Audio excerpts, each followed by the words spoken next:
Welcome back, everyone. 皆さん、おかえりなさい。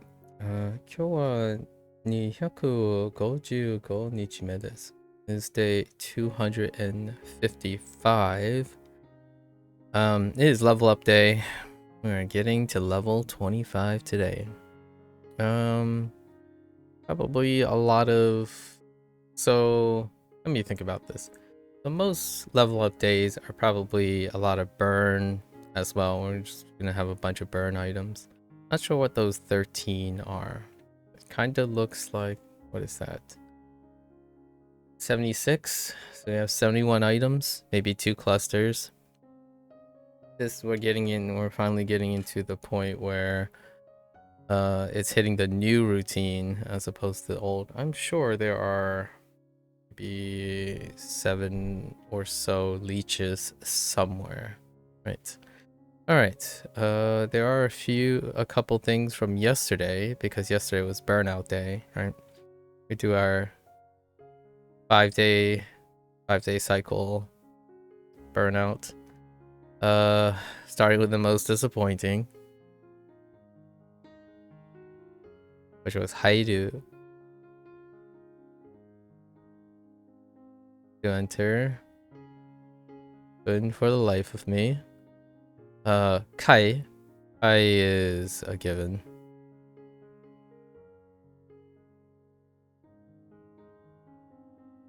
Shell.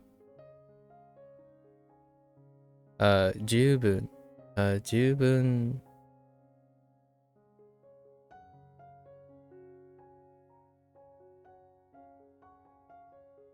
Whoa. That slipped out of my hand.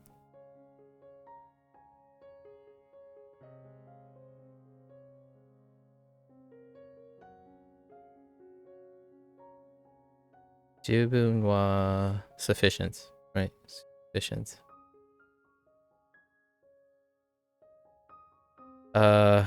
Ichimonji.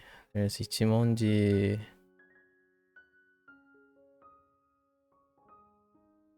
Heck.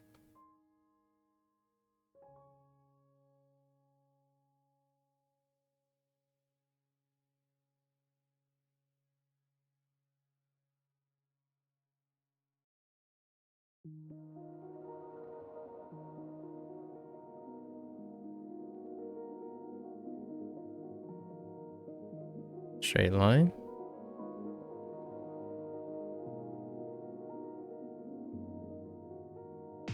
Shogatsu. Shogatsu.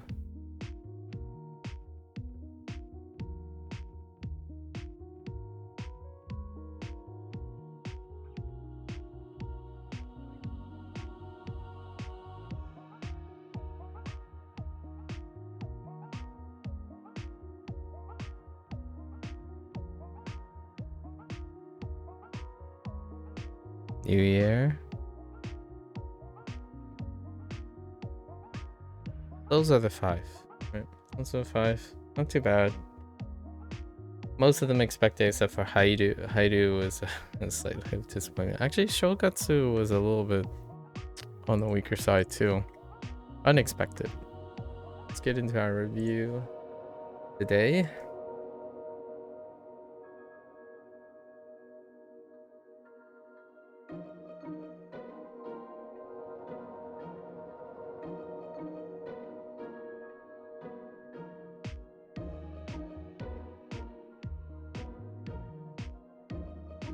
Shokkaku. Okaku. Oh, they're Proko.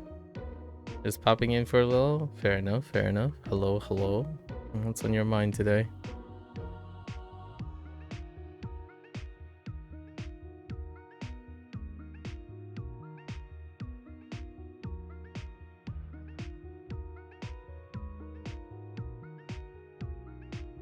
Hidariude.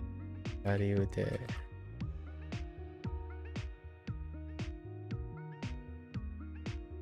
Kaiwa. Heiwa. Kaiwa. Okay. Fair enough.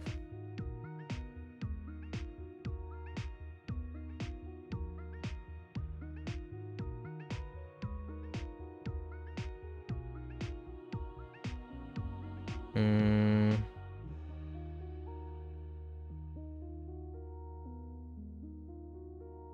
Kenkyu.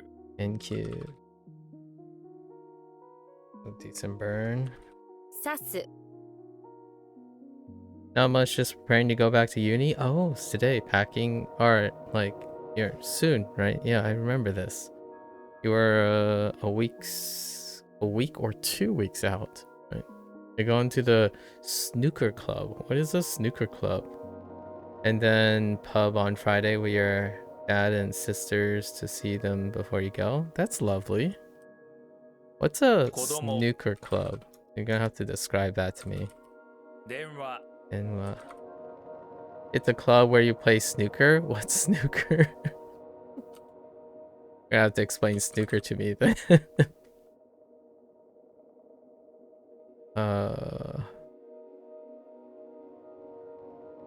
Isso. So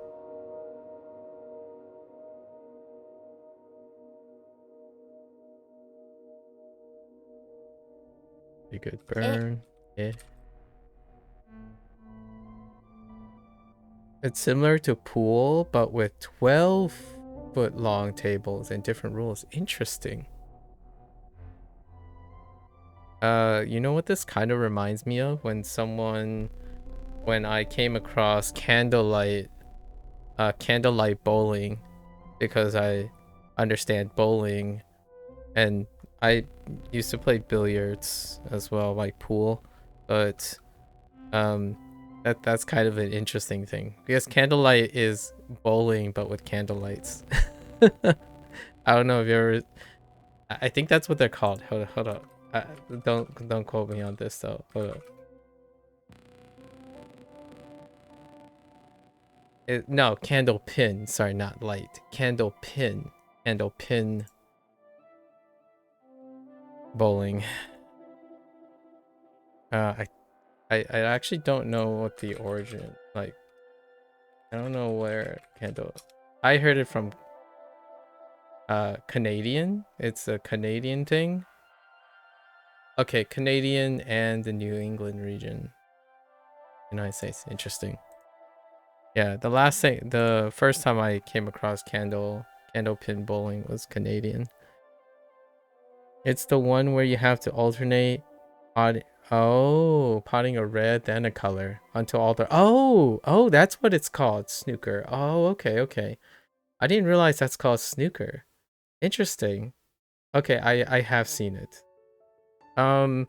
Largely through video games, because there are particular video games that I've played that have different variances of billiards, and I did see the alternating color one, especially with the red color. Often it's like red and yellow. I've seen red and yellow. I'm not sure if it's like multicolor or not, but I've seen red, yellow. Interesting.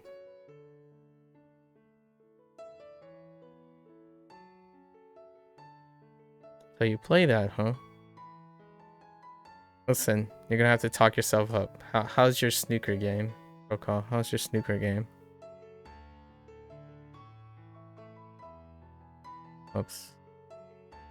展示会 NGK.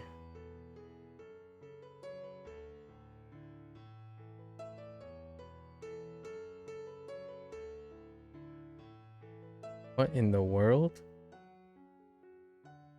Hodo. Hodo. What the hodo? Like a paved path, paved road or something? Maybe like an alleyway? Walk path? Walkway? It's gotta be some sort of like road. Maybe like gravel road. It's a road. What's another way to say like a sidewalk? Okay, that's fine. They're all about the same. Rarely, it's a lot harder than pool due to the size of the table and how small the pockets are. You're okay with for a novice, but you don't play enough to get that good. Okay, I see. You're suggesting that it's a lot harder than pool. Interesting. I feel like I can kind of see it because the pocket's smaller and the table is longer. But it's a competitive sport, so it's only as difficult as the competition. Oh, you know what this reminds me of? I watch the FGC sometimes, the fighting game community, like things that are put out from the fighting game community. And this reminds me of a situation when someone went around to interview and they asked, what is the hardest fighting game, right? That's a very topical thing. And you get exactly this discussion that I was thinking about. So I'm more in the mindset of the internal competition, right? And then those who are fundamentalists, those who believe that they play for individualistic progress, or like they're not involved in the competition, more like for recreation, they tend to view it based on the fundamentals of like the criterias of the game, and or well, the game itself, right? Like sports. And sure enough, that's how they were divided down. In fact, as they were going through the professionals, you know, the people who play professionally, like esports, they split their answer exactly the way I was thinking about, where they would say like Tekken has a deeper complexity pool, so it could be construed as harder, but Street Fighter has better competition, so it is harder with Street Fighter. And that's what I immediately thought about when you said that it's a lot harder than pool. Like, for example, bowling would be a great example. It would be a little bit harder to predict because candlepin bowling, the pins are smaller. You could argue that it's harder because the pins are smaller. But because they're smaller, they're also lighter. And they have less carry. So you can also say it's harder because they're less carry. And then it's one of those things, like, I'm kind of curious if anyone rigorously compared them. Now you make me want to look up someone who competes in snooker and someone who competes in maybe like other formats, like, you know, whatever the foundational billiards are, to see their fundamental breakdown, like if they compare it fundamentally or did they compare it relatively, right? You know what this kind of reminds me of? This kind of reminds me of like comparing the movements of a figure skater with the movements of an ice hockey player. Many would suggest that the ice hockey player has less difficult movements because they're incredibly gross movements, versus figure skaters who have very delicate and complex movements. But ultimately, then you factor in all the other things and it becomes a bit muddled, right? Where figure skaters do have competition, but it's built on individual and or partner based progress, versus ice hockey, which you have the competition between humans, right? Like between each other. But figure skaters do also mentally compete with others, right? It's interesting. This is also like things like comparing a solo runner versus a group runner, like a competitive runner, right? I've always wondered how people approach these things. Obviously, for myself, it's as hard as I make it. And then if I'm competing with other people, it's as hard as my competitions. That's usually, I'm human centric, but it's definitely something that we share different perspectives on, and it provides a really interesting talking point, like kind of like language related stuff, right? Someone would say, There's the physical increased difficulty in playing snooker over pool due to the higher accuracy requirement.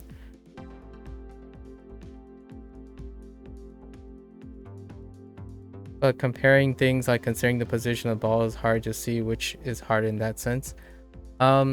So the higher accuracy requirement also means that there's a low miss requirement.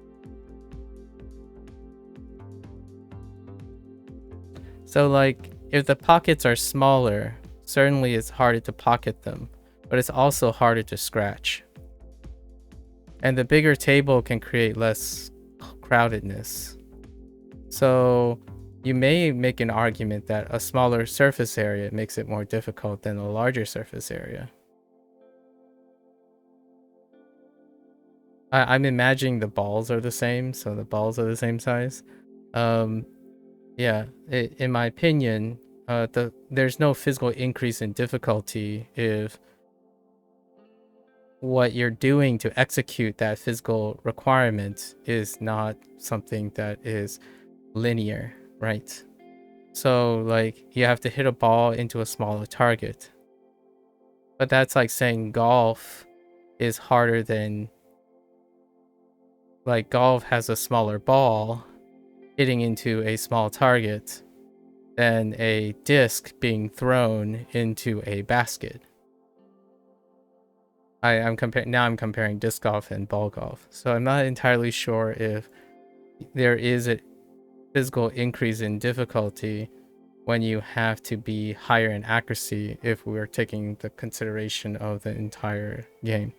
But if we were to isolate it to smaller target and larger target, yeah, smaller target requires more accuracy. Is it harder? It's difficult for me to ascertain because it's like if you're shooting a rifle and a bullet is smaller, the target is smaller. If you're shooting an arrow, the target could be bigger, but neither one tells you how much physical difficulty is increased without its context. Like pulling a bow, like, but now we have the pool stick, right? The pool sticks are the same, I'm assuming, and the balls are the same size. So I would say I agree that it requires a higher accuracy. I'm not entirely sure if it's a physical increase in difficulty. Maybe a perceptual increase in difficulty. What I mean by that is the person who is going to play aims for that same accuracy. There's no physical increase in difficulty. You're still aiming at the same target. Now, it's difficult because less people are successful. You know, like a smaller target decreases the chance that the cutoff of people, but the physical input in doing so, you're still aiming at the same target. So you're hitting, if we normalize the distance from the ball to the target, when the target shrinks or expands, your physical input in it does not require any increase in difficulty. You are still aiming at the center of the target. Now, if we're comparing like ball positions, right? Then we have to take in the consideration of the table size. Smaller tables with many more balls are going to be arguably producing another problem that a larger table with the same size balls would not present.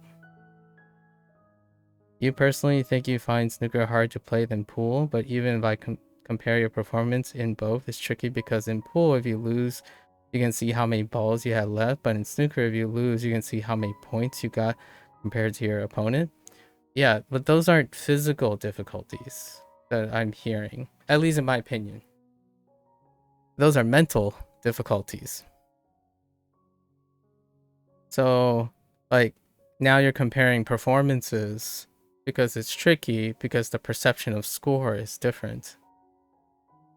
What I'm suggesting is that if you're going to shoot the same ball with the same stick and with distance normalized, you're going to aim at the most precise target you can have. And in both cases, I would say if you take like an experienced pool player, there's no increase in physical difficulty, but there might be different perceptions in mental things, right? And hear me out. I'm gonna be super devil's advocate here, right? Now, if it's a mental game, then all perspectives are relative to the experience of the player. So golf can be trivial, ball golf could be trivial, but disc golf could be the hardest thing you've ever played.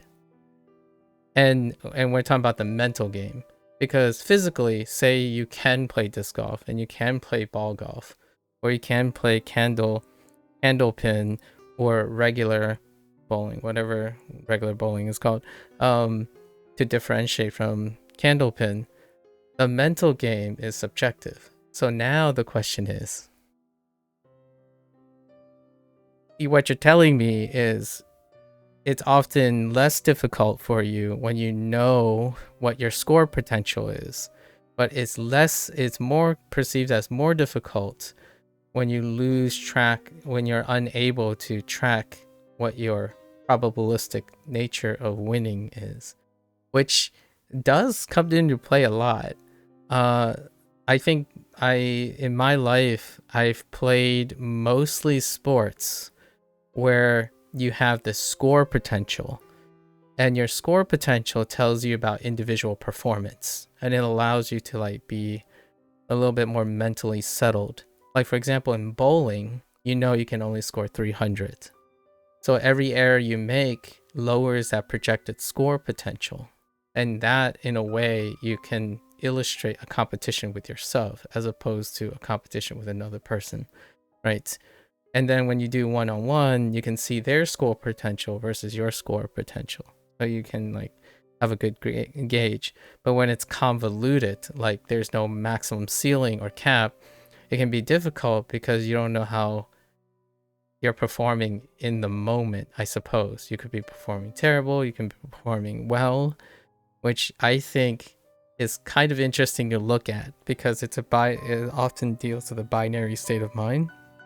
You either push yourself hard no matter what the score is, which is pretty much how I would myself, I would be a little biased towards, I would lean towards that. So when you're stating that, it's interesting that how knowing score potential or how scoring is happening affects your perception of difficulty. I don't really often empathize with that because genuinely you just play to the best of your ability, whether the opponent is doing well or not. There is something to be said about like lots of games that have score potential. So disc golf and bowling are two sports that I've played in. Both of them, there's like the smart golfing and like the smart bowling aspect of it, where if you know your opponent can't possibly beat your current score, you can lax up, right? And then that laxing creates a lower perception of difficulty. For myself, that lower perception of difficulty doesn't mean that you performed better, you performed worse. So the difficulty dropped, your perception of difficulty dropped because the game itself also dropped in difficulty. So then the relative amount of difficulty between those two states are normalized. So it correlates with your mental health. I'm often wondering, I wonder what a person who competes thinks about that. Do they feel like the game becomes easier if they know their opponent can't beat you, like in the moment, you know, like whatever the score is? Like in bowling, that happens. You do understand that although you think some comparison with the opponent is needed to gauge your skill in snooki, you do understand that although you think some comparison with an opponent is needed to gauge your skill in snooker. Yeah, but we weren't talking about skill. We were talking about level of difficulty, right? We were talking about the difficulty between billiards, or like standard bowling, and snooker. I believe then I guess you're suggesting, if this is how it's related to what I'm saying, in pool, in a standard game of pool, you don't. That would make it a contrast between snooker and billiards. Yeah, in snooker, there's a thing where if the opponent cannot win, they will end that frame without playing it out all the way.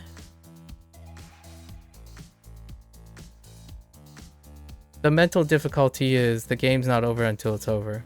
And then you're suggesting that snooker is the game is never over until it's over. But I would disagree that in pool, you can always win, even down to the last ball. So I'm not entirely sure that's your frame of mind here. Like, so hear me out. You can perceive that a game has mental stress if you're never in the clear, right? Like 99% of games, you're never in the clear. Then you're under the mental pressure and stress of not knowing who will win, right? That creates mental difficulty. In pool, you can full rack anyone at any time. So in both cases, the scoring format within the game. Now, I don't know how between games. So like, for example, tennis, right? Tennis has sets, and there's momentums going up and down, and that's the mental game, right? How that if you're making an argument that snooker has something like that is dramatically significant than billiards, where you have game momentum, right, when you're playing, but I'm guessing it's within the game, right? Whether you can win or not. I still don't know. Yeah, that's a difference between pool and snooker. In snooker, if you pot every pool and always pot the black after each red, then you get 147 points. So if an opponent has 74 points, then the game cannot be won by the opponent. Doesn't that lower the difficulty? So hear me out.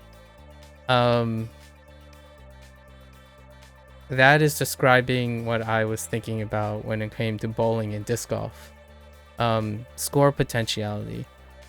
That to me is a mental game. So I agree, mental difficulty changes, but for me that would decrease the difficulty of snooker compared to billiards, because standard pool,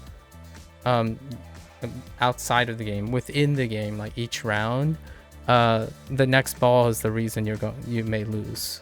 So giving up a ball will mean they can full rack you, right? They can completely come from zero. So the point in between doesn't matter.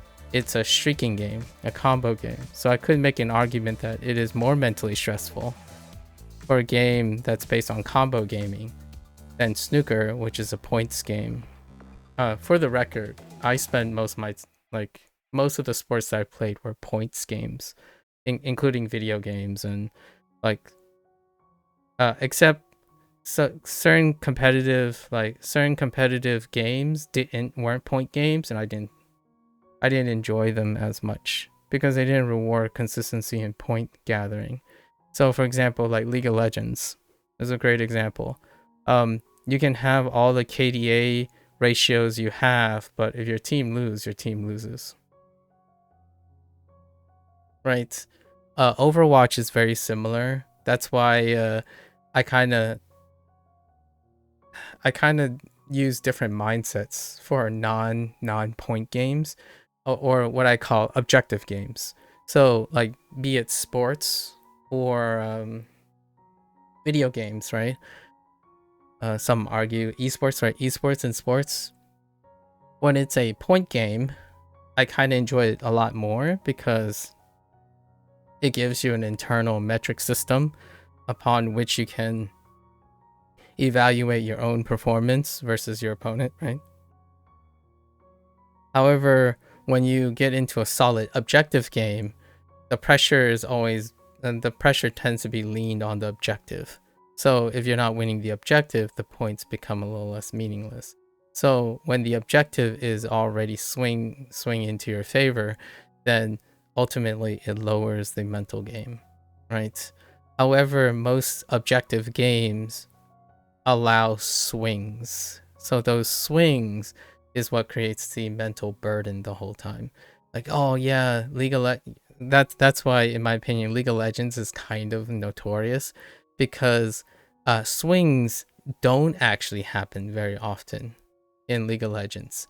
So it's less of a mental burden on the victor, the one that has the strong momentum, and it's more of a burden on the loser. So what happens then is, if you understand that you're always on the back foot, it becomes extraordinarily mentally difficult. And then when you're often identified with the victor, the superior person, or the superior team, the mental difficulty is is lessened. And then you have that lingering conversation with yourself in the back. If you don't have competition, are you performing better on the individual level, or like for yourself? The answer is usually no. A victor that is constantly in favor and conditionally in like an objective game, they tend to perform less to their potential than a underdog who's performing with more mental difficulty. So that's another interesting question, where if you're constantly pressured, do you perform better or do you perform worse? Which obviously that's up in the air, because we're still talking about mental games. It kind of does decrease the difficulty in a sense. Do you think it also sort of increases it in the sense that you have to be good enough to pot at least 74 points in as few turns as possible? I think so. So the question is, where is your mental stressors? Do you like snookers more than standard pool? Hear me out. My stressors in point games is that is the major stressor, which is to find ways to score and meet the minimum requirements as quickly as possible, right? So when I play casual things, I prefer swingy games. When I'm hardcore, I tend to prefer point games. That's my like personal bias. So if I'm really invested in something, I want to be able to measure my proficiency regardless of the outcome of the objective. So bowling was excellent, right? I go in thinking, if I can bowl more than 200 points, it's great.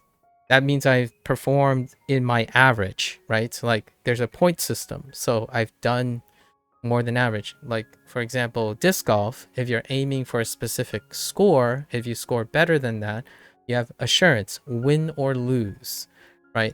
So that's like hardcore stuff, as in the stuff that I want to invest in the long term. When I'm casual, I tend to view things with the swinging, because the swinging is your chance. So your odds go up, but at the cost of less emotional baggage for someone who is casual, and more emotional baggage and mental baggage for someone who is hardcore about it. So for me, things like League of Legends, I take casually. For things like I don't know, a single player roguelike game that has a timer, then I would take it more hardcore, because I can measure my own performance and then use that to be relative to others. I can see the granularity in my own performance. So in a way, you can like own up to it, so to speak, and you can improve where other competition can be irrelevant to you. You can choose for them to be irrelevant for you. In competitive play with swinging objective games, your output is weighed on winning the objective. So and I'm saying all of this is because oftentimes I know what I try to understand how I'm going to interact with the game, and this discussion about difficulty is really really a good one. Language learning is a great example. You can treat it like a points game, or you can treat it like an objective game. And funny enough, I treat it as an objective game, not a points game.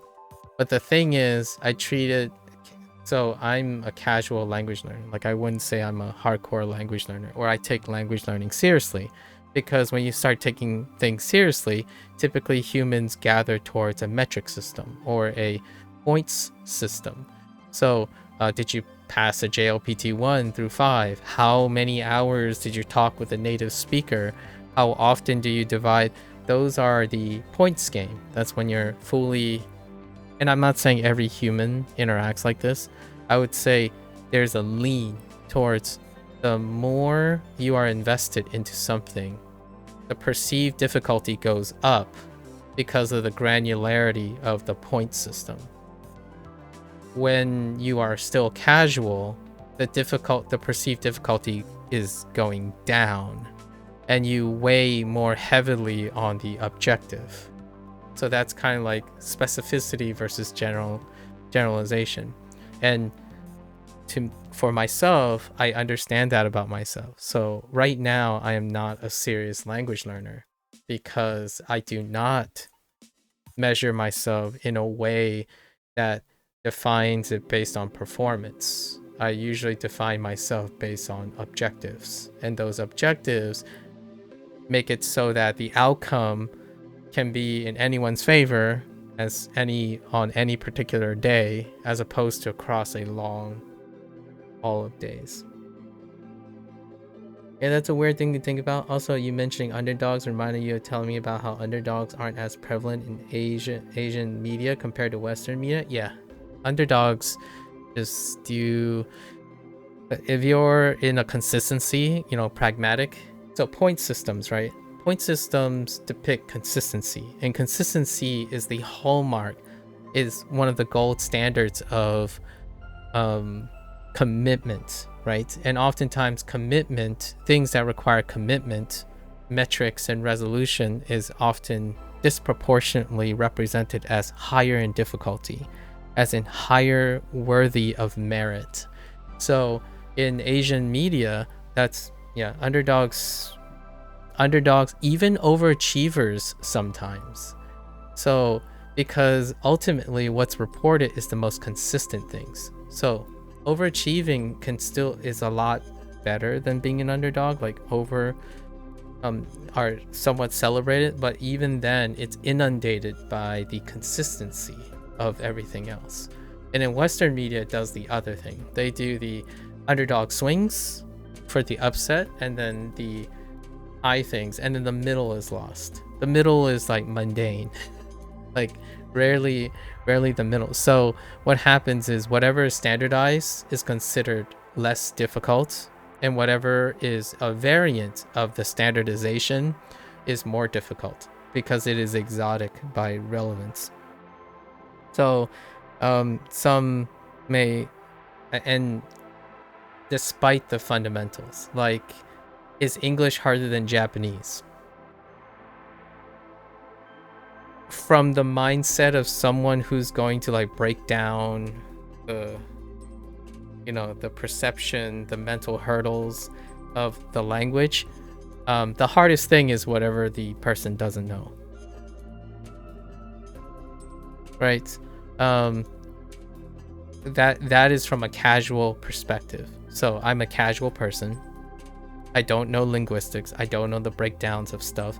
So kind of like when you said it's hard because it will be dependent on the context, the ball position, and all that stuff, right? The overall things. I think whoever is like really experienced and expert, they would probably can weigh in on a more point scale system. For myself, I'm a casual, so I would have to frame it in a generalization. And for me, English is easier because I know English. Japanese is harder because I don't know Japanese. Now, if you go to Japan and you'll ask them, hey, is Japanese or English harder? They'll say English because they know Japanese. They don't know English. That would be the quote unquote Asian, I'm going to generalize, Asian perspective. It's pragmatic. The thing you don't know is the harder thing. So how does this translate to the whole snooker and billiards thing? I don't know snooker. So no matter what you say, you can keep saying like, oh, it's difficult because of, and I'm saying they're very important points. These are important points. But for me, I don't even know what snooker is. Like I haven't even played it. No matter what, it's going to be harder than billiards. So I'm telling myself like, what is another way to argue or like to contribute to the conversation that isn't based on my inexperience? And for now, whatever you're introducing, snooker is harder, no matter what, in my perspective, because I haven't played any of it. So mentally, like if you're talking about the mental difficulty, it's always gonna be snooker. Until I play and understand the game, I can't possibly compare them. It's incomparable. So does that validate that snooker is harder? I don't know. And humanity is really weird this way, because oftentimes humanity would think a task is easier because more people can do it, and it's harder when less people can do it. So when you say something like, if it is harder to hit a smaller target versus hitting a larger target, that's true. I still think it's like physically, like what I mean is in a mental game, that's true.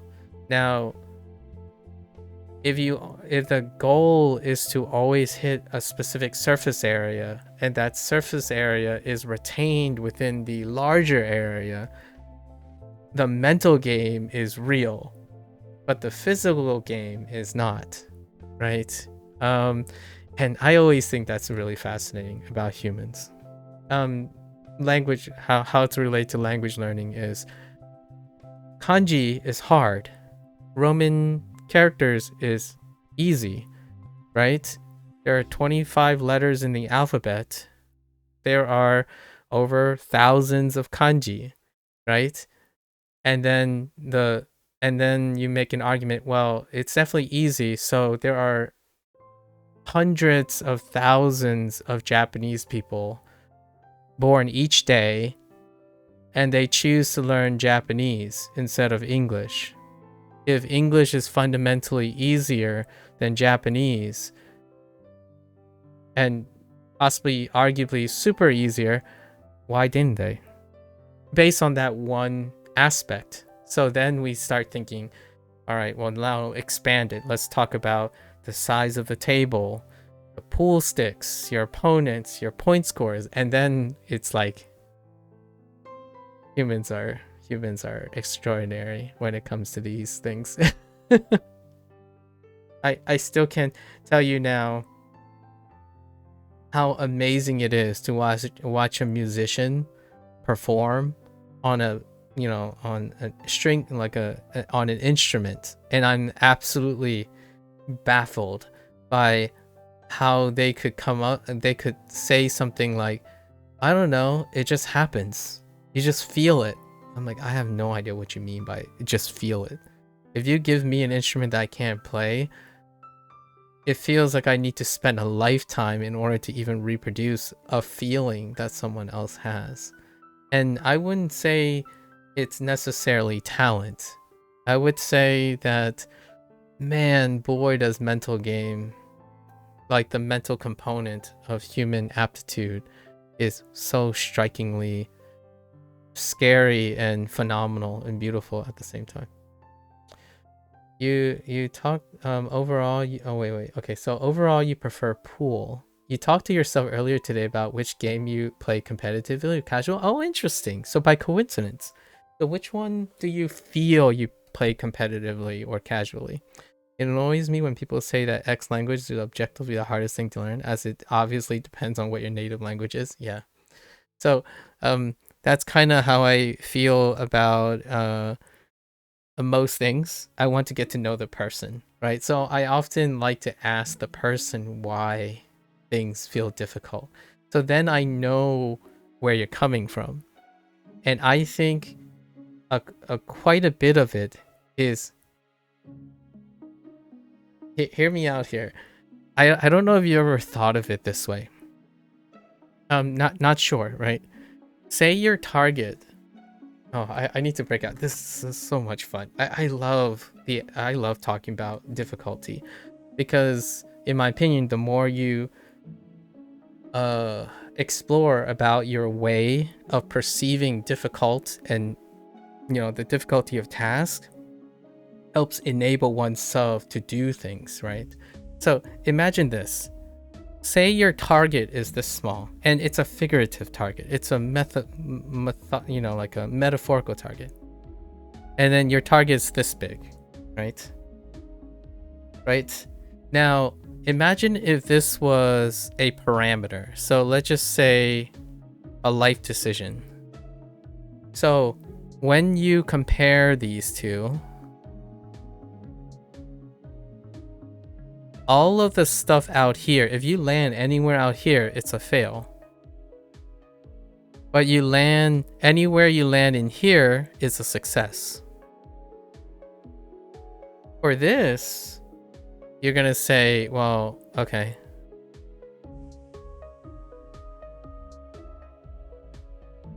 So anywhere you land out here is a fail. Anywhere you land in here is a success. Now the question is, when you compare these two, it's no longer the same. This is what you believe is all success, right? So therefore, when you compare the new situation, let's just say the pocket in snooker. Obviously, this is an exaggeration, but and then standard pool, right? Is it harder because you think if it was pool, it would be considered a success, right? I deliberately draw this dotted line, but you can see that relative to what you're aiming at, it can be seen as the same. So if you miss out here, it's going to suck. If you miss out here, it's going to suck. And the scoring and the way things are normalized for its difficulty is relative to its like objective, right? So if you miss outside a bigger target, that's also a mental strain. Imagine telling yourself the target is this gigantic and your ball is maybe this small, right? How could you possibly miss this? And that would create a mental strain. This would be very similar. Well, let's say the ball is, oh, I drew the ball too big. Let's say the ball is like this size, right? And then the ball would be the same size. I'm trying to draw them the same, but they're not. Sorry. I'm very terrible at drawing proportion. But say these same ball, right? But you have a smaller target now. And you could tell yourself, oh yeah, well, if I was playing pool, it would go in, right? Say you landed on out here, right?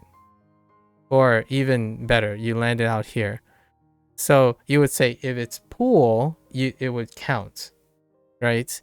Because this is the goal. And then you're actually out here. But this is a percentage of the space that you would consider as a failure. This, when you're playing the game of pool, is a larger area. Because everything else is larger. So missing this may actually place stressor on the person less than this. And I have often wondered that, like a rhythm game. So here's a great example, a rhythm game.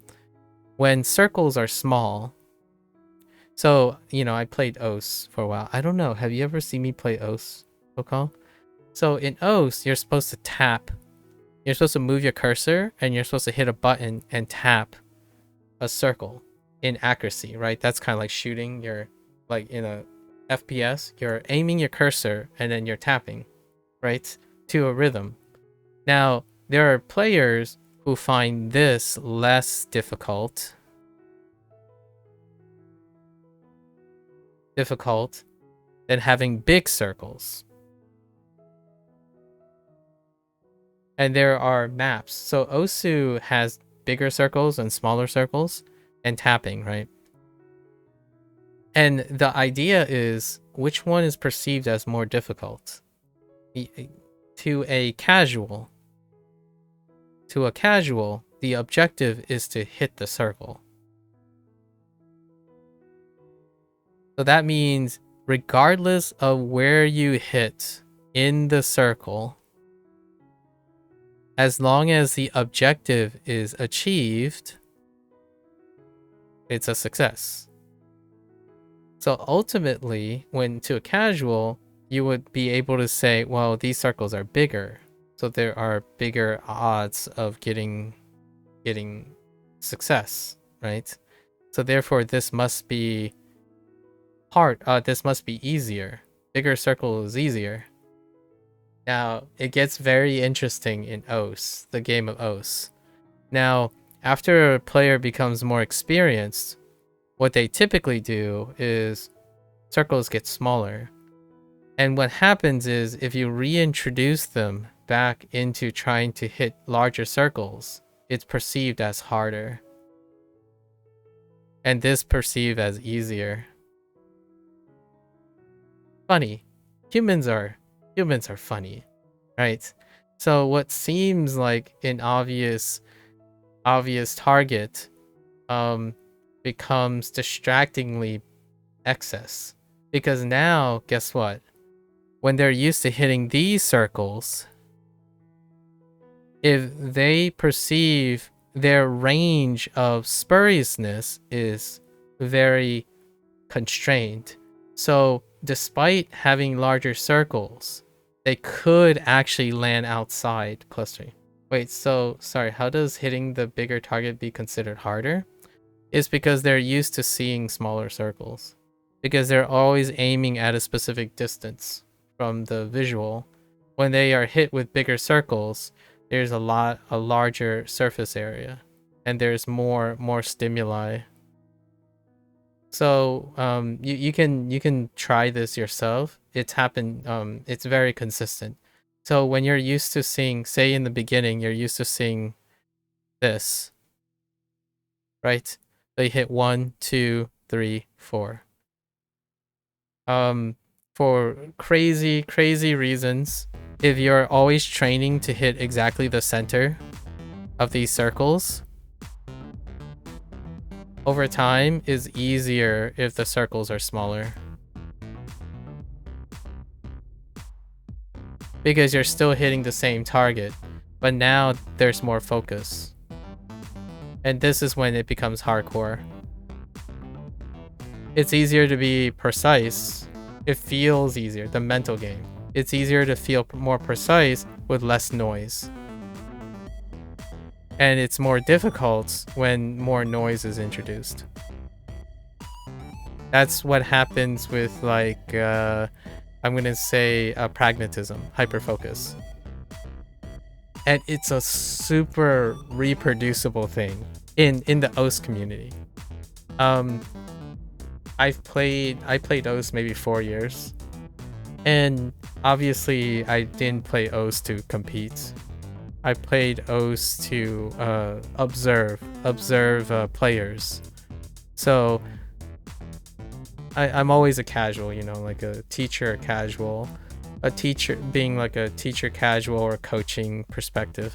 So it is fascinating over the 4 years how much you can learn from this perspective. And the reason why this is important is you can use this to help people make life decisions. You can use this to help them promote decision making.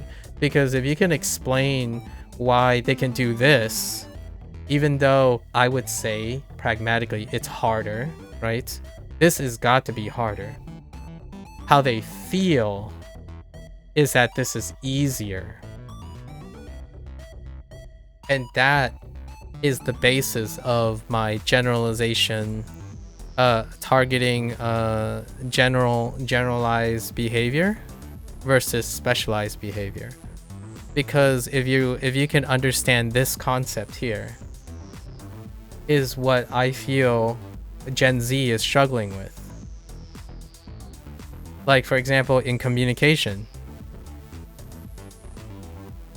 when I ask a Gen Z, right, like, I'm not talking about all Gen Z, but just strangers, like strangers that I meet, and if they happen to identify in this age group, right, they would say something like, so how do you, they would ask me, how do you start a conversation? And my first thought is, may I ask, before I answer this question, I don't want to prime you, but how do you start a conversation? Like, what would you start? They would think this way, not this way. And what I mean by that is, usually you would expect a casual approach, like a new, you know, like, I don't know, we'll talk about the weather, we'll talk about food. That's pretty universal, right? We'll talk about being nervous, you know, nervous to talk to people. That's kind of like the new casual. But what happens is, it's easier to talk about specific things. But those specific things have very low odds, right? And yet it's the easier thing to do. And that's where conversation comes in. And that's where language comes in. It's easier for now in this like Gen Z environment, in this internet, it's easier to think that foreign language is harder because they're thinking about all the specifics before they know the foundations. So nowadays, it's kind of like how we started this discussion. I feel you focused on a very specific aspect of snooker and compared it with pool, and I was curious about it because from me, I don't know anything about snooker and I barely play pool anymore. So when I see your comparison, my thought is, I feel like if you know the objective, they're equally in difficulty, regardless of how you look at it. The rest is in your mind. It's your mental game, right? And this is what I mean by the mental game. I absolutely love this part of the OS community because it gave me such a lens, a way into this. It's not that different, by the way. So OS community is linked with Japanese trends, and Japanese trends lead to Japanese language learning. And then here we are. This is the history. This is like 5 years of my online presence.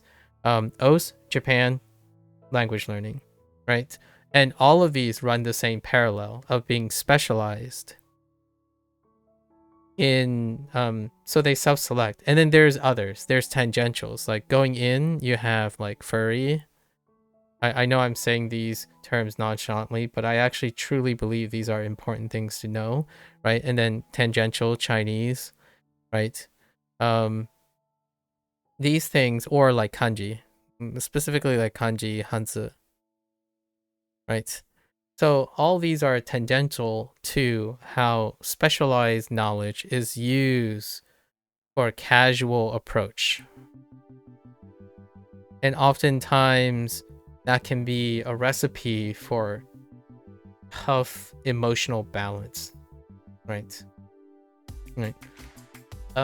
You can wait, so you can understand that you think, but still can't fully wrap your head around that. Just crazy. I know. I understand too. I can't fully empathize with someone. Like, someone tells me like, hear me out. Like, grocery store run, right? What they see is car, right? Like first, dress, up, right? Car, all at the same time, sun, right? Then parking, right? then list, right? So what happens here is this is a large nuance. It's granularity.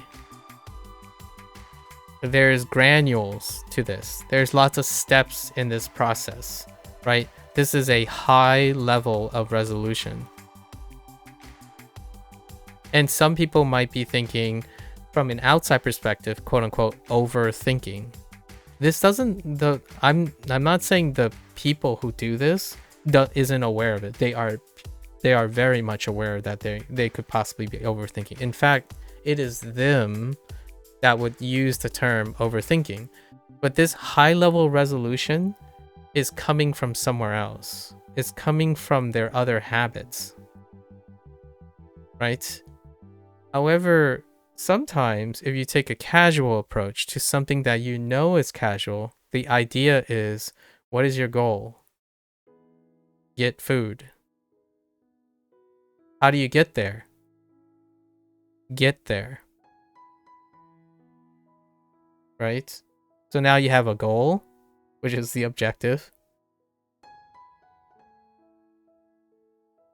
And it doesn't matter how you do it, you get there. This is clustered. And until this becomes a regular thing, until this becomes consistent, right? Then you can find granularity in how you get there. So this is one of the ways to try to calm someone down,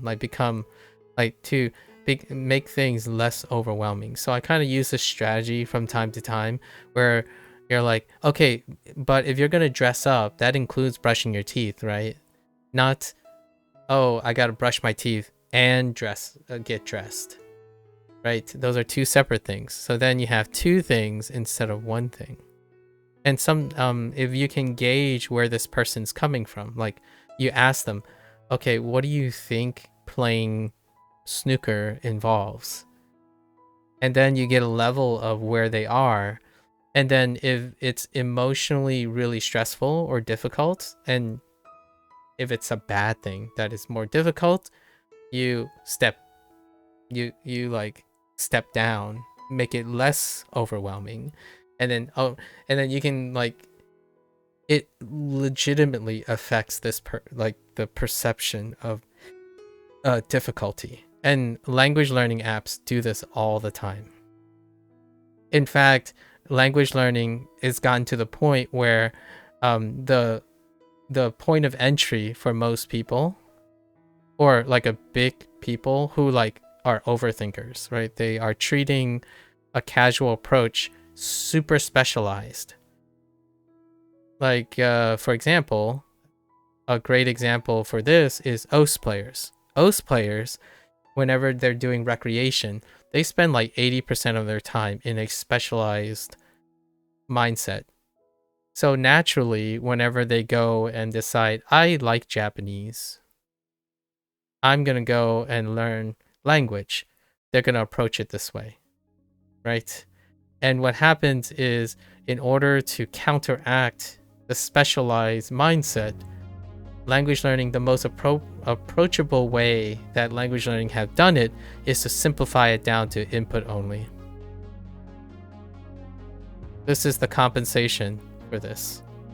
This is one of the most trendy hot takes that I probably had going from playing OS to language learning. You counteract specialized things, get people to be more consistent again, casually, by making it as casual as possible. So most app designs do this. They first get your foot through the door. The one thing is, though, not all apps are treated equal when they're doing maturation, so they don't all go back to that specialized thing.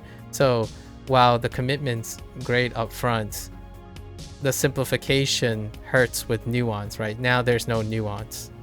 This nuance is lost because it's trying to get you through the door, right? For you've always considered speaking about something specific with a stranger and them being willing to talk about it back to you. That's fair. As a marker that our relationship is more secure, that's fair. Like that's taking the gamble, right? High selective wall. High selective wall to meet the success rate, right?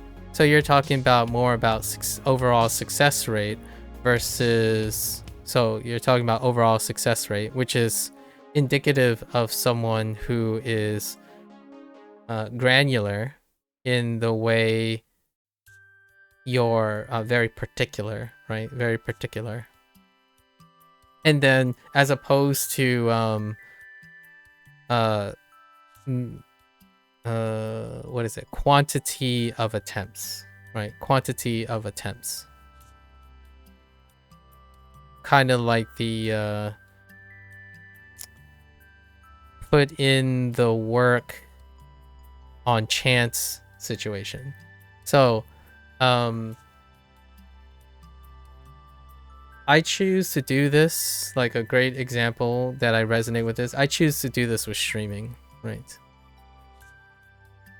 But possibly not for the reasons that, not the very reasons that most people would do it. I chose high selectivity because of professional integrity. So the conversation we are having now, why I reflect that, why I try to meet your energy, is part of my high selectivity. So when it comes to conversation, I meet the energy of the next person, of the person I'm talking to. And this requires to a lot of people an emotional stress, a stress environment that they are not willing to deal with. So oftentimes you can reduce this amount of stress by setting a standard, right? Setting a standard. And now, why is this relevant? Let's go back to the 75 points. This is a standard, right? And for me, it's easier if you have a standard. So now you can empathize with this. If the standard experience of an OS player, casual, right, like in the beginning, this is their standard target. And then after a while, these become their standard targets. Usually whatever is standard is the easier thing. So this becomes the easier thing, because this is no longer standard, not standard anymore. And there is a time between this. There's a pretty reproducible time between this. For me, I've largely, there's a scoring system, there's a metric system. So whenever you get to 5 stars, and then this is 3 stars, and the transition period is 4 stars. This is like a arbitrary difficult rating that they've used. And then this would be like CS through, I forgot the numbers now. It's like CS is a, there's like circle size. I think it's the higher they go. And then it deals with reading patterns, but it's very, very standardized because the volume is higher after a while, and the volume is lower. So when I think about like snooker and pool, which volume is higher is whichever one is going to be viewed likely as more difficult on the sense of mental game. The mental game is going to be more difficult on the one that has the lower volume. And then when it comes to like the physical game, yeah, there are definitely absolutely facts, right? Like if you lift a 10-pound weight versus lifting a 50-pound weight, there's definitely physical difficulties on those things, right? Now that's assuming that the whole task is lifting weights, right? But then we could say which weight is the weight going, up or down? And that's kind of like, for example, then it gets a little more complicated, but whatever it is, there are absolute truths for sure. A jack of all trade is a master of none. I disagree, but often better than a master of one. That's pretty, yeah, that's pretty interesting. Yeah, I like that one. A jack of all trade is not necessarily a master of none, but I can see where the original comes from. I do like the addendum for but often better than a master of one when it comes to the matter of I'm gonna say when it comes to the matter of mental health. A jack of all trades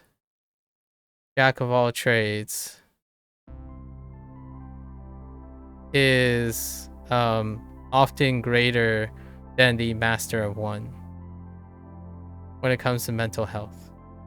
That's the full quote, which is often left out when people say that.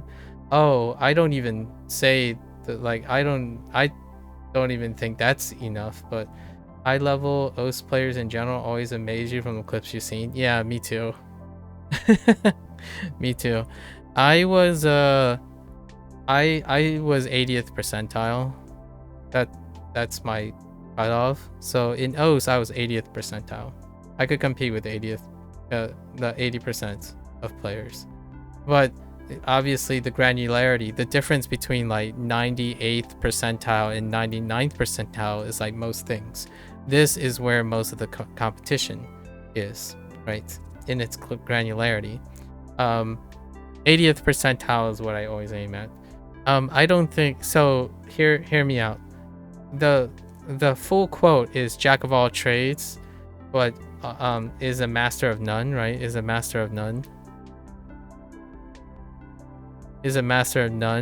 but often better than a master of one. That I like because it deals with diminished return. The diminished return of mastery. I'm not sure if there's a quote for that, but diminished return of mastery. So I want to add, like, this holds true. Jack of all trades is a master of none, but often better than a master of one because of the diminished return of mastery. Now, I would modify this even more and say jack of some trades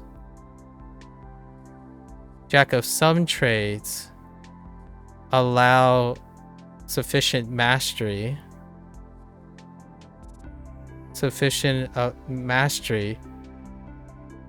of few versus master of one is often better than the master of one. Because one, this is either none or all. These are all or none statements. This is a gradient. And a gradient is more like saying balance. Balance allows adaptivity. Is greater than master of inflexibility. So most of the time when people say a jack of all trade is a master of none, it's only true when it's better than a master of one if the jack of all trades have more skills above 50 of necessary skills and less skills of below 50%. So technically they're not a jack of all trades, they're a sufficiency of more than skills than they are deficient in the more than necessary skills. Your disagreement seems to hold up as the definition of a jack of all trades you've looked up tend to say someone who is competent in many but not necessarily a master of any. So you're right that a jack of all can be a master. Yeah, so this is what I mean. So the original, in my opinion, I don't know the person who made the quote. I didn't even know there was more to the quote. My entire life, when people describe the jack of all trades, they describe it as though everything is evened. But a jack of all trades, a jack is 11. It's not 7. Like in a deck of cards, right? The value system. Oh, actually, maybe, yeah. Let's just say 13, 1 to 13. A jack is not in the middle. It's above average. A jack of all trades has more things above average than it is below average. That's what makes them greater than a master of one. If everything is even, they're no longer a jack. They're no longer a jack. They're like, they're an average Joe. So, when,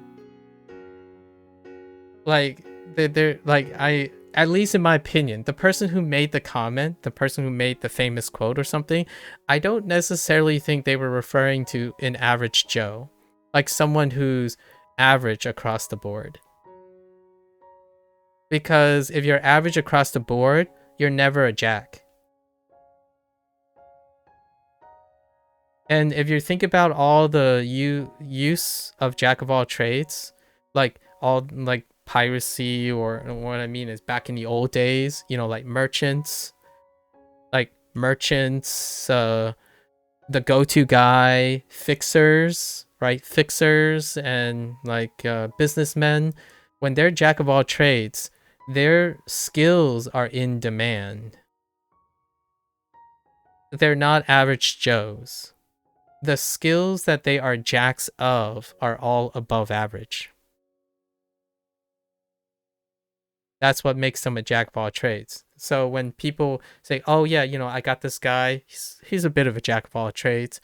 You know, not particularly good, like super awesome at everything, but he's good enough in a lot of things. Not average and not good enough, or just mediocre. They are good enough in more things than less things that you need for a task. So to me, that's why when someone says like, hear me out, this is not the first time I've had this conversation. I've actually had this conversation like maybe 20 or 30 times in the last year.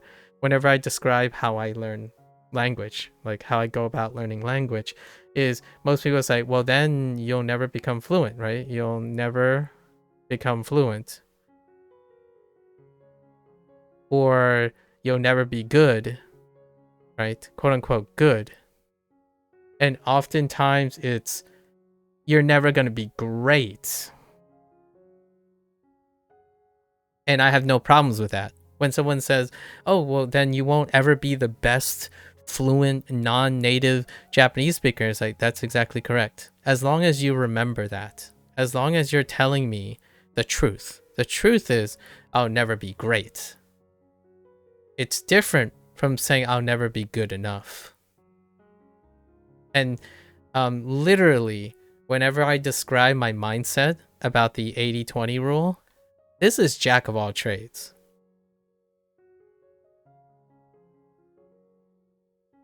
The 80-20 rule that a lot of people say is like supposed to be like a mastery, or like a perspective for good, like specialize.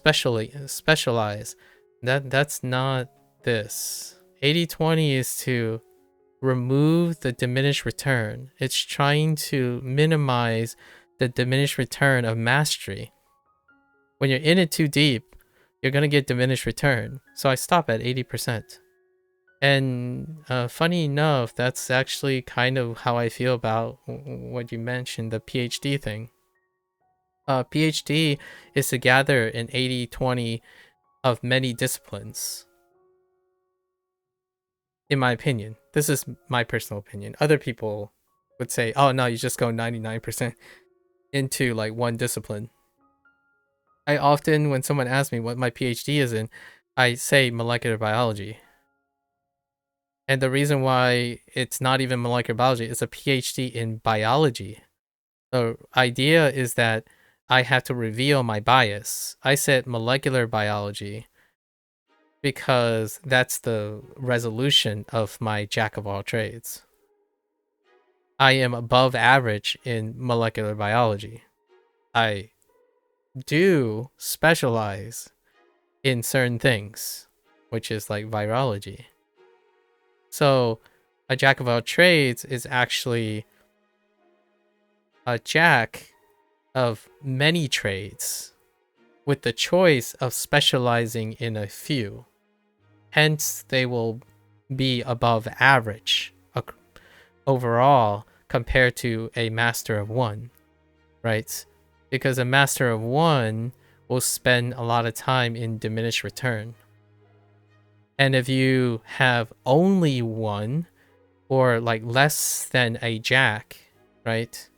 Like a jack could have 30 skills in the 80th percentile at the cost of maybe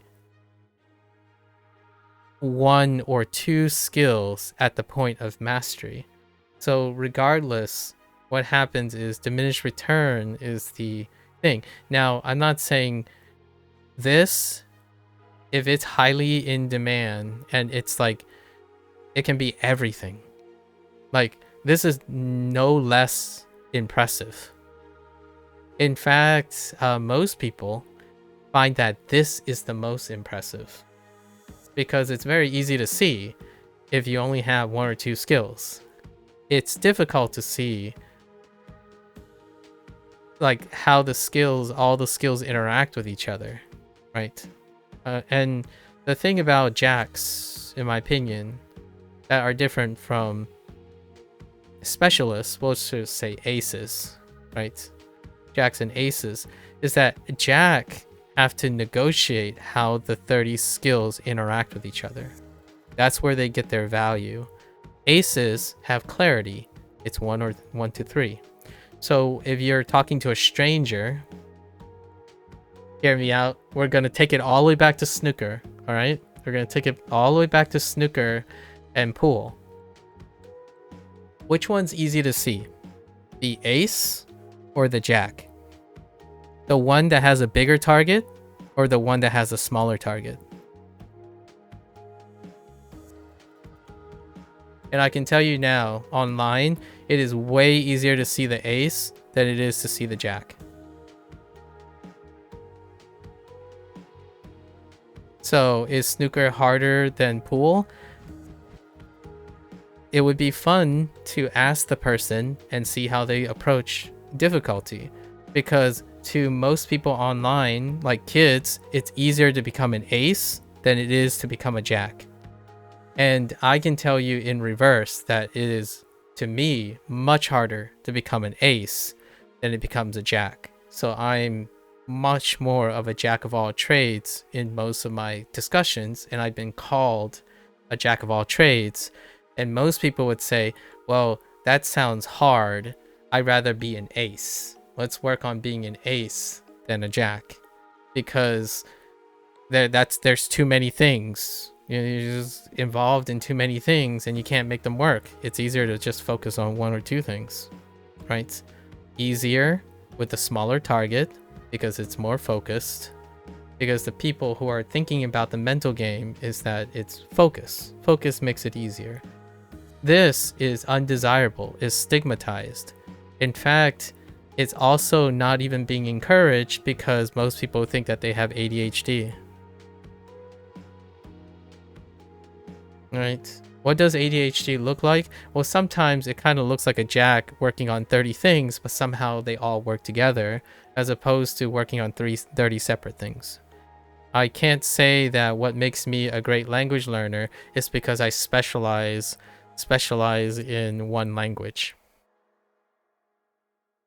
That's not what makes me a proficient language learner. A proficient language learner is because I'm interested in multiple languages. Not because I'm dedicated to one language. Right? So, jack approach versus the ace approach. It's really wild. I think it gave me a lot of nice little metaphors. The whole jack and ace thing came up a bunch of times before, so I had that in my pocket already. If you're curious, I've already rehearsed that to some extent. You wonder if the quote came out about with the value of jacks and cards taking mind. I wonder that. Like I've often wondered if I could ask a historian or something whether jack had a double on have a triple meaning or something, right? A triple meaning involved, like what you call it, an etymologist? Is that what they're called? Yeah, etymologist.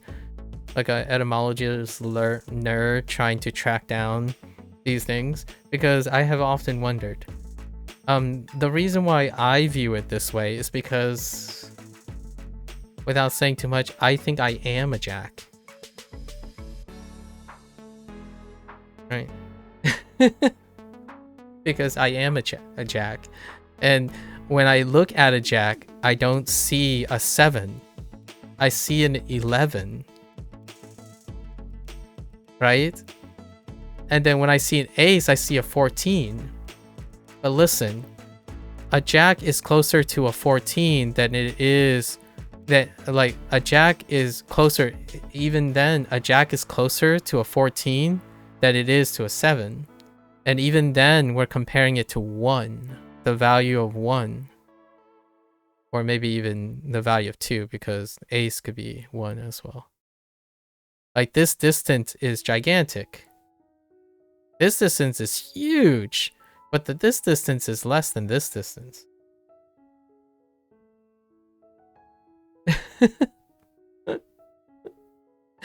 It's a bit like how having just a degree rather than a master's or PhD can be beneficial when finding a job, as having a master's or PhD can apparently hinder one getting a job. That's it. I love that. I use this all the time.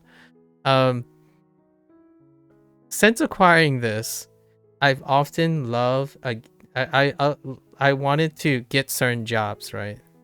But you can be overqualified. It's not some people will say, well, it's not a bad thing to have, right? It's not a bad thing to have to be overqualified. Yeah, but if your objective as a casual, right, is to get a job that some people present that you're overqualified, then you don't get the job. In fact, there's a power dynamic. You remember, I don't know if I've ever did the spiel about if you're in the top 99th percentile, right, you're also the loneliest. Because in order to get to the 99th percentile, you're a specialist. And specialists are only for special demands. So your target is very small. That's what makes you a specialist. No, just like in general. Let's just say in general. Let's not talk about intelligence. So your demand is specialized. So in reality, your demand is limited. You are limited as well, for sure. Right, you can be disproportionately paid for things, but it goes to show that your relevance is also very limited. Now, it could be like the holy grail, like the meaning of life, or I don't know, the universal theory of physics or law of motion or something. Fair enough. But outside of that sphere, despite being a very important factor, you're also very small. And what I mean by that is not only you are small in number, you are small in relevance, right?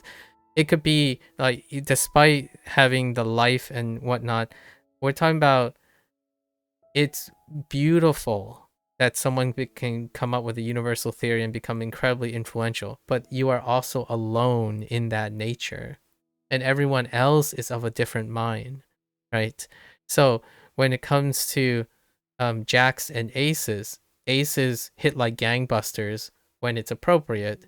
Jack is more likely to balance the appropriateness with a 7, with 11, than a 14. Sometimes people don't need 14s. In fact, a lot of times people don't need 14s nearly as much as jacks. Sometimes it gets even lower towards 7. So while all the effort is made to perfect one thing, there are demands elsewhere, right? A larger wide of demand. But that's besides the point. I think the PhD thing,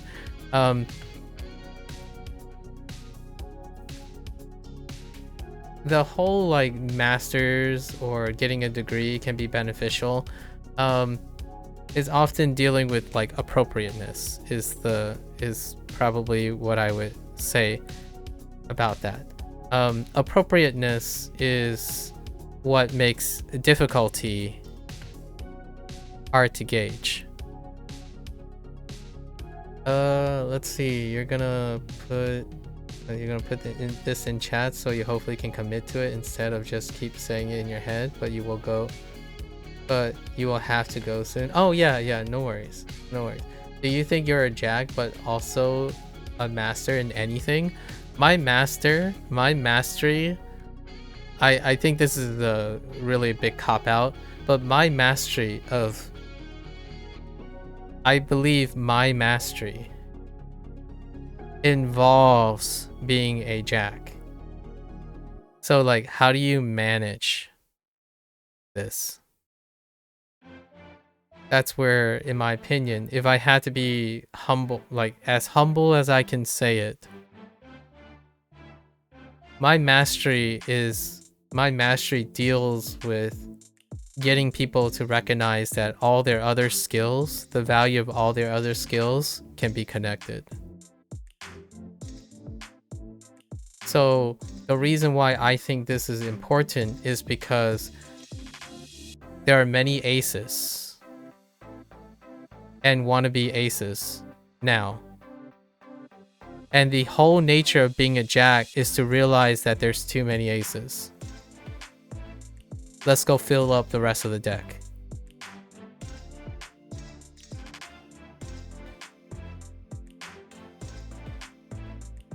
So the whole philosophy is, if there are too many people telling you to do certain things and want certain things and have systems that are dealing with, my mastery is to try to balance that out. So if you're really, really good, like I meet a really talented person, they're so good at what they do. The last thing I can do for them, if I can have to offer anything, is to raise the rest of their skills.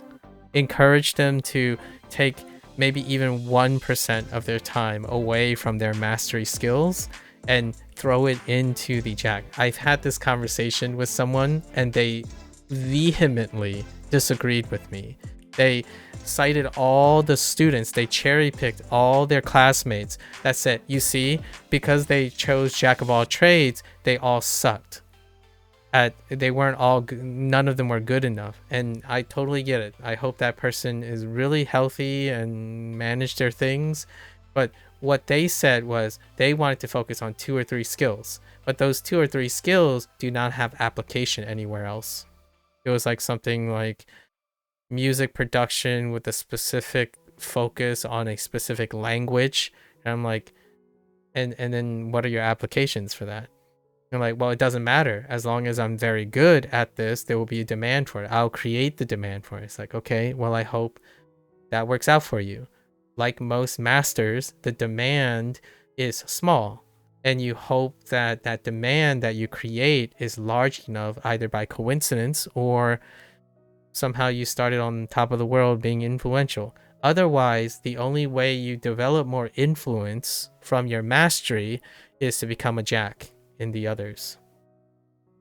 What is a jack? Is a person who can play a pro esports person who develop business skills. Jacks support the king or even the ace. You have an ace pilot, but it is supported by a squad of pilots. It's the jacks support the ace. So if you have a really awesome skill, eventually you're going to have to develop skills sufficient to support the skill you currently have. At least that's how I interpret jack of all trades. is often better than a master of one is because most people who are successful is the master of one and technically the master of a few and jack of many, and then the rest is optional. You're weaving out the rest, you're trying to throw out, but you're increasing your odds, you're stacking your deck. Since when did four of a kind beat a royal flush? The last time I checked, a royal flush doesn't have to have 4 aces in them. Right? I mean, the deck idea kind of goes hand in hand in many ways, but you can stack the deck in any way towards your argument.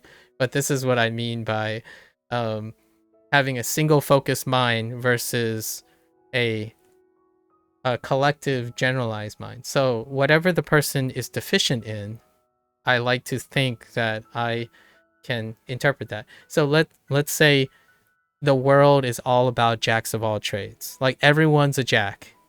Then I will probably spend most of my time thinking about being an ace. So because the idea is you have the balance. And I think that's one of the things that I would say humbly I'm a little bit better at mastering, which is offering a different perspective. Right? When something's hard, I will probably try to entertain the idea of what if it's not hard? And this is our discussion, right? This is where we started with snooker. Obviously, you are still completely accurate in the way you think about things. I don't think there's anything that I'm willing to do to gaslight someone into thinking that when something they think is difficult is difficult. The idea is to try to offer a different perspective and see how they react to it, how they respond to it. So did I apply to any job after I got my PhD? Technically, yes, and I got ignored. And there was like a loss in translation or something. It's one of those things like I think you submitted something, but nothing happened. So I would just assume that it failed. And it was a pivot to doing something that would be considered less use of my skills. So I don't know what happened. I only did once, but I haven't really applied to anything. I honestly wouldn't mind just applying to be a barista at Starbucks or something. But I need another reason. I need another motivation to apply to a job nowadays. Not so much for my own career benefit, but more for the sake of another person or commitment. Oh, so your mastery is in making people recognize that others are jacks rather than your mastery being managing yourself being a jack? Yeah, I don't manage myself being a jack. It's interesting. My goal, I don't think I ever intended. So here's my thought. Something came first. The chicken or the egg question, right? Chicken or the egg. What came first? My original intent is to create empathy. Because in order to strive for empathy, I need to acquire more skills. I think this is the order that has come. I was a specialist. I specialized in a lot of things. In fact, I was very limited in the way I can communicate and talk and stuff. So I found that that's a natural deficiency. It's a thing that prevented me from being able to help people, right? If you lack empathy, how are you going to help people? So my strive to gain empathy is through observation of people. And because of that, I ended up partaking in them too. So then I acquired these skills. And now it's been that the rest is history. So why did I play Os? Is because some other person played Os. Why did I start learning Japanese? It's because some other person that I know who play Os is interested in Japanese. Why did I learn how to draw? It's because some other person learned how to draw. Now, you could argue that because of all this, I need to manage all of this stuff. Like how to keep all these things relevant. And that inherently end up becoming my main focus. So how do you connect OS with Japanese, with drawing? How do you connect snooker to what you spent over 3,000 hours talking about in mental health, which leads to the thing that you're talking about in language learning, which leads back to OS and then come back to snooker in this discussion? That's how you manage them. You manage all these things because you've done it before. And how do you do this? Well, you talk to people like they're not trapped in a box. I don't talk to people like they're trapped in a box where there's no way out. Or even there's no way to expand, right? Is os pronounced with a silent u because it's a foreign word? Os, it's funny. So os, right? I don't know which one's true, but os, the developer, started as a solo dev, and this solo dev took inspiration of a Japanese game, right? But this dev is not Japanese.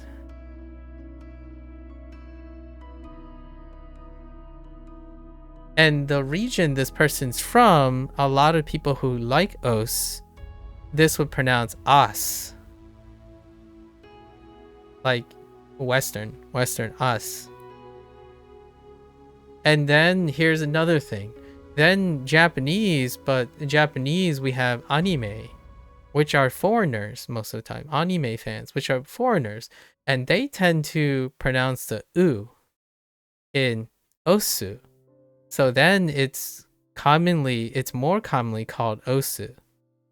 Well, we'll just say 50%. And us takes up like a, I'm gonna say like a 30%. And us, that kind of thing, like us is, or us is to push in Japanese. So I say us or us most of the time because of Japanese us, but it has nothing to do with like the developer and the stuff. Like if it's supposed to be a Japanese word or not. I heard os, and hear me out. When you start up osu, right? Or os, which by the way, Japanese both pronounce osu. Like osu is kind of, when you pronounce the end of an u, it has something to do with like your mannerisms in Japan. So like desu, as like des versus desu, right? There's a mannerism angle to it. So osu sounds a little bit, I'm gonna say, with the lack of a better term, a lot more friendlier and casual. So when you say osu, it's great, like it's friendly, it's kind of cute, right? Like uwu, osu, right? But os is like a very traditional accent for that. But us, when the game started, like when you power up the game, right? It says welcome to us for the longest time. Now it just doesn't say anything, or like they're different insurance, but it says us. So I don't know. The question is way out. What region is the developer from? Let me get a specific. Let me make sure this is correct. He is from Australia. His name is Dean Hubert. And the original soundbite was us. So welcome to us. But his inspiration is from a Japanese game. So there could be, I don't actually know. I didn't like watch an interview, like I didn't scavenge interviews and stuff. I'm sure this question, I'm sure Peppy is his avatar, like his um identifier name, his tag name. So Peppy, Dean Hubert is his real name. Um, he's still the current dev and he's still developing OS. I say OS because of Japanese. I used to say Osu because that's the community default. And then depending on specific regions, you will get people who say as, which is more or less like Europeans. A lot of Europeans would say as instead. Um, funny, right?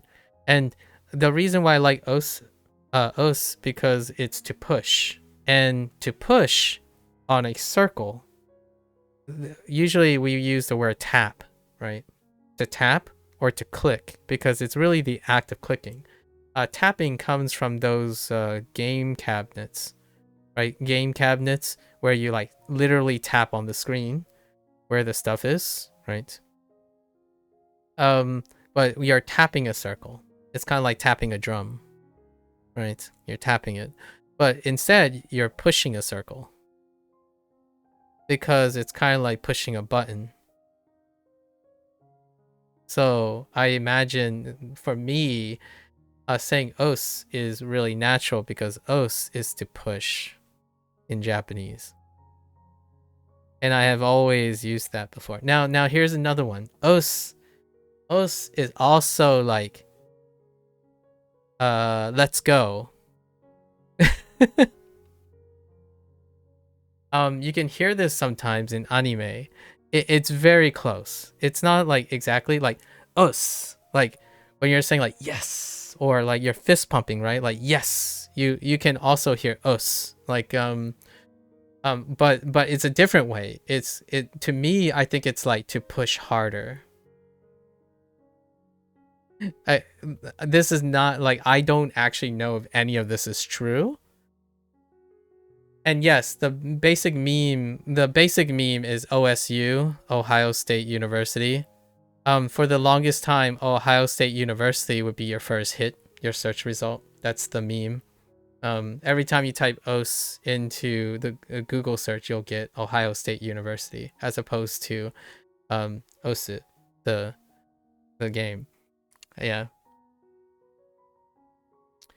So like when you say us, it's like a pushing voice. Yeah, exactly. Also in sparring, when you're doing martial arts, like any form of martial arts or physical endurance, it's like the breathing out sound. So us. So I used to do taekwondo, right? So taekwondo, uh TKD, right? TKD, you do that. You could do ha. Ha is the other one, but us, like you're pushing. So whenever you watch like an anime that's like they're training, and someone's like, give me another 1 mile or something, and they would yell us. And that's kind of where all the other things come from. So if you think about rhythm games and you're pushing yourself harder and harder and getting into the groove and zoning in, this is a good title. It's a great name. It's a great name. It can mean all those things, but I don't know if I've shared this example before, but have you heard of the post-mortem effect? Right? The post-mortem or posthumous or effect or whatever, where like, or also distance, because of distance. One day, right, one day you and I would have done something. 1,000 years later, someone's gonna think it's gonna be like a masterpiece in human condition thing with like 100,000 implications of meanings and stuff because of distance and time, right? That could happen. That could be what's happening with us. So what I mean by that is I don't know Peppy, but the hard thing is I'm not entirely sure if he meant all those things. Just like whenever I was in school, we study Shakespeare, right? We study Shakespeare. Like, did all of that really, like when he wrote, you know, the heroic couplets and stuff, did he really mean to do all of it? I think this is what's happening with Os. For me, since I don't know the actual real answer, for myself, I just take in as many meaning as possible. It means all of that to me. Whether it means that to Peppy or other people, does it would be awesome to know for sure. Like Peppy could be like, oh, I just thought this was a cool sound, and then that's it, and it would end there. It wouldn't destroy anything I'm saying now, though. Whatever I'm saying now is what this term means to me. That's probably what I have to say in that. You know how like when things happen, humans look back on it and it becomes more meaningful over time. And depending on the person's investment, that meaning grows beyond what it was originally intended, right? Like, what is a great example for us? I think jack of all trades, or idioms, right? Idioms in general will continue to be different in the future. What's another one? I think my favorite one that I use a lot is the customer is always right in the matters of taste. That's the one I use instead of jack of all trades, right? I like the additional stuff, but I would say but is often better than the master of one, right? I do enjoy the full one. This one's the other one. The customer is always right. I forgot, I lost the word right there. The customer is always right, but in the matter of taste is lost. And that, in my opinion, in the matter of taste means more than in my opinion, the clause before it. It's a matter of taste. Subjectivity.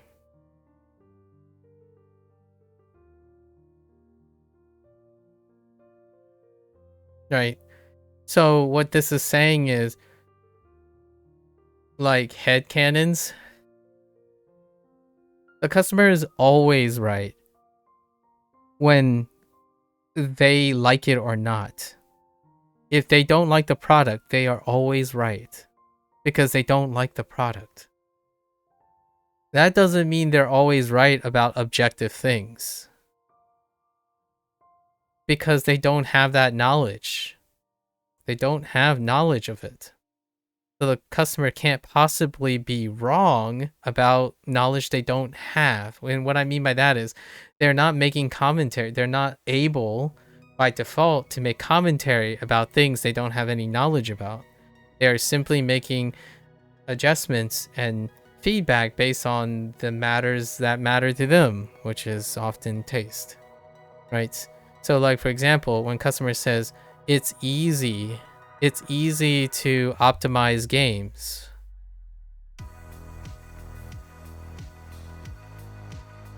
Just do it. That's implied, just do it. Because it's easy to optimize games. The matter of taste here is an optimized game is good. Yeah, I was gonna say Borderlands 4. I was gonna say Borderlands 4, right? It's easy to optimize games. It's a matter of taste, right? Optimized games are awesome. And your game is not optimized. That's the matter of taste. That's it, right? It ends there. As a developer, you cannot argue against playing an optimized game being sucky. In fact, most of the time, the devs and the people who make it probably agree with the matter of taste. Like, if you played an unoptimized game, it feels awful. It's true. Now, when they say it's easy, it's because the concept of taste is easy. It's easy to understand that an unoptimized game is sucky compared to optimized game. When it comes to the matter of how it's done, there are rarely enough information for them to actually know if it's going to be easy or hard. For some developers, it's easy. For some developers, it's hard. But since that is not your area, it's not in the matter of taste. Now we're talking about logistics. Logistics is not a matter of taste. Logistics are logistics. Like what happened in the background. Like how was the game managed? How many developers are in? In fact, you could argue that if it was a solo developer, at least the solo developer can make unilateral decisions. If it's 10,000 devs, yikes. Good luck with that. If it's a spaghetti code that's between 100 devs, that sounds like a nightmare. If it's, now you could even argue if it's a messy solo dev, then it's a nightmare too. But they can't know that. The customer can't know that unless you disclose it, right? But when you disclose it, then they have an opinion that's a matter of taste based on your disclosure, because they're not working on it. They are not the ones responsible for the product. The person who's putting out the product is responsible for it. Tell that to the Borderlands. Yeah, you and your dad talked about it for 1.5 hours. Yeah, Borderlands, the whole Borderlands 4 thing is a big deal right now, you know, because it's setting a precedence for how AAA titles are perpetuating a stigma, and this did not help the imagery or the stigma. I guess we still have Yote left. Ghost of Yote left to uphold, to try to buck at the AAA title stigma. And you probably know which stigma I'm talking about. Yeah, Pirate Software is another one. A good point. However, the game might be a premium game for premium players, so basically if the game isn't optimized enough for your system, then that's just your fault for being poor. Yeah, see, that there should be a follow-up to this. Like, where the customer, right? The customer is always right in the matter, you know, in the matters of taste, right? I keep forgetting to write, right? A matter of taste.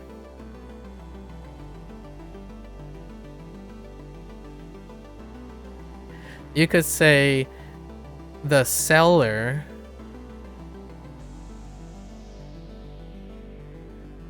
is always responsible for making it right.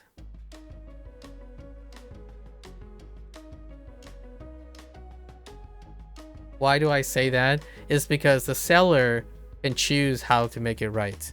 Even when they're wrong, they are right in their decision. Because if they choose to respond the way they respond,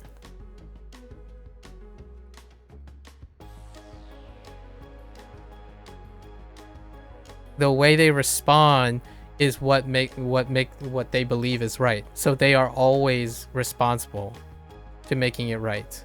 As in, what I mean is what they think is right. Responsible to making what they think is right. So that's for better or for worse. So if they respond poorly and get a poor reception, they are still responsible for it. That is their choice.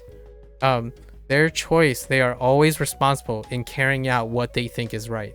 If what they think is right is to blame poor gamers for not having the right hardware, then they reap all the responsibility.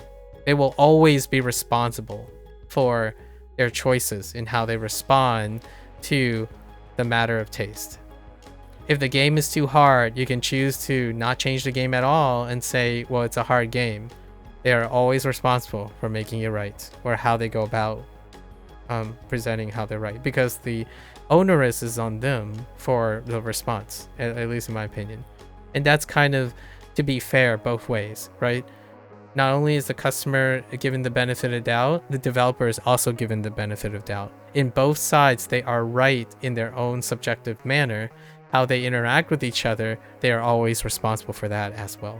So the customer is always responsible for their taste in the matter, and the developer is always responsible for their response, right, to that judgment. And those are good truths, in my opinion. Those are excellent truths that are non-negotiable. Pretty reasonable, I would say.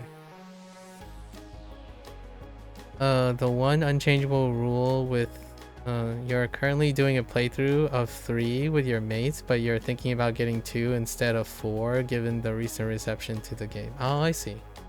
Intriguing. You're currently doing, that's cool. I didn't realize you could I didn't realize you were playing Borderlands. I think I missed the sentence by you because I totally, oh yeah, I missed the sentence. Hold up. So hold up. You clicked on a Reddit thread where the person asked if OS means anything, and the responses were Ohio State University and heroin in Japanese. That's why it's so addictive. So that was helpful. Yeah, pretty much. Also, in sparing people will make noises when they push kick. Like, oh yeah. You saying the creator might say that OS just sounds cool reminded me of a video of someone interviewing the band AC/DC, and the interviewer asked, some people say it stands for Antichrist, Devil Shout. Oh my gosh. And the band just said, no, it's just something I saw my mom's electrical appliance. Yeah. But hear me out. This I've actually engaged in this before, and I often ask people, like, what's the meaning behind their names? Like, what's the meaning behind your name, Procol, right? Actually, have I even asked that? And then, like, some people ask, like, what's the meaning in my name? And oftentimes I'm sometimes this is a hit or miss. I ask them, what do you think it means? And they might get defensive, and my inclination was like, it can mean anything. I would love to know what it is to you. There's no wrong or right answer. And oftentimes someone would like come back at me and say, well, there is a right answer. It's the answer that you chose to do it. It's like, well, but this name is a public name, so it's not like it's my personal name. Like, I was given a name for a reason, and my parents may decide that there was a reason behind it. But this name was made for the public, so it's whatever the name stands for. And I always wondered what other people know before I tell them what it is, because often removing the mystique is not as interesting. And ultimately, I would embrace the idea, like, my name or the names that I choose are the things they become. It becomes both of our things. And that's far more important than being my thing. Like, oh, hey, someone's gonna come by and say, like, oh, your name is this. It's like, it must mean this. And I'm like, well, originally I intended it to mean this. Can it be both? And if they say no, then obviously we're talking to someone who wants to not share, but be like projecting, right? And I think the AC/DC thing is pretty funny. I'm like, oh, okay, well, that definitely serves a purpose. Good. Let's see. Messy, so yes. Yes. Okay. The one unchangeable rule when selling something online that people still haven't learned is never ever respond to complaints about price by putting the blame on the customers. Yeah, that's like a 10% chance. Like, even less probably. Like, you're aiming at like an XCOM level of success. Like 95% chance it's going to miss, and you're just going to miss most of the time. Calling customers poor and making fun of them because of that has never, because it's a matter. Yeah. Be Lord Gabe and lower the price of games in poor regions as well. Let's just say that also doesn't work as well as people think. So here's one that I would say.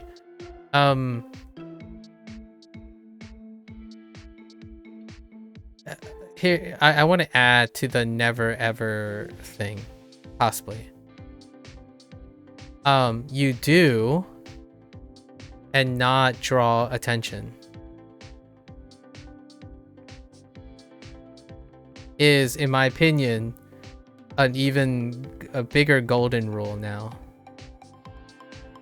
So you don't say, look guys, how I dropped the price. You do it and let them figure it out.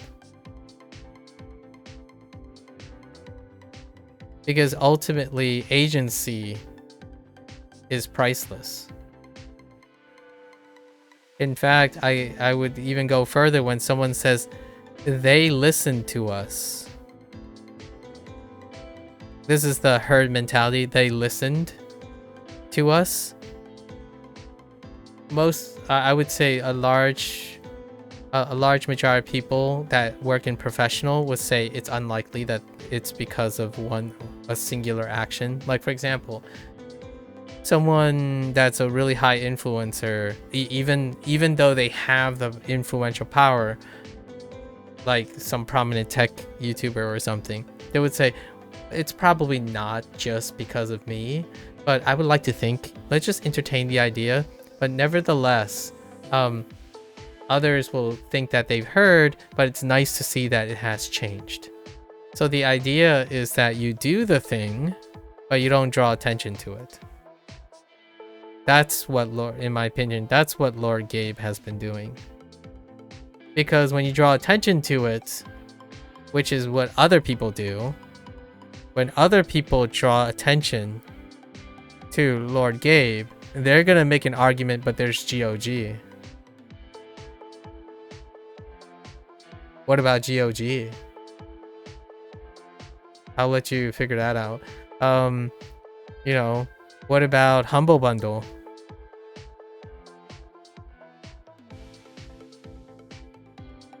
Like that's what happens when you draw attention to it. So the person who's acting, the person who's doing the act, typically do not draw attention to it. That's like the new, in my opinion, that's like a developing metagame. So when you ask me, like, for example, if you ask me, what do I think I'm good at?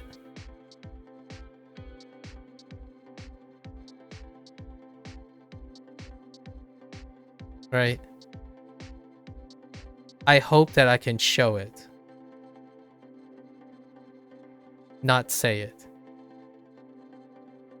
But when I have to say it, do as the trendy Asians do, I suppose, quote unquote Asians do. You play it down. You play it down and hope that you get to show it while playing it down.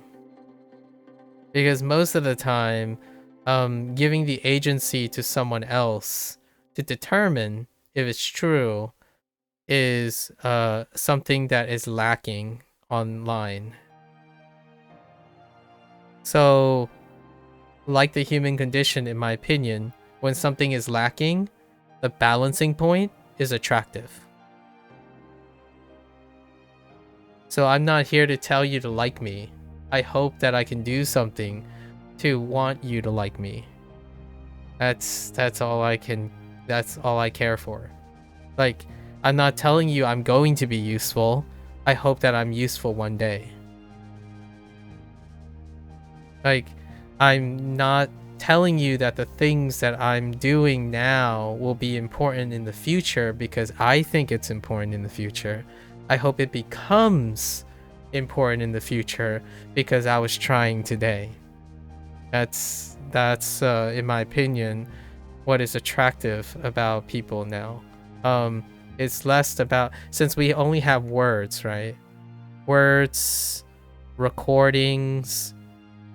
Taking advantage of recordings is the idea that you do something and then let the opinions decide. Because once again, the customer is always right in the matter of taste. If they don't like your content, you can do something about it, not draw attention to it.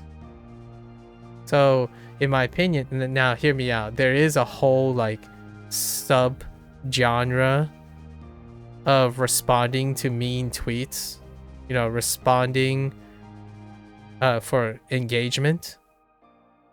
So you know how like that's another metagame that's developing that's in contrast. So I'm not saying this is like a, again, it's very hard for me to say always, never, and whatnot, but an exception to this, to counteract my strong statement, is how people take, you know, a video comment and say, oh, this guy said this, that I'm stupid and stuff, and then they make something of it. What they do is they do something, but they also draw attention to it. So that is a choice. I still prefer to do than continue to draw attention to it. Let the work speak for itself, so to speak. But here's the double standard. Here's where I fail and others will be awesome at doing. I don't have a craft. I don't have a craft that doesn't involve words. This is where the double standard is. If you ask me what I'm good at, and I say it's about talking, I'm good at talking, that sucks. And I know it sucks. Because you would have to talk to me for a while before you know what I mean by I'm good at talking. Because this is a double standard. Talking is cheap still online. Because what I just said, you do. Well, what if the thing you do is talking? How do you make the talking unique? How do you make it meaningful? How do you do that? That's what I spend most of my time doing. I think I speak and talk a lot. In fact, you know, a lot of younger audience kept calling me a yapper, right? Yapper, put the fries in the bag. Put the fries in the bag, right? This is what I get most of the time. But that's okay, because the skill they're looking for is not talking. The skill they're looking for is doing, or what they classify as doing. And I'm not a doer. I'm not a doer in that way, right? That kind of sounded weird. I'm more, where the thing I'm doing that I do every single day, effortlessly, in my opinion, I feel it's effortless. It's the thinking that and the planning that's more effortful than what I'm saying now. I've already planned and rehearsed all this. That is not shown here. So that's the thing that whenever they say, what is hard to do? The thing I'm doing. But here's the irony. It's not amazing. Being able to talk is not amazing. And what I mean by that is, it's only amazing and important when you need it. I'm not going to go around and create a demand for it. So like, I'm not going to tell people, hey, do you know what the solution, one of the strategies for coping with anxiety, like social anxiety? Communication. How do you develop more communication? You talk a lot. Like, but what if the things I talk about is cringy and stupid? It's like, well, you got to start somewhere. Like, but I don't know what that's like. Have you played a video game before? You started somewhere on a video game. Now it's like bread and butter. Go turn talking into bread and butter. But this would be a hot take. This, to me, is saying, not doing. Spending 2 or 3 hours talking about a trivial topic that makes someone more interested about the way they view life while all doing it for no audience whatsoever, that's doing with talking. The conversations that I have with one other person for 3 or 4 hours in public is me trying to demonstrate what it's like to be friends with another person, or bumping into a stranger on a train and saying, hey, you know, we're going to be on the train for 4 hours and I'm sitting next to you because of assigned seats and stuff. Let's talk about something interesting for 4 hours. And then the trip will be gone. Like, I can't tell you, this has happened before. I've often offered people a phone call when they have to travel alone. And what I mean by that is, this person is driving, and we're not talking about like driving on a headset something. We're talking about like open, you know, like open over like the speaker or something. Like, there are people who, when they're traveling alone, it can be like a miserable experience.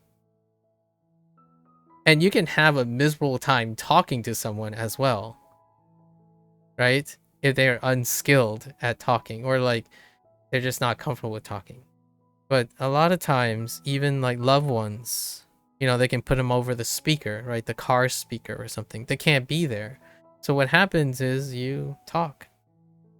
And then after you drive for 3 or 4 hours down the highway, you're still alert. And then you realize the drive is over. I think that's the skill of talking that we're talking about. And that's conversationalism. In fact, conversationalism can be so effective that you can put someone to sleep, but they would be happy, not bored. Let me know if anyone finds this relatable. Where someone says, oh, I really like the conversation, but I'm just tired because I can't keep going in the conversation. Versus, I'm really tired because you are bored. You are boring me to the point where I want to fall asleep. That's different, you know. Those are the two different things. Fine lines. Okay, let's see. Also, with that tweet from Borderlands 4 dev, had a hilarious reply from someone showing that they had a 5060 and still having performance issues. I can imagine. Sorry, that thing with the Borderlands 4 CEO got to me, so I had to get out the jumble of comments on it. That's fair. I did see the same thing. I saw coverage of the damage control. That is that. A few of the tech channels that I watch have found alternative solutions. Take a good guess at the origin of your name. It's a pro call. That's all I got. Actually, that's near impossible to get right. It came from you getting an Xbox One as your first console, and the auto-generated name was the Pro. I can't remember what came after Pro, so I called it. I changed it. You changed it to Pro Cool, and then to Pro Call as a sort of play on words. Ah, I see. I just think it's a. All I read was the Pro Call. Like a call that is good, like a good call, you know, a good call. That's all I thought about the whole time. Anyways, that's it. I hope that was entertaining. I know you said you can't stay for long, and that would be your last one. Let's consider this like our last one, right? Last topic. I don't know who else would ever listen to this type of thing, but we know it happened. It all started with snooker. I don't even know it's pronounced snooker or snucker or snoker. Hold up.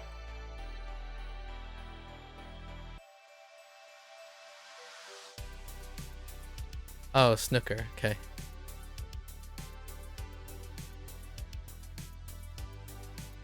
Snoker?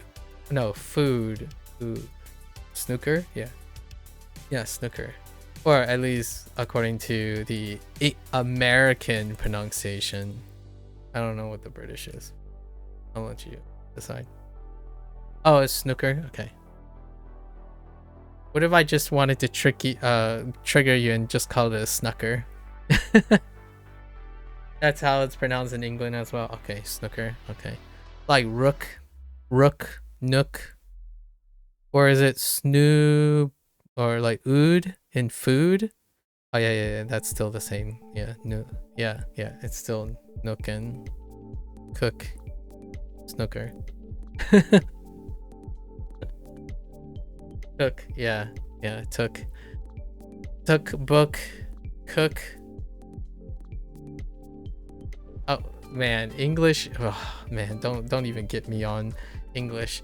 Oh, oof, that's gonna be like another 4-hour digression about English. Is there any words that use the other pronunciation? Ooh? Ooh? Oh, you mean with a K? I wonder if there's anything with a K. With a K. That's a great question for someone who's better at English than me. So is there any ooh into a K?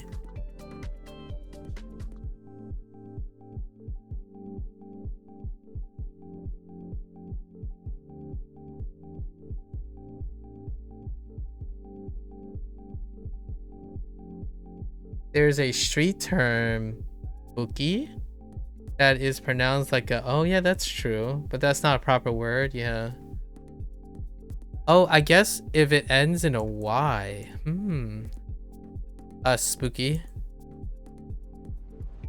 But that's ending in a Y though. As opposed, it's ending in a Y. Spooky.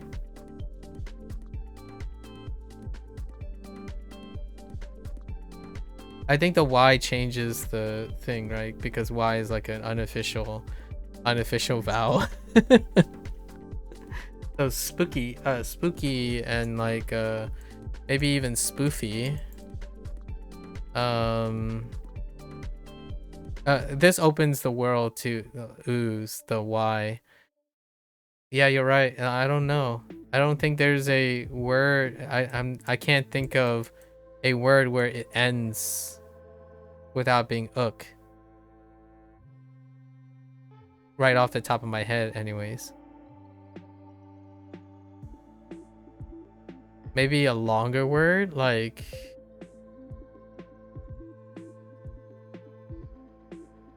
no, I think we're pretty good. Between an American and an Englishman? Come on, right? I'm kidding. Obviously, I'm barely a representative of a multi-generational American speaker, but let alone try to be an authority on pronunciation.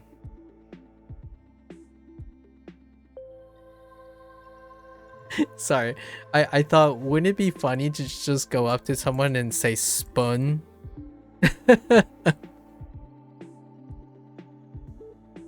Like, hey, can I get the folk and the spun from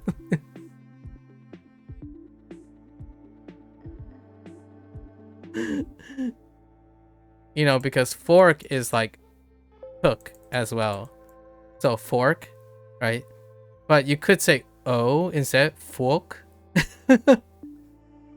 Folk, folk instead of fork, and then you can say, instead of saying you can say so spun instead of spoon.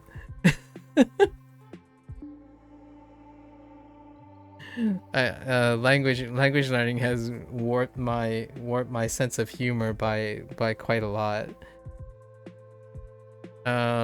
How would this be pronounced if it was read? Spawn. Yeah, spawn. Yeah, it would be like spun, and then poruku.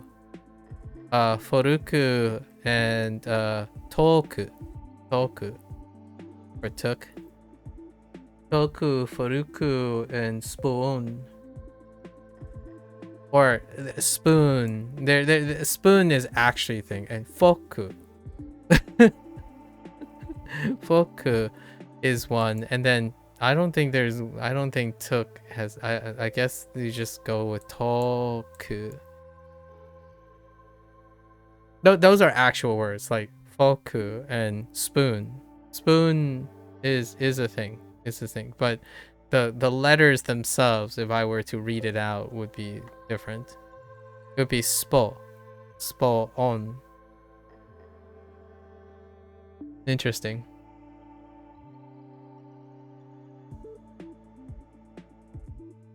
This is where I would throw in the worst travesty that I've ever done or ever heard from someone. And it just settled me. I don't even know where I got it. Is pronouncing fajita fajita. Or Teiko. Teiko can take the cake. Teiko and fajita is probably I mean that's a whole nother level next to like quesadillas and chapatles.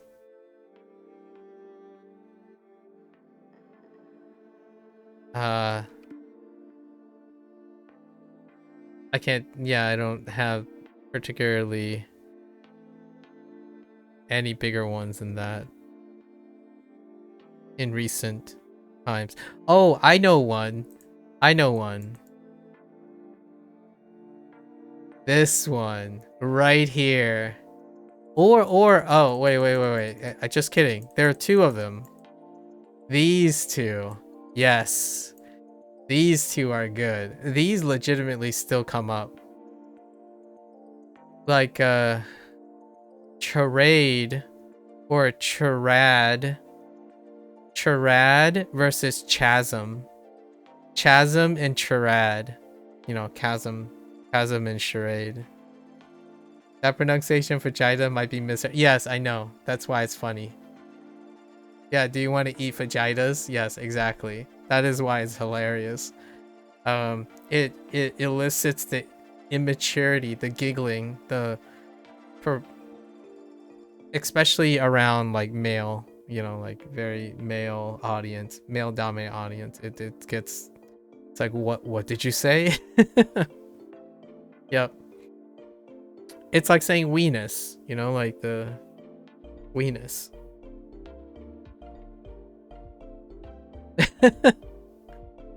Like, ah, man, I just bumped my weenus. We were all kids once. Although when I was a kid, I didn't find any of this funny because I didn't understand. Isn't that funny? Like, I don't know if you find that poetic or not, but when I was a kid, I didn't understand potty humor as much as well as I do now. I laughed because other people were laughing. It's kind of one of those things, like I laughed because everyone else around me was laughing. But nowadays, it's, since I'm a little bit more connected, I feel like I'm a little bit more empathetic towards like a younger audience or like being around younger people. I think it's fine. Like I can laugh because I understand that I have a mindset that I can understand that, like, why is it funny kind of things. Your friends say something similar sometimes, but it is a bit dark. It's the word that ends in oh yeah, guardly, yes. There are others like jorking, gooning. Like, so kids knows what they're doing. They're obviously lingoing all the time. So these are language related things, right? So I can say them pretty nonchalantly without like cracking a smile, but at the same time I can empathize with why it would be funny in this times. For me, I have boomer examples like chasm and like charade. I think the worst I've ever heard was like charade. And then chasm happens all the, like chasm is still fairly common, and it's whenever people play fantasy games, it's not because they don't know this is chasm, is because after a while you're like it's English, it's related to English, because when you initiate on ch, there are more ch's than cas, or like ka, and then there are more ch's than sh's, and then that makes sense. And then there are more even charade, like charade versus charade. Some part of the English, American English, is that you're trying to prevent yourself from saying a lot of times instead of so sometimes they're like, oh, this is a fancy word, it must be like charade. And I'm like, no, like I still don't know like what the regional differences are, but charade would be my default for charade. And that's because, hear me out, there's a reason why I say charade, and I can tell you exactly the reason. It's because of Alfred Hitchcock's movie. Yeah, bet you didn't know that, huh? Did you see that coming? Huh? I'm just kidding. I'm being a little cheeky right now. Charade, Alfred Hitchcock's movie Charade, is how I know.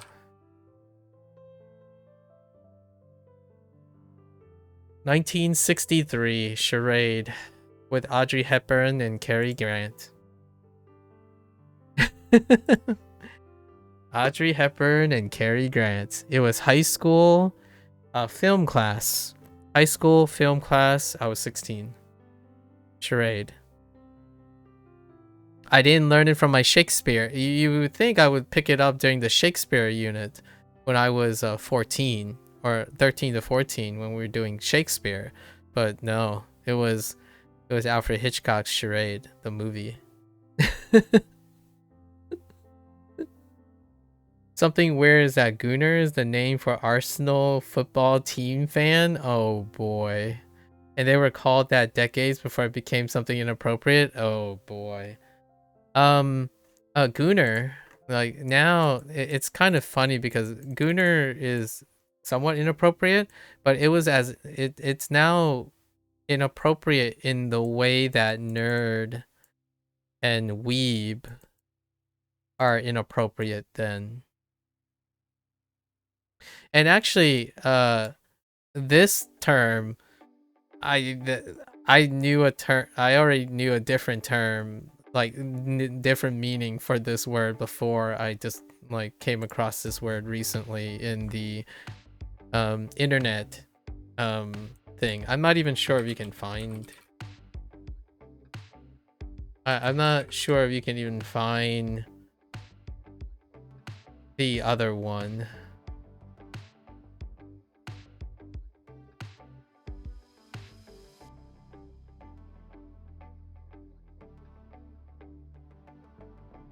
Yeah. But anyways, it's become, it's become a new thing, and that's interesting. Language is interesting. Wait till you try and pronounce the name of some British towns and locations. You did not see that. Yeah, I mean, listen. I would be very impressed if you it's kind of like saying wait till you come to the United States and pronounce all the words, all the names that don't have to do with British occupancy. Honestly, I still don't know how to pronounce most of them. Like Canada Gwinnett. Canada Gwinnett, I don't know how to spell it. But you can take a wild guess what Canada Gwinnett is. And I'm not even sure if that's how you say that. Or like something like Chattanooga.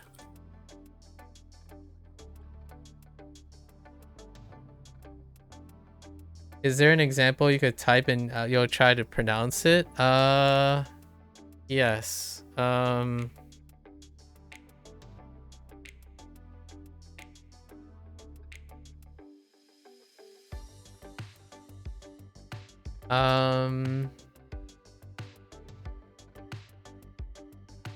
maybe some cheap ones like these ones. I hopefully I don't dox myself too hard. These are pretty tame.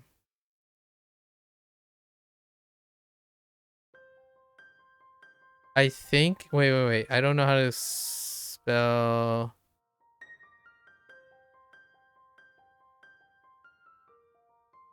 What? Is that Allegheny? I don't know. No, the N is oh sorry. That's an N. Sorry. I pronounce it a specific way, but I don't know if that's how you pronounce it. I am actually unclear of how you pronounce any of these names. So,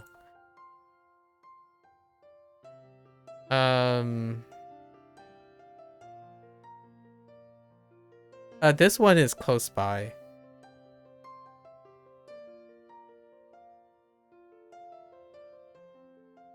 You would guess it's pronounced like alchemy, but with a G. Okay, there's an extra syllable here. Yeah, that's the only difference. It's Allegheny. So this la is pronounced. Yeah, so this la ends up being pronounced. That's kind of like one of the signs. But you know a lot though. I'm pretty sure most people know a lot of Native American things, right? Nearly, I think nearly all of the state names, a large majority of the state names come from Native American etymology, I think. Like Alabama, like all of these, like Alabama comes from I think like Ali, like I don't know how to pronounce these. Right? I think Arizona came from something like I can't pronounce any of these things, but I've seen these written and I just never pronounce them. Nearly every single state has something to do with that is derived from like all the non-British occupancy stuff, or the Spanish or the French. Most of the ones that have roots in the native language to the Americas. Yeah. And I have no idea how to pronounce these. But there are existing ones. I think let me see if I have let me see if I can find one that I am familiar with personally. It's sort of the opposite for some places in England, like Happisburg. You don't pronounce the P. Oh, so Habsburg. So it's pronounced more like Haysborough. Oh, that's pronounced Haysborough? Holy. Okay. Wow. I could talk about this for days because it deals with like language.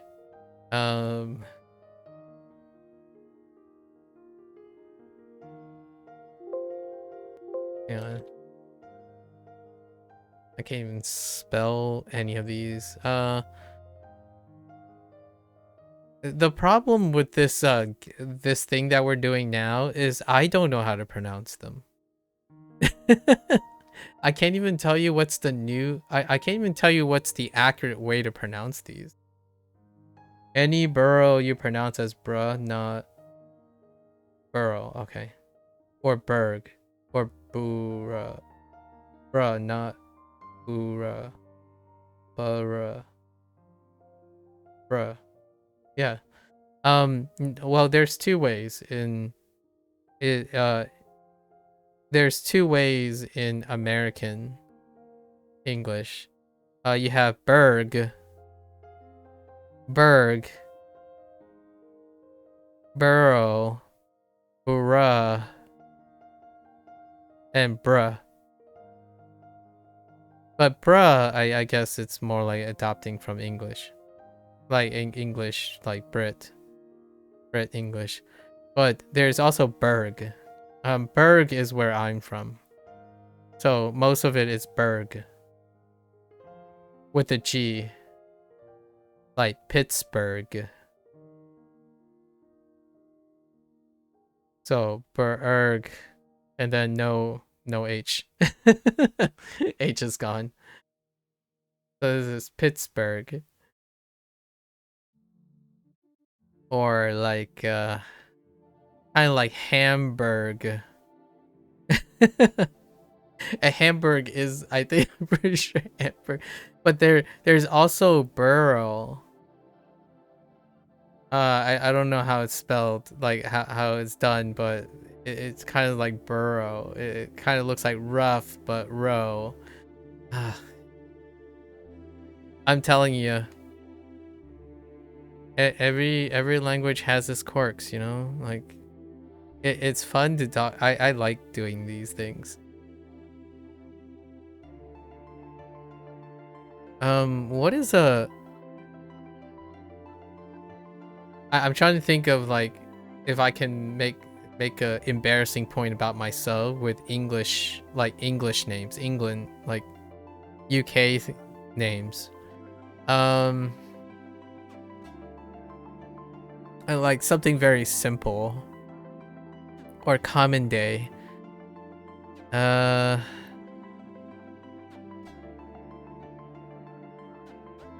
Here's one, and I'm not sure if it's an English thing. Casterly. Like Casterly Rock. I'm not sure if this is a thing. Hold up. No, Castler. Oh my gosh. No, that's not it. It might be Castley. I always felt like this sounds weird whenever I see it. Castley? No, maybe not. Maybe I'm just making this up now. Like dastardly, yes, without the D. Oh yeah, I knew about that. That's the meme. So the meme is that name, that town name. The one that's really long. That yeah, I did see the clip of the meme of that. But we're not, you know, like long is a different story, right? Long is a whole different dimension. We're more talking about like enunciation stuff. Yeah, you can't pronounce it either. Yeah, I wouldn't. It's like when you're a kid, you can probably learn to pronounce it just out of silliness. It's kind of like saying supercalifragilisticexpialidocious, which isn't a word, and then you can say like ultramicroscopic volcanoconiosis, right? When you are as a kid, you get fascinated with very long words, and then when you say it enough, it becomes like, well, you can't pronounce it, but you did practice, and then it's fine. Yeah, we're learning pi, yeah, in however many digits, exactly. Like back in the day, I was more interested in diseases, I guess, and then everyone's like, oh, you know what's it's like the longest word isn't supercalifragilisticexpialidocious because it's not a real word. It's actually ultramicroscopic volcanoconiosis, and I'm like, oh, that's kind of neat. And then that stuck. So now it's super. I think they add super ultramicroscopic volcanoconiosis, right? And I'm like, well, it's a long word, but it has a lot. It's like a suffix of suffix of suffix. So you have all your Latin suffixes put together. You know, super, ultra, you know, volcano, coniosis or conosis, like they're all just lumped together. And I'm like, oh, okay, well, that's kind of like saying, what is the largest English word you'll ever know? Well, it's like I mean, it can keep going if you want. Like you're saying what is the longest English word you can find. I mean, you could just count a number that's really big, and that's the biggest number. Like, what is this? Conceptually, this would still be one number. The longest word is a name for a really long DNA sequence, you think? Oh, a really long DNA sequence, huh? Or for a really long DNA sequence. I don't actually know what that means. Like what the word is. Oh, I see. Yeah, you can do that too. Yep. Yeah, you just use IUPAC. The IUPAC naming system for chemicals. So you need to name like, right, even this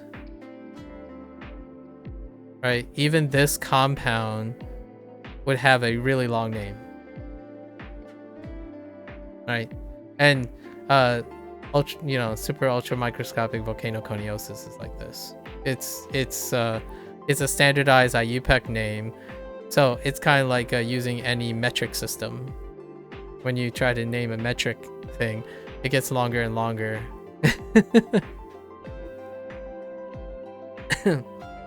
Also, I think I drew an invalid structure there. I'm pretty sure I just put. No. Maybe it's fine. No. The structure was fine. I miss those days. That was part of organic chemistry. I'm not sure if you took organic chemistry. Syntax error. Yeah, no, I was thinking maybe I might have put 5 bonds to a carbon atom, and that might have ended my scientific career. I'm sorry, fraud. Everything's fraud. I'm not entirely sure if I just put 5 bonds on a carbon or not. I'm pretty sure I drew. Yeah, I think it's fine. I was trying to draw an organic acid, like a aromatic organic acid, but that's fine. I didn't say I was a chemist. That was orgo. Usually most people need or be required to have organic chemistry, maybe like dabble in organic chemistry their first or second year if they go into a science field, like a physical science field. So that might have been familiar. So right, this is a aromatic, right? And then an aromatic has a resonance that allows it to stabilize with this, but occasionally you can have like attach it to an organic acid of some sort, right? But then I think this is kind of erroneous. I think maybe it's more like a if it's in solution, it's more like this. I don't remember anymore. I don't remember. Don't judge me. I lost my chemistry a long time ago. Or I didn't lose my chemistry, but no, it hasn't come in your degree yet. Oh, okay. Yeah, most of the time, organic acids are important for most physical things. In fact, honestly,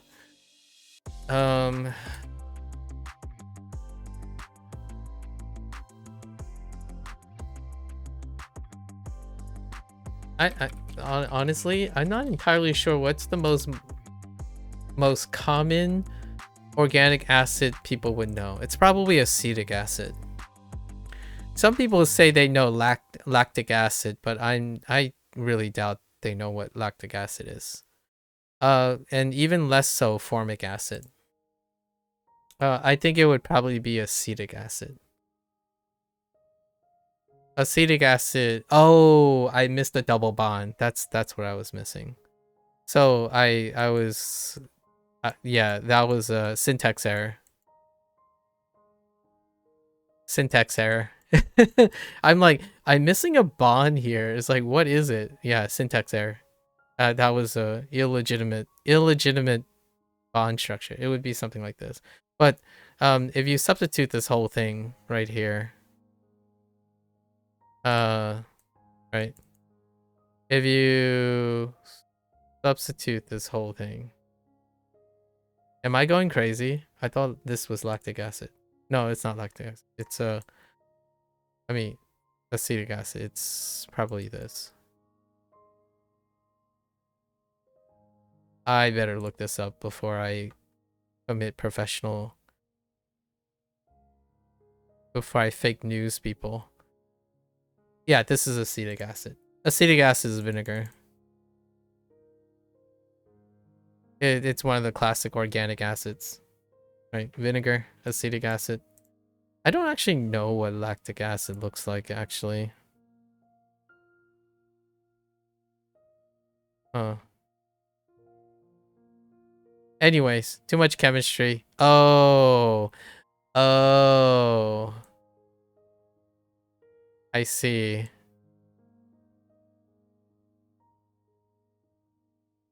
Huh.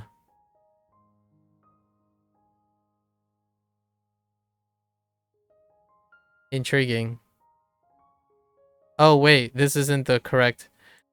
Oh man. I'm having flashbacks.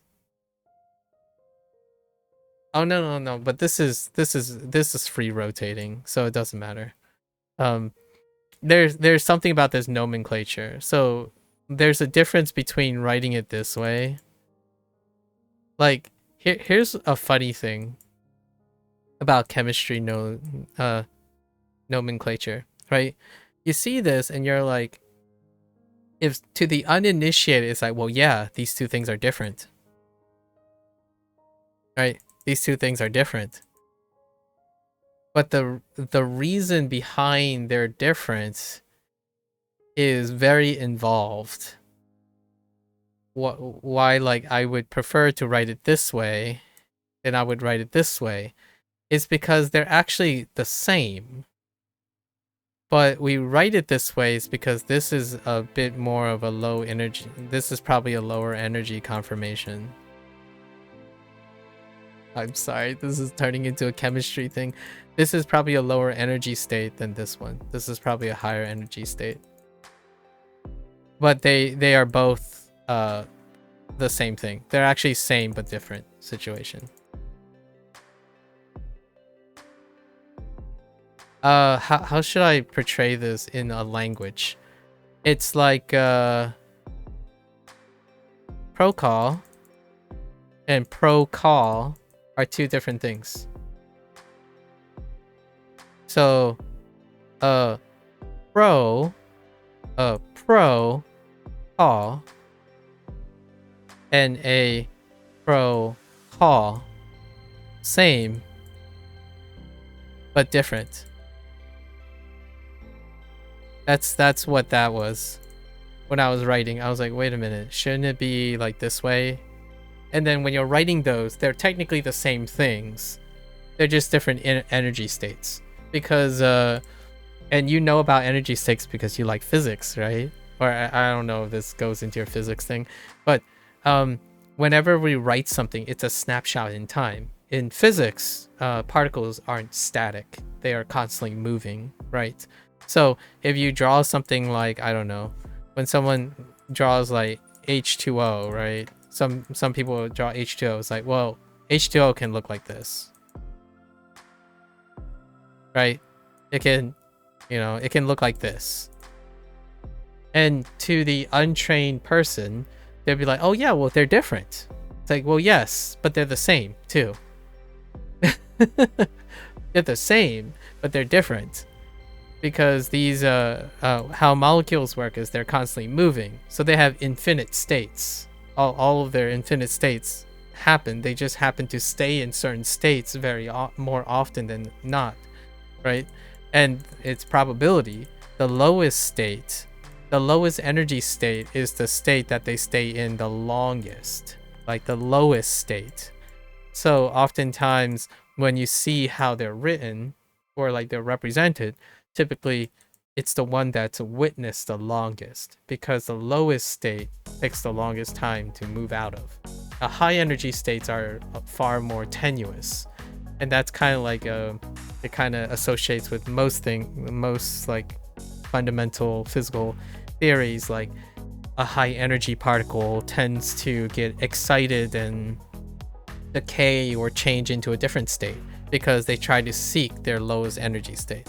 The lowest energy state is the most stable. Going up in energy state is sort of like a filtering method for how long they stay in the state. Yeah, exactly. The higher the energy state, the more and more fleeting it is. Like the duration of the state goes down as the energy goes up. And then the lowest energy state is the state that stays the longest. Is like freezing, right? Freezing is a lower energy state than boiling. So molecular motion and stuff is slower when freezing and then boiling. I'm picking two extremes. Obviously, you could just compare room temp with freezing. And because of low energy states, they are more stable. And that's why freezing food, as opposed to leaving it in temperature, tends to preserve the food in its state longer than room temp. Because biological reactions happen slower in freezing states than they are in higher temperature states because there's more energy in the environment, or energy in the substance than is. These are like really layman's terms. I'm like generalizing in layman's terms so that it can be relevant. It can be interpretive, right? People understand this stuff because it's also intuitive nowadays, where freezing wasn't intuitive back in the day. It's crazy to think, right? It's so crazy to think. There are other ways to stabilize things. Obviously, we have preservatives. Preservatives are a different form of stabilizing things, but this deals with necrotic stuff, like necrotic agents. Necrotic agents that can create lower state products.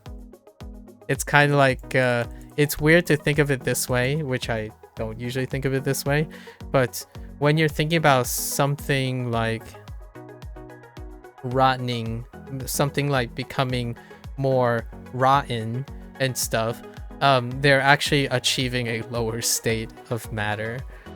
It's being broken down, so they become lower and lower energy in general. And what's funny about that is how that links with appetite and the perception of appetite and like psychology of things is that higher density energy stuff is more tasty, right? I always thought this was a funny relationship. When you have like fats and stuff, right? They store a lot of energy, but fats are kind of stable as well, but it's their density and their appeal, like how much energy they contain, that somehow deals with how tasty things are. Not that this is relevant to this physical property things. It's just funny that there's an association of stuff like that. You know, you find it's also, you don't know why, but you find it so weird that iron is the most stable. I'm not actually sure how. Yeah, I'm not actually sure the relative stability of elements, but I'll take your word for it. Iron, huh? Yeah, and you found it surprising how much longer food stays fresh when you lower the temperature they're stored at even a little bit. Exactly, right? Does salt count as a necrotic agent? I don't know. That's a good question. I mean, necrotic, if defined strictly, is the ability to, like, it's a condition of dead or dying tissues which result from necrosis, right? So this is where cells and tissues die to a lack of blood flow. Well, if it's due to blood flow, like injury, disease, or infection, you could say it's a necrotic agent if it causes necrosis when exposed to salt, and salt can be necrotic, right? It's especially necrotic when it comes to very specific organisms who have permeable membranes, or maybe like an exoskeleton, something that has an exoskeleton. where they have freely transference from the outside. You know, they're like their body is freely exchanging across their like surface. That's like insects, right? So some insects and like we could say like slugs, which they have like permeable things. You can even say like putting salt water into a freshwater, like to freshwater organisms, that would be considered a necrotic agent, because the salt is going to interfere with the organism's ability, right? I don't know. It could be very generally. It's kind of like the same argument that all things, quote unquote, all things are necrotic. I mean, all things are carcinogenic. Like, well, if the thing exists in the environment of the sun and they also have cellular respiration, then pretty much everything can contribute to carcinogenesis. So I don't know how far I'm going, like how far back I'm going with the salt thing, right? Because salt is necrotic if you eat a lot of it. You could argue that. You could make an argument that, well, eating a lot of salt leads to high blood pressure, so it's necrotic because it's necrotic. It eventually leads to something, but I'm not sure how they define necrosis. You think of necrosis when you said necrotic. It sounds like a contradiction that preservatives that keep things fresh for longer and rotting meat are both making the food the same thing. True. Oh wait, hear me out, Prokal. What about dry aging?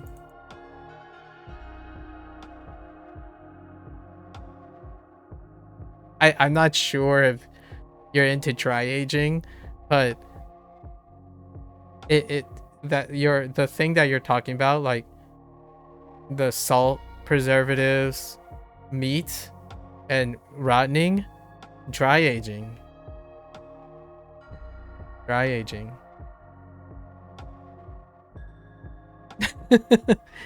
That I don't like. That will throw people for a loop, because dry aging is a delicacy, and the process of dry aging is doing something that will make you about dry aging. It is weird that meat gets better the longer it's left out. Yeah, so in a world like the whole salt thing, right? I think the salt thing was, I don't want to sound too general, but I think it's really definitely had more of an Eastern bent to it. But then there's something dry aging, and I don't think dry aging was very popular in an Eastern perspective. I think dry aging is more of a Western. Like historically, I think dry aging came up in a different way. No, hear me out. Though there's still like jerkifying, like jerkifying. I know I'm making up words now, but there's jerkifying where fishermen, right? Fishermen would dry the fish, right? And the reason behind the salt is to remove moisture, in my opinion. It's moisture that leads to bacterial growth, or can sustain bacterial growth and breakdown. So in a way, yeah, salt can be necrotic, but moisture, it's kind of like saying, well, something is going to age your thing even worse than salt. What is it? It's moisture. But here's the thing, though. You could say then, how does dry aging work? Well, you surround the salt. You create like a barrier around the meat, so the outside ages in a bad way, but the inside is protected. And I think that's kind of where like the line gets blurred.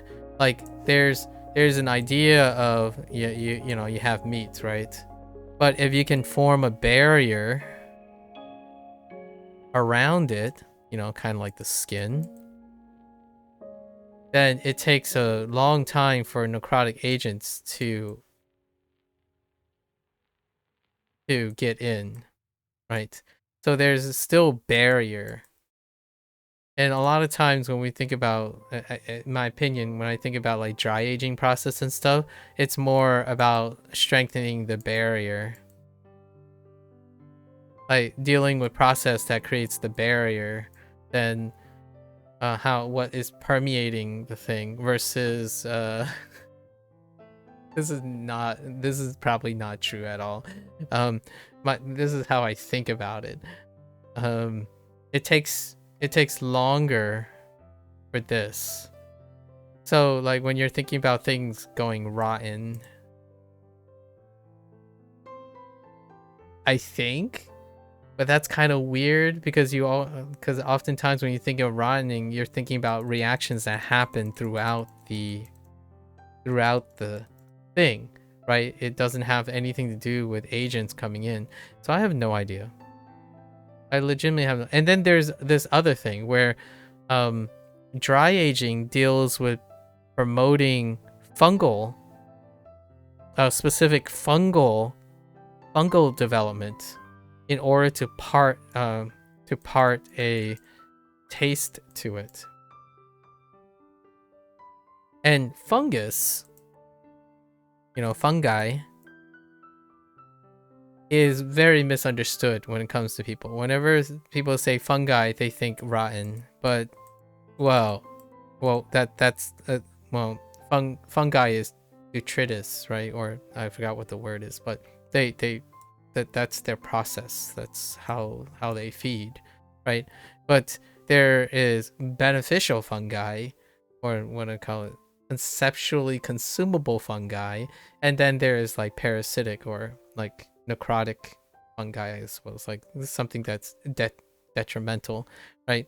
So dry aging deals with also the idea of deliberately promoting fungal growth on the surface of the meat in order to impart a flavor of it.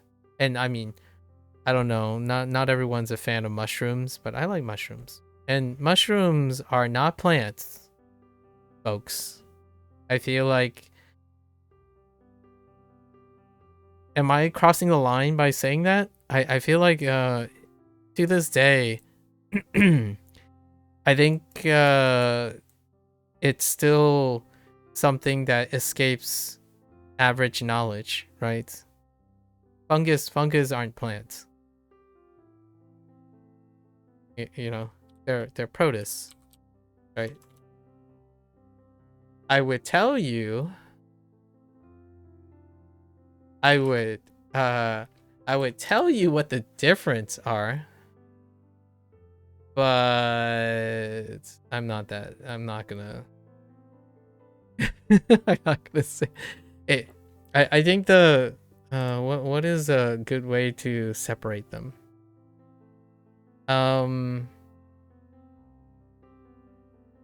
I think the closest thing I could probably say is probably how they acquire nutrients is the thing that most people would understand or can observe. Fungus is often associated with the rotting of things, right? But that's not what plants do. Plants don't do that. Or they rarely do that. They may or may not. There may be like some, I don't know, some really rare exceptions or something. But generally speaking, the classification is fungus. They're heterotrophs. Right? They're heterotrophs. Not in the sense of like actively consuming like mammals and whatnot, but they are not plants. They are, right, they're not photosynthetic. So despite fungus appearing on trees, you know, you have like your tree roots, and then there's like these things coming out of it. It's like, oh yeah, that these are plants. They're fungi. That's what they are. They're fungi. And I didn't mean to say protists. They're just fungi. That they're just fungi. I don't know what else. They're not photosynthetic. My science is gone. I'm gonna have to relearn all my science all over again. I think the most popular fungi is yeast, right? Yeast.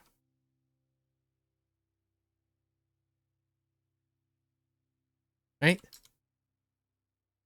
Everyone's especially pro call, you know. If you're heading to the pub and you're getting that swig of ye olde beer, you might have encountered yeast. I'm not sure if you're into bread. I don't eat bread too often, but yeast. All right. I'm done. I'm grasping for straws now. 足りない No.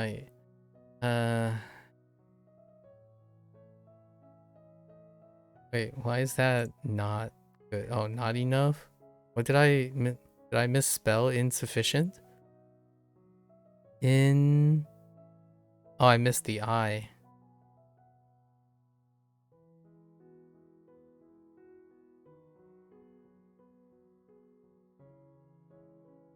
Gaksha. The heck is gaksha?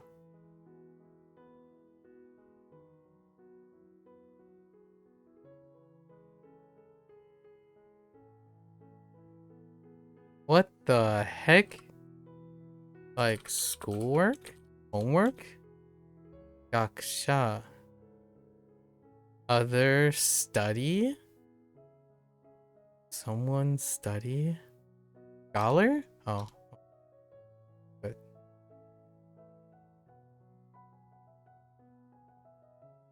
Okay. Good talk.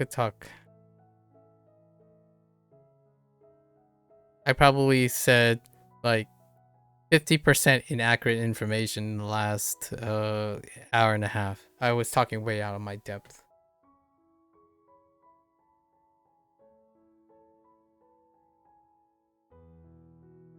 I'm more familiar with those things based on their application than their principles. The concepts of them are not good. Incomplete at best. The examples are relatable, but the details are 100% guaranteed to be unreliable. It's like a layman commenting on layman terms.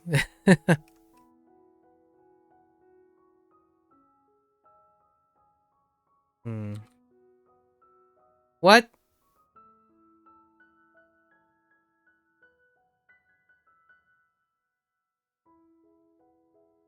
What?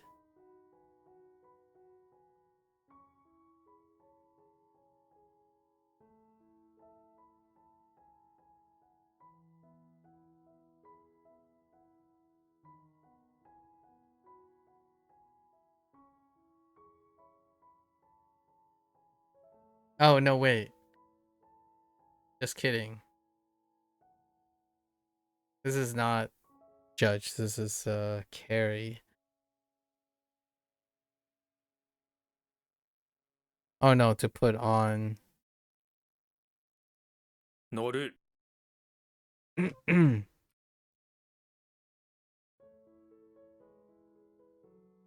Okay, we're back. Let's go. Let's go. Let's go and get everything wrong.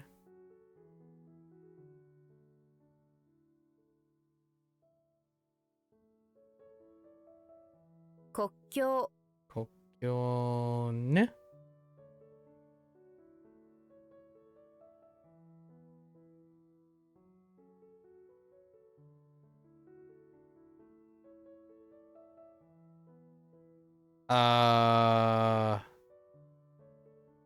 What the heck?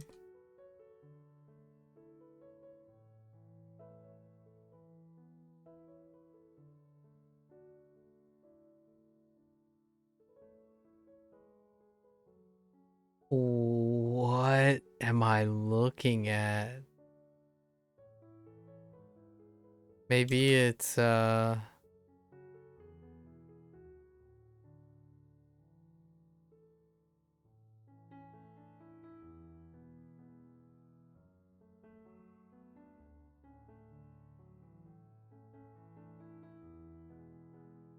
it's another place. So, oh wait.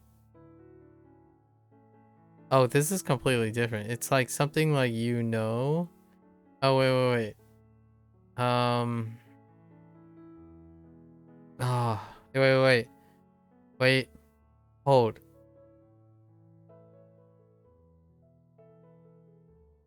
Something about like you know another place.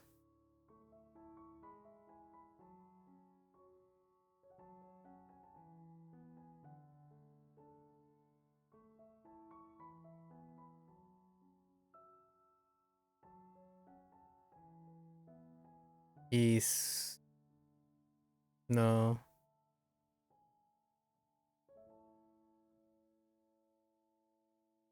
Oh, come on.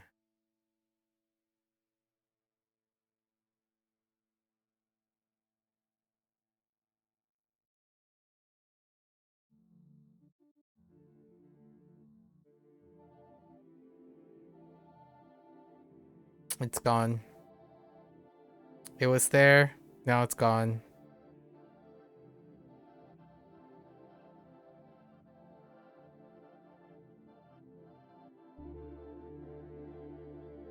No, it's gone. Let's just. 道 Okay. Disappointing.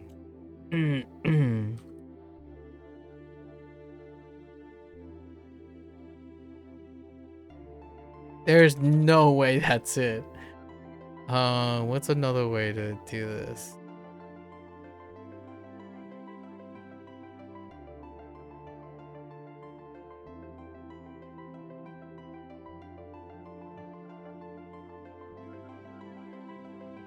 Watashi jishin. 私自身 Wow. Watashi jishin.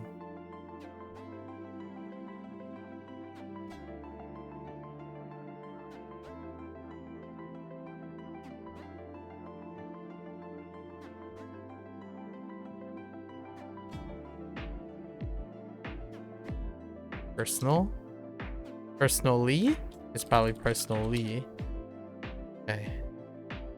肩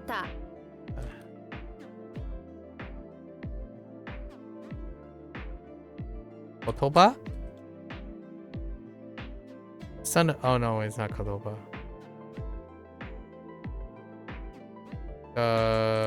Dokoro? Wait. Sure? Okay. Ah? What in the world? Wait. Area. No, that's a different area.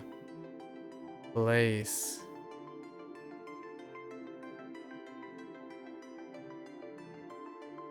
That was Tokoro. ところ What? What did I type the first time? I must have had a typo. Tokoro.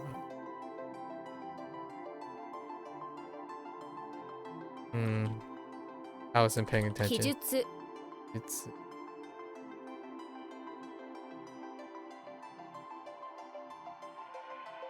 Oops.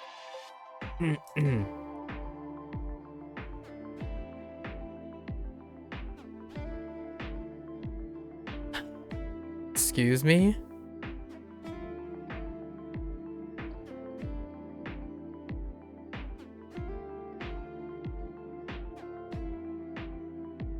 Not that.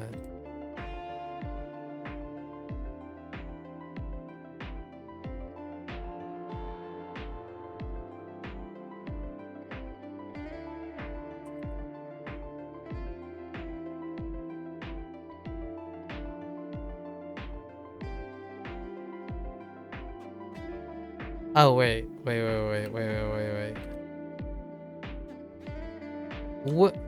What? Oh wait. 数年 Dude, I kept typing tsu instead of su. 수년. 수년.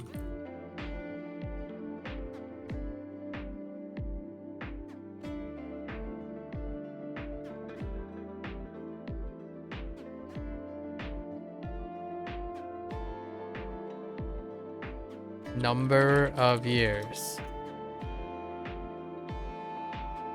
Years. What in the actual, maybe like recent years? What in the actual? That just says how many years you've come to Japan. Soon and so maybe like several years is pretty good. Okay.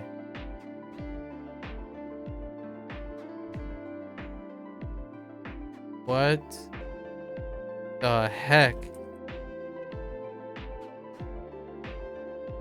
電子 Bench. Wait, bench.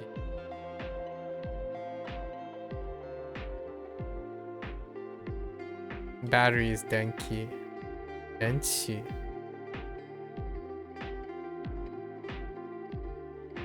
Electronic. Okay. 質 Okay.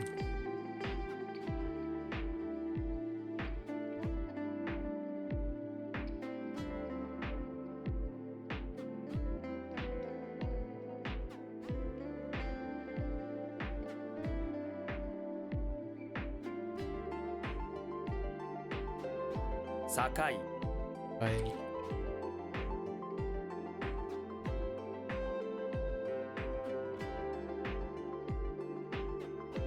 Ah!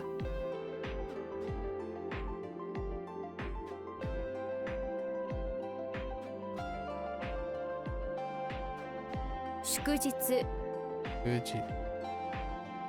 Fujitsu wa holiday, national holiday. That doesn't help. 書斎 Josai doesn't help me with other place. Another place.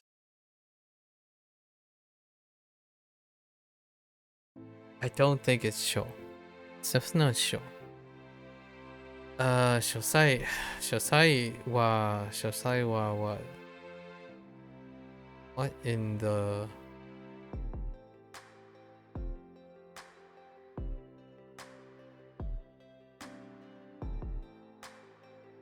Oh,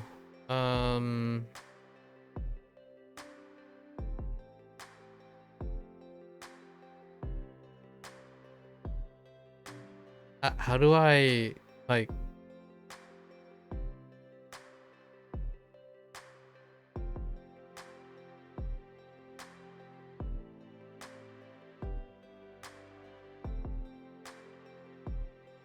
How do you like write down? Or to put down, put on like a place to carry, put. I think English has just wrecked me. Oh, it's the same as recorded. Like to put on the record, recorded. Yes, I knew that. Yep, I totally knew that.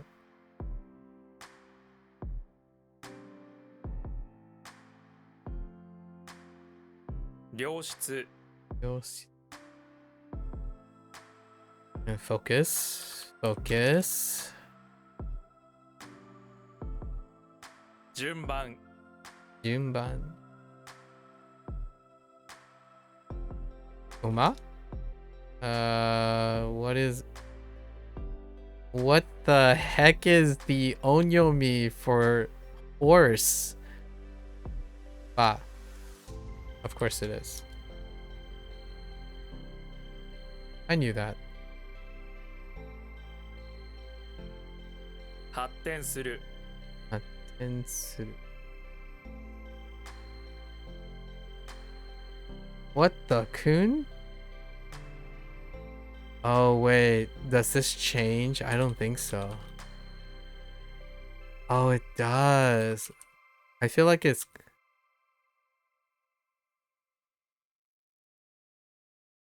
Oh, no.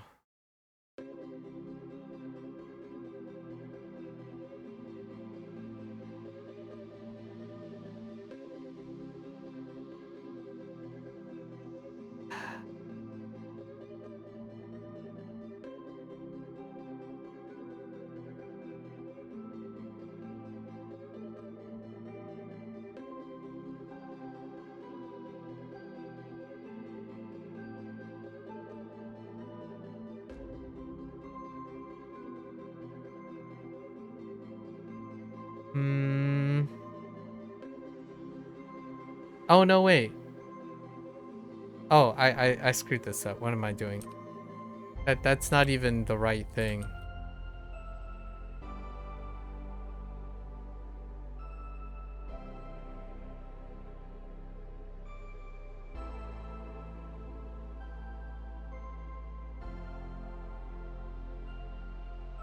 Kunshukoku. Yeah, that's not even the right thing. I thought of king. That's not king. Kunshuku. I think this is just a monarch. Or a king. It's fair enough.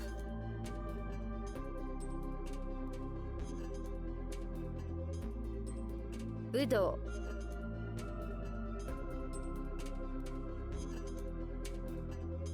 本質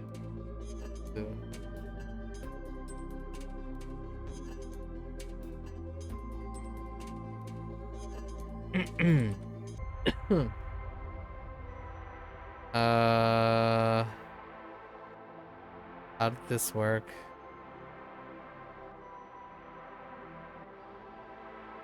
Essence. It's the word I need to get down.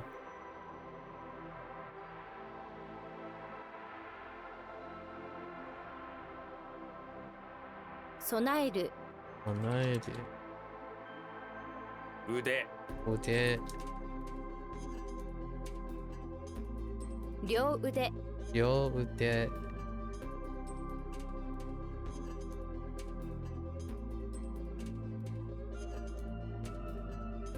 四角。逆。池 え。時差 いさ。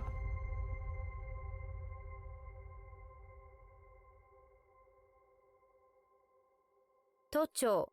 都庁。Oh, here we go.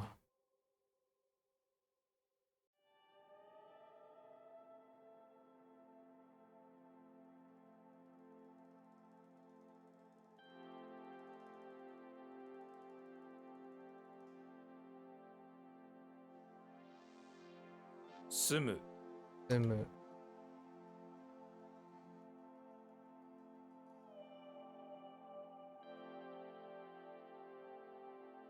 No. 助ける。助ける。Okay. 品質。品質。数学数学。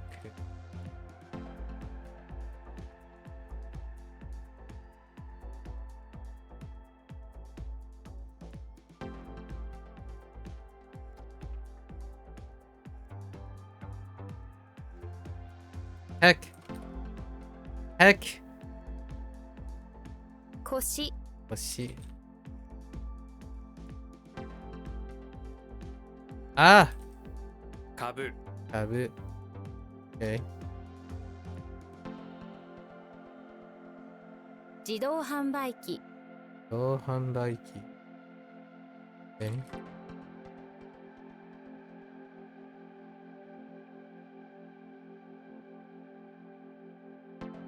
What?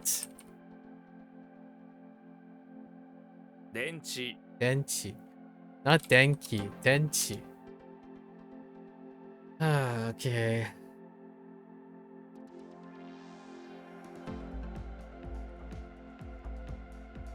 完食 Hanshoku.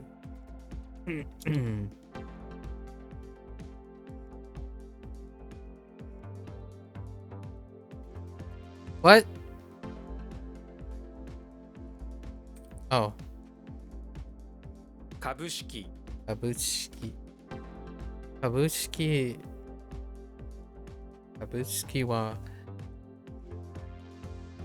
Nani? Nani?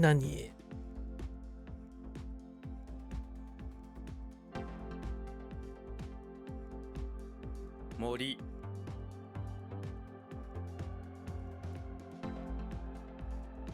工学者 Ogakusha.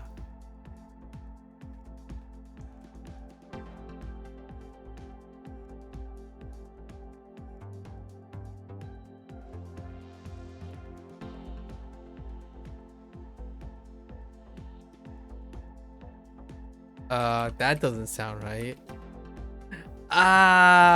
Wait. Ooh, hmm.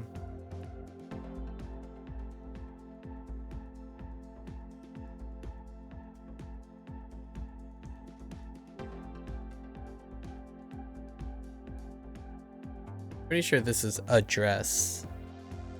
Um, 住所 Yusho. Okay.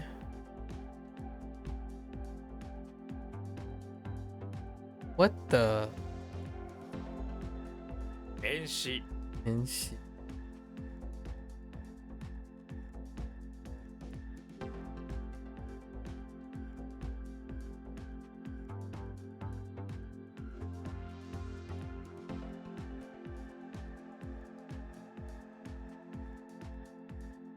Wait, I don't remember the end part.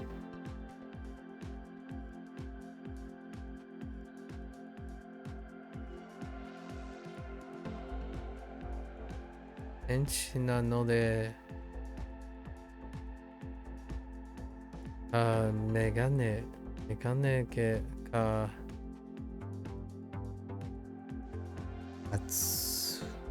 Hatsuyo nan desu.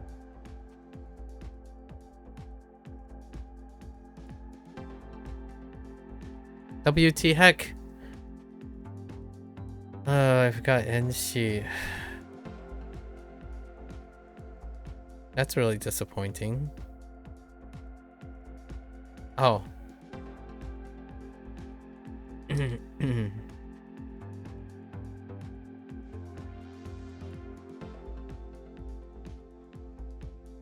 What? Wait. 触る What do?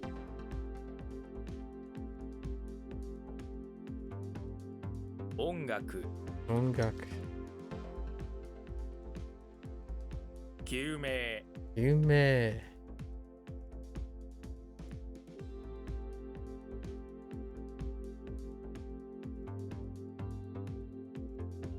Ah! 狭い I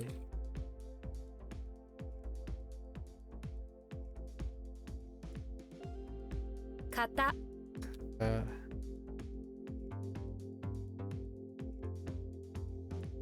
展開 Tenkai.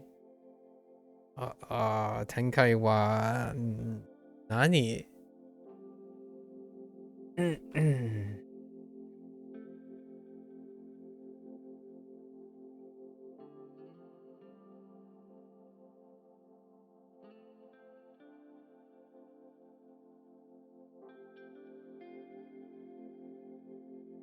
Tenkai 典型的 Tenkei-teki.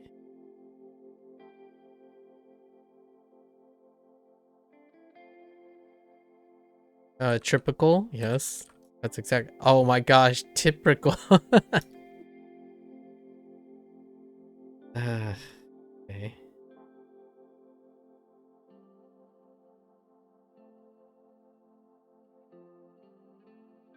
Wait. The right thing isn't a boulder. Because we're on boulders. Right. I have a hook, a person, and no wait. Is it?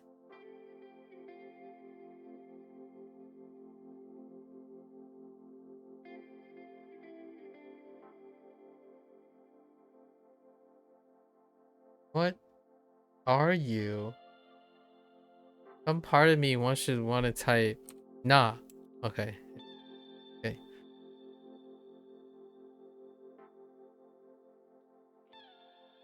I don't know if the right thing is a radical or not, like a standalone radical on its own.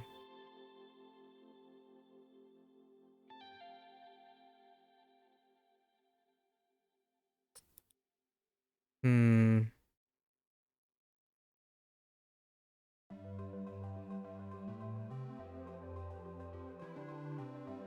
We'll come back.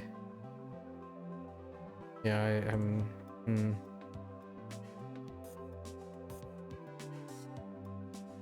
What?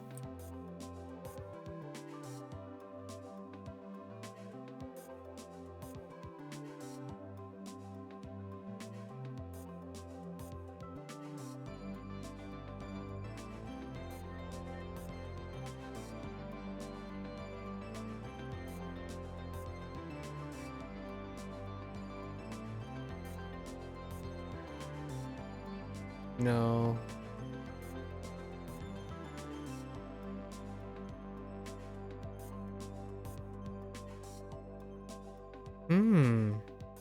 I thought it was something like. Alright. We'll come back to that. Huh. 話す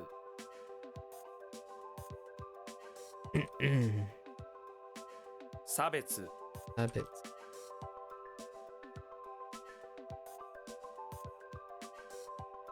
Oops.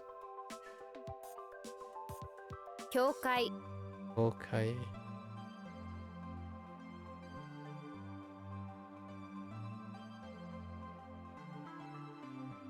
Oops. 数 Kazu. Oh, does that help? Itokazu? No. Ain't Norway. What is this? It's just Raku. raku. Raku. Okay.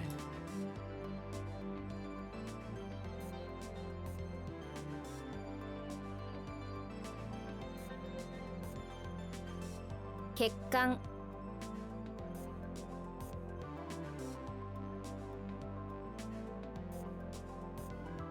What? Nendai Jun. 年代順 Nendai Jun. Nendai Jun what? Chronological. Order? I couldn't spell chronological. It's fine. It's an English problem. I'll own it. What in the suit of bamboo? Boy.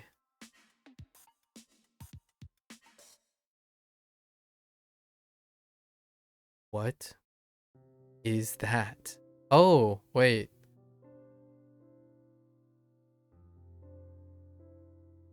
What the kunyomi? What the kunyomi? Wait, since when did they use kunyomi first? Oh no. Wait. No.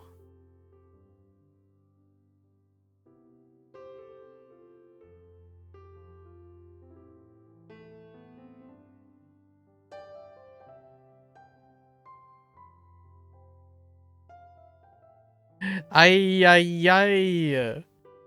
What in the... I can't believe I'm more accustomed to remembering the onyomi of this. So what happens when you answer?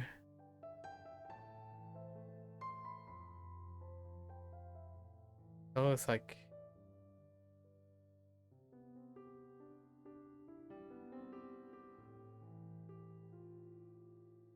Pretty sure it's response, right? Ah, response.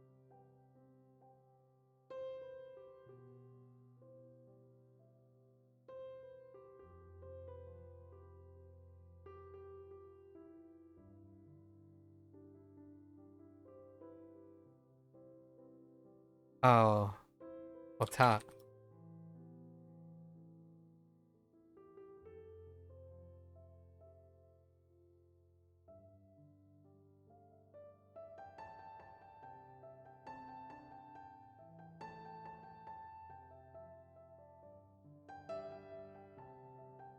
It's gone.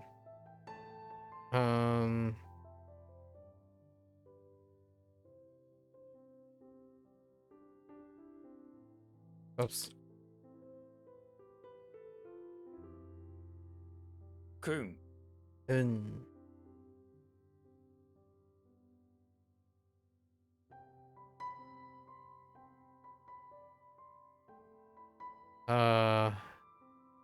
Hunger ending. Un. Friendly. Boy. Boy ending. Boy name. How do you phrase this?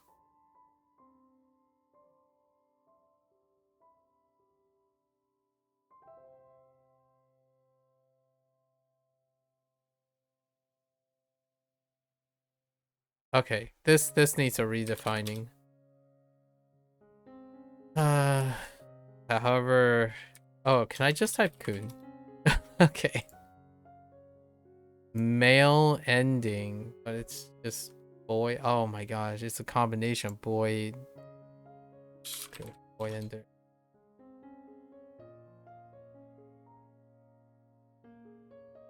絵文字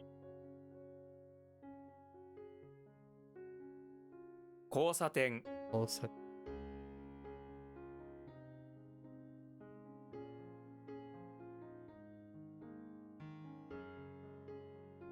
what the 対する taisuru?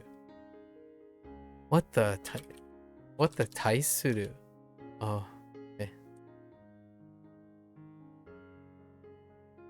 数字 Suji. I like a numerical.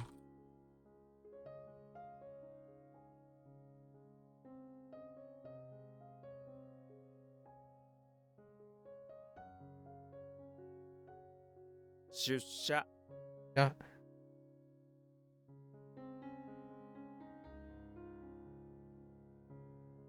Or just go to the office. Fine. 電車 And 武士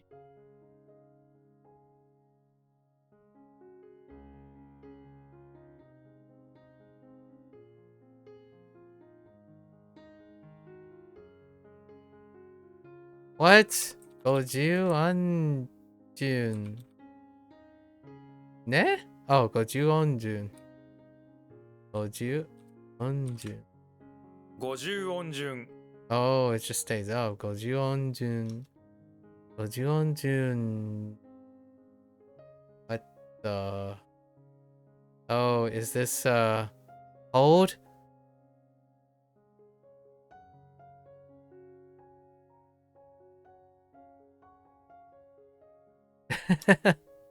I U E O order. 前進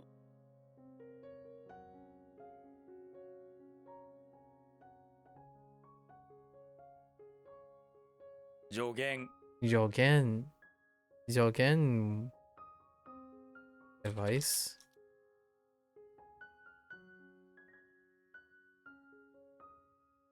Oops. What?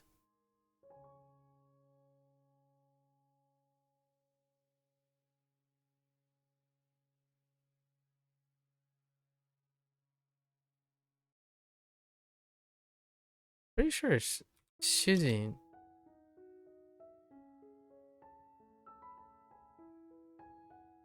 Oh no wait. 住人 Junin.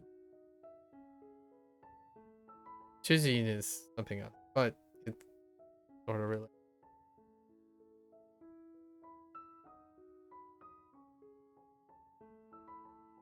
起立 It's okay.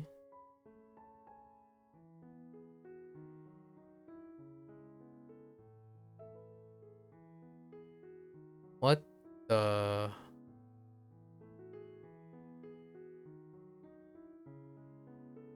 Oh, Hokkaido. 北海道 Hokkaido.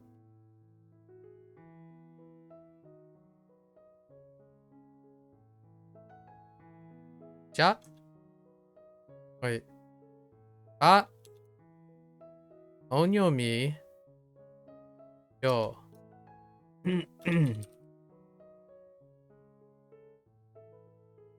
Oh, kimi. 君 Kimi.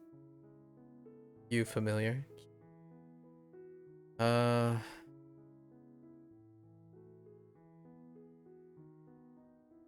くだ Buddha. Pyope. Okay. 記載 Yeah.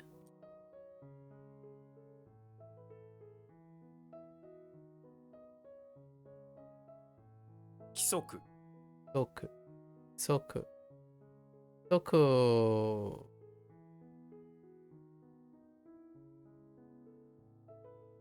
Oops. 毎朝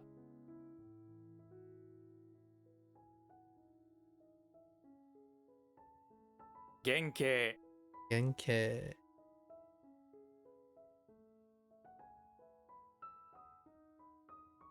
Oops. 審査 Shinsa.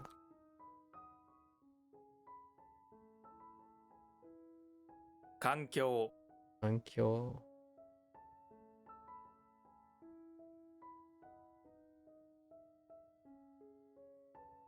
Wait. I feel like this is still Tsueru. Tsueru or something. Really? Okay. Hold up. Account.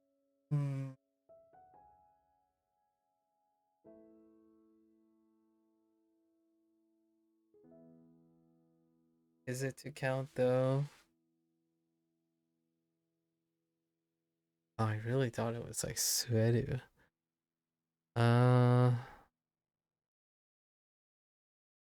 To the end, it's fine.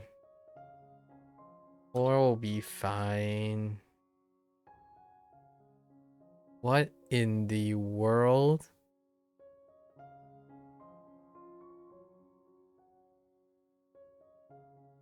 Wait. Morning plus...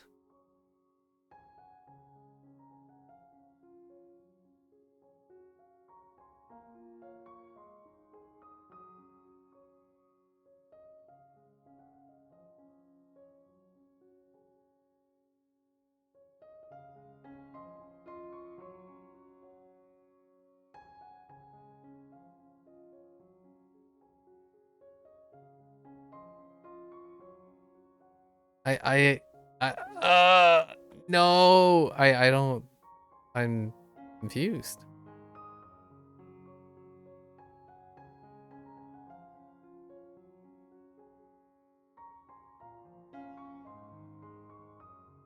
This is kind of like an Ashita moment or Ototoi moment or Toi.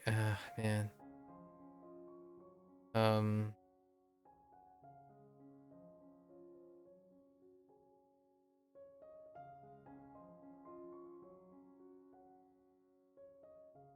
It's kind of unfortunate. Very unfortunate.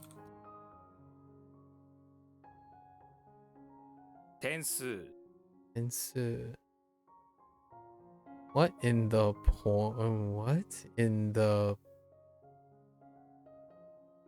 今回の点数は100点でした。Number of time? Points? Okay.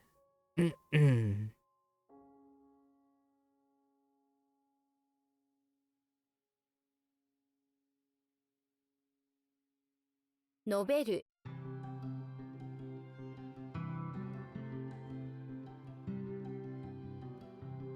身体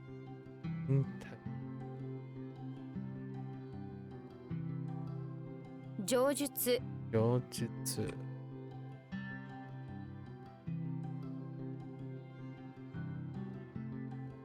祝う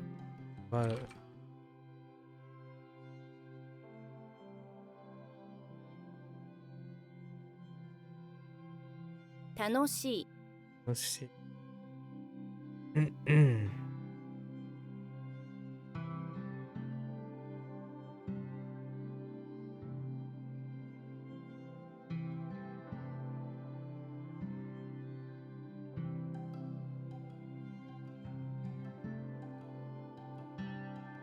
管理、管理。うん。そうお電気電気。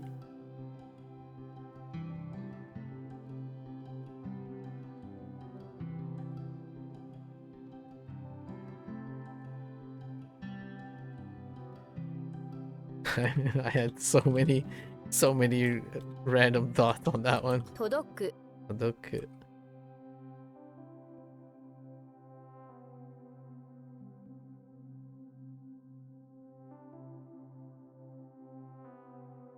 名所名所。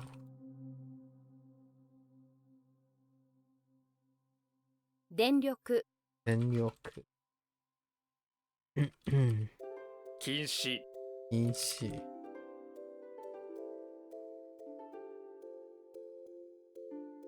ああ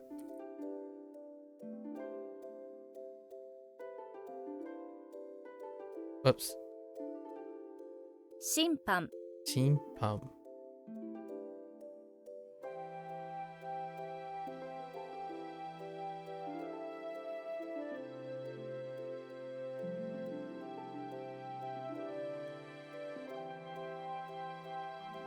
官庁、班長。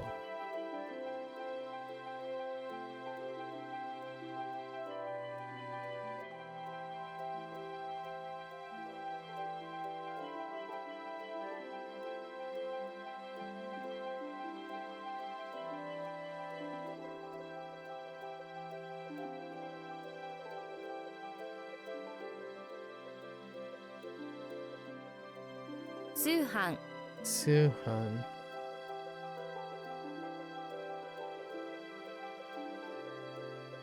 無視する。無視する、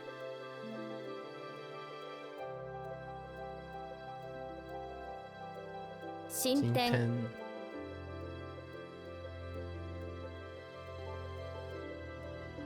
どう、ど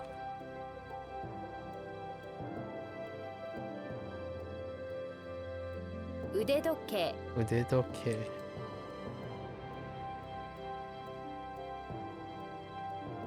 質質問、問。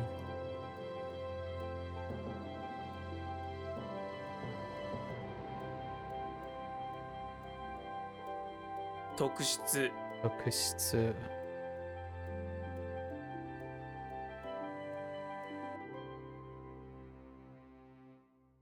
水道水道。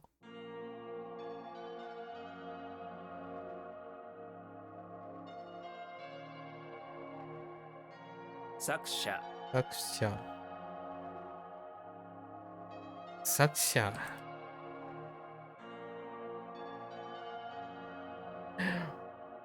What is that?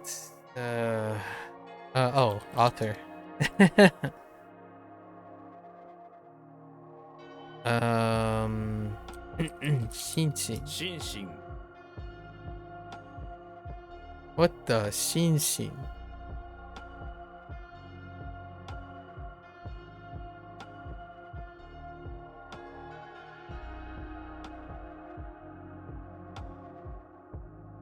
Second Hansel.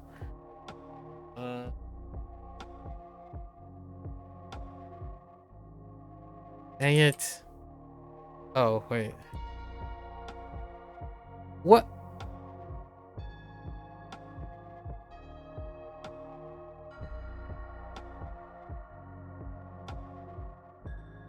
What?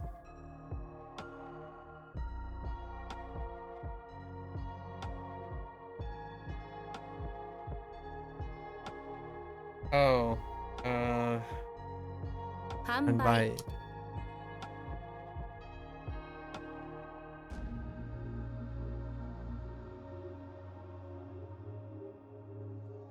警察庁、警察庁。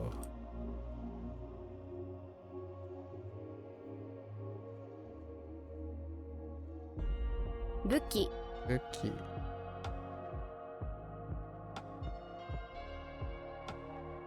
提供、提供。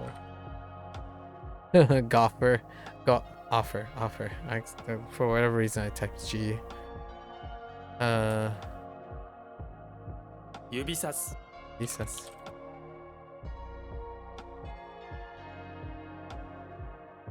焼き芋 Yakimo. Baked potato. 対立 Airitsu.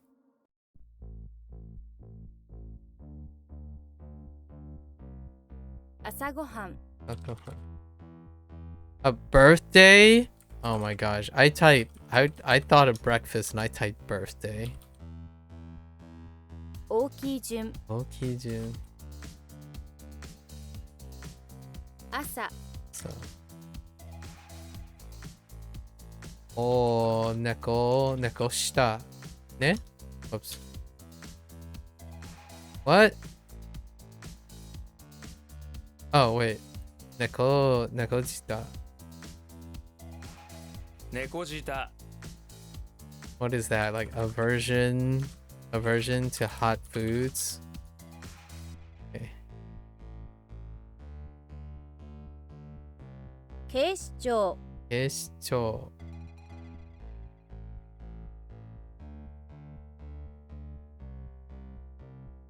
Okay. We skipped 5. That's not too bad. Although this one is kind of bad.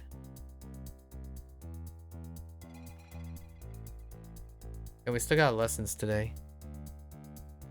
I'm probably gonna take a short stretch break and bathroom break.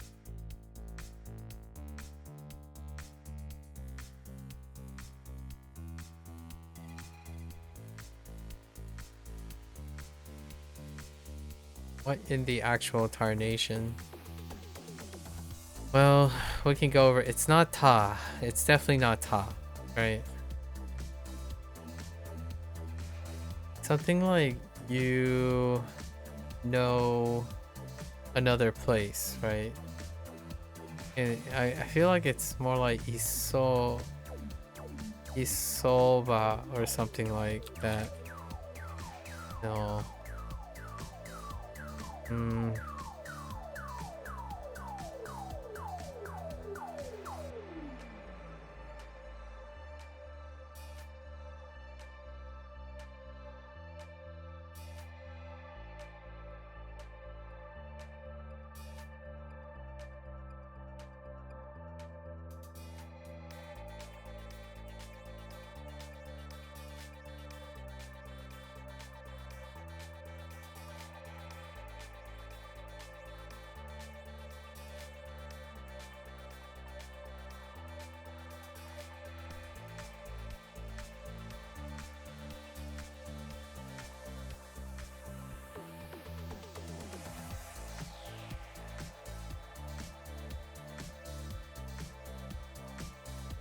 Or is it yo as in maybe like yoso? You're so clever. Yeah, it's yoso. Instead of iso. Yoso. 予想 Yoso. Another place.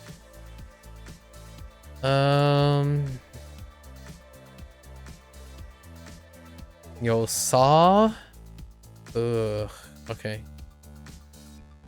How about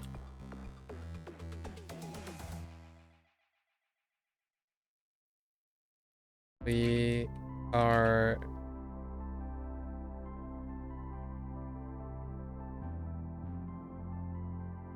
you're so lucky that I know another place to get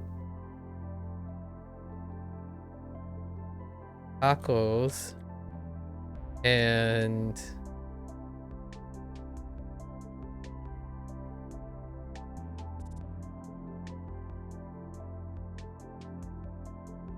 tacos before the show.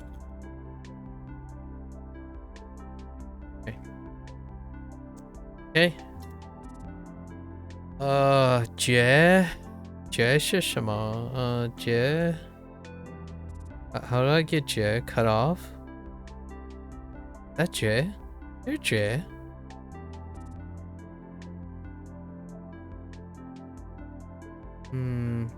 Cut off.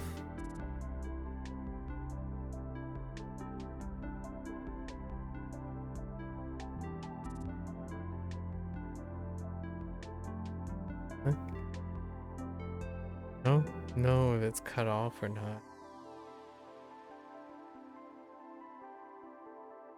Cut off is also to decide, right? If I'm deciding, it's probably like ketsu. It's ketsu. Yeah.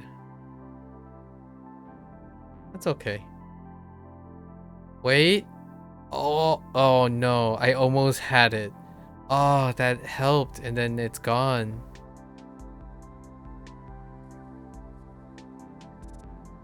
Ah, man.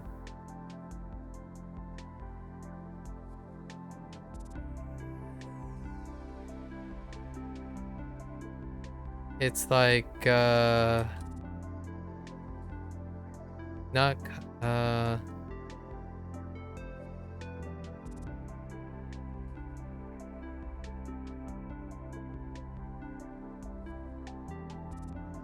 there's no way it's like, oh, Ah, man, it was there and it's gone. It's almost there though. I almost got you. No, I think it's still just ninsu. Oh, no. Ninzu. 人数 Ninzu. That's fine. And I really thought counting had just straight up zooing, but oh no, wait, it's all kazu, right? Is it really just kazueru? No. Oh, I think it's just kasueru. Ah!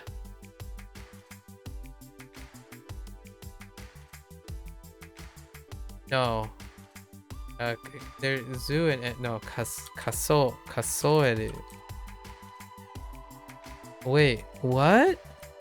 数える Kasoeru. Okay. I need something for this. Kazo.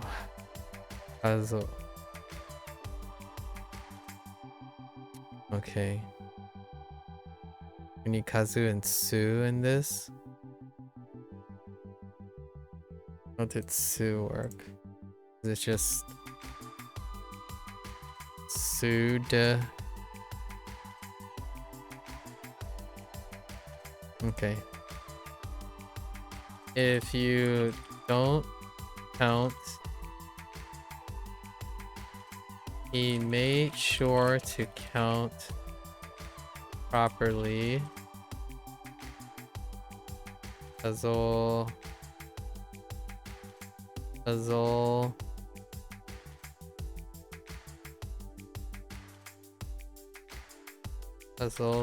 Somebody will sue him.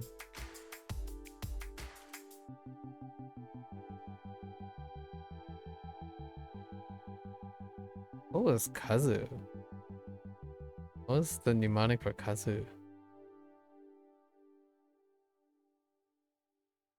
Kazu? Sue him for miscounting. Kazu inventory? Oh, that's kind of a... I don't know about that. Oh, this is Asahi. 朝日 Asahi. Alright, that's fine. Whoops. Asahi.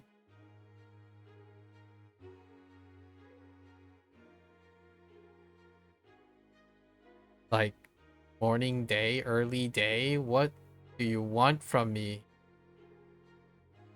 Oh no, morning sun? Okay. Alright, we're fine. Those are okay. All right, we're level 25. Let's see if we can crank these out. It's burning like the midnight. Oh, we did get to the other 13, so let's crank the other 13. Crank. Oops.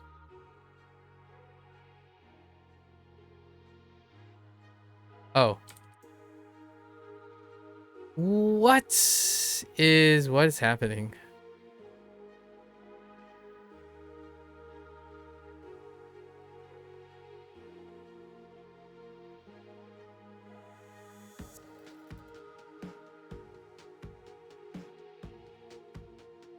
Whoa, wait.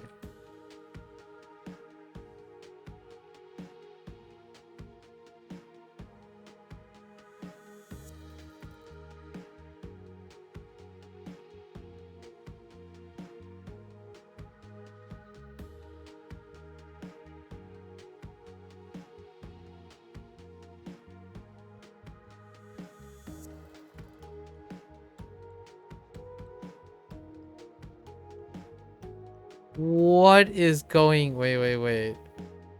Pretty sure it's Sheen.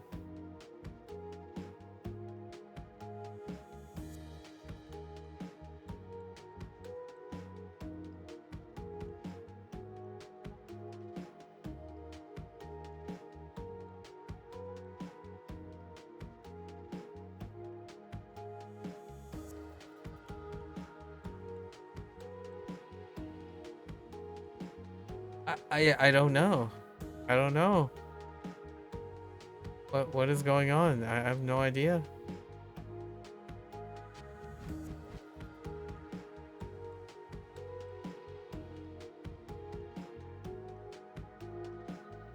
That's Yort and Towel. Oh. 席順 Why is that a bit off? What? Wait. Why is that? Or like seating order? Okay. 芋 Okay.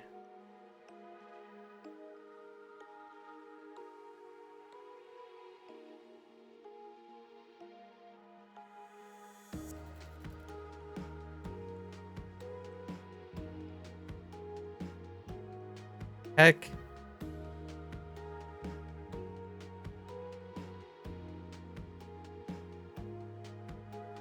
I thought it was like...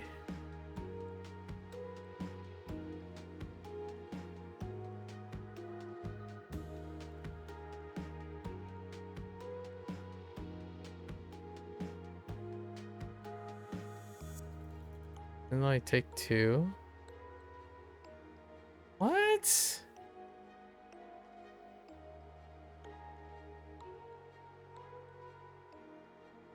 What? What is this nonsense?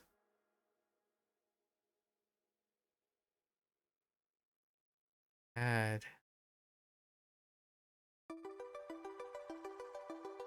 Oh, this is like the quantity thing, right? 加える What it is.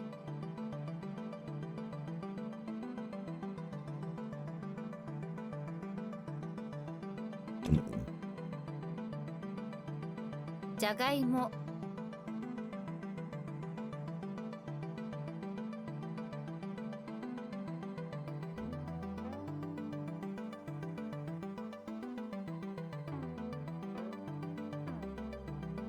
Dang it. I thought that was it. No. Hold up.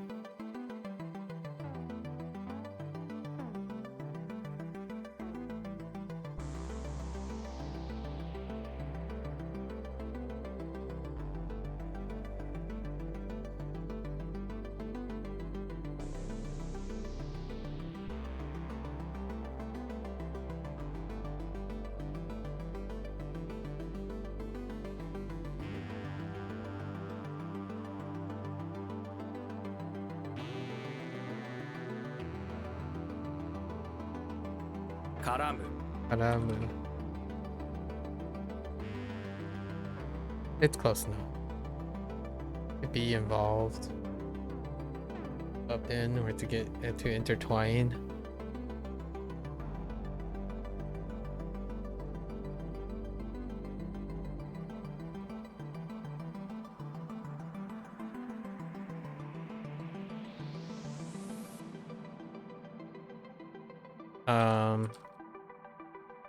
Son of a bee sting.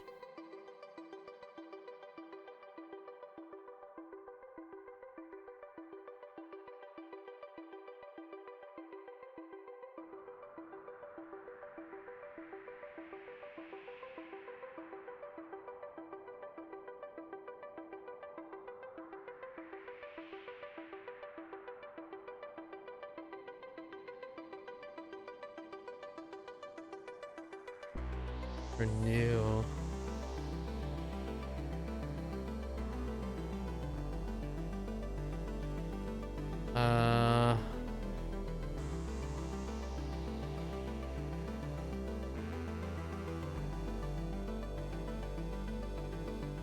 Going with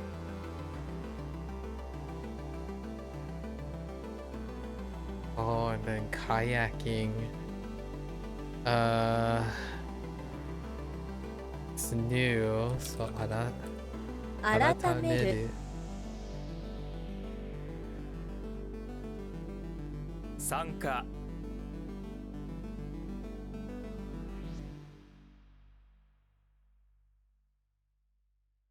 What? Oh, 改正 I said.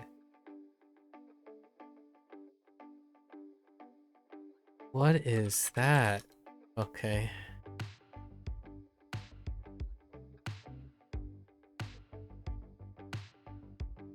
埋める Umeru.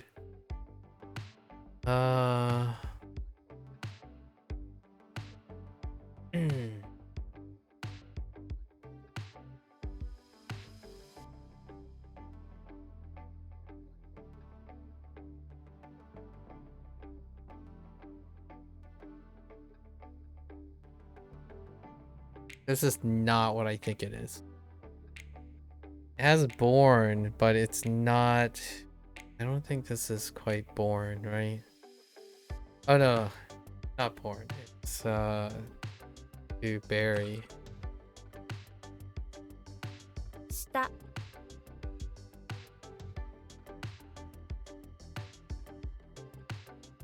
小さい順 No. Besides you. Wait. 2枚下。2枚ね? Not 枚。2枚。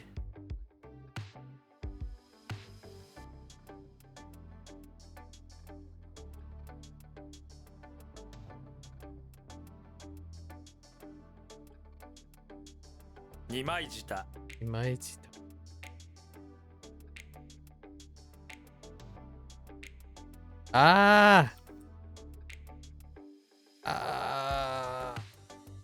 Wait. Hold up.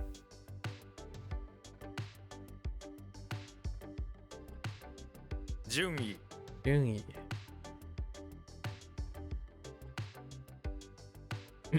Okay, we're still fine. Still fine. Today's all good. All right, let's get into our lessons. We probably have 100 items. No. 80 tops, right? Different. Chigai. That's fine. Chigao. To be different. It's fine. Capital. It's retroactive. Limit. That's fine. Xian. What do we got for Xian? Building's root will limit the things under and around. Gen. The person who hates these limits more than anyone is Genji. Who wants to be... Genji is limitless, that's for sure. Burnable trash. Okay. Yeah, that makes sense. Kanengomi. 可燃ゴミ Kanengomi. Okay. Kanengomi. Alright. Well, that's a good start. Good start. 違う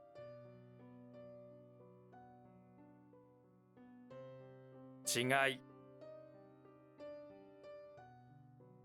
Wait, that's fine. We'll cover it in the future. What?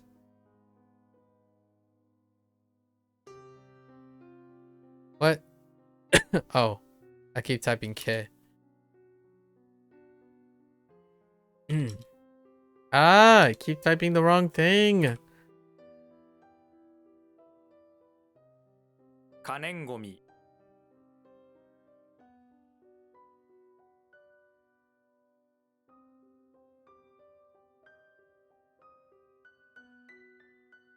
Carry? Not ton. Not ton. 担ぐ Katsuku. You love to carry things, especially cats. Huh.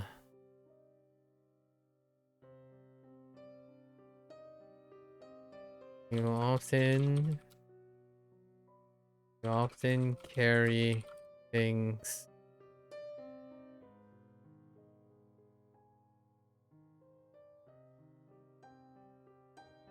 Carry things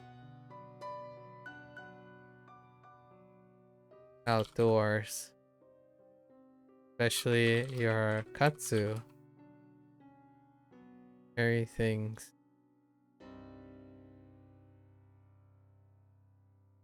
outdoors.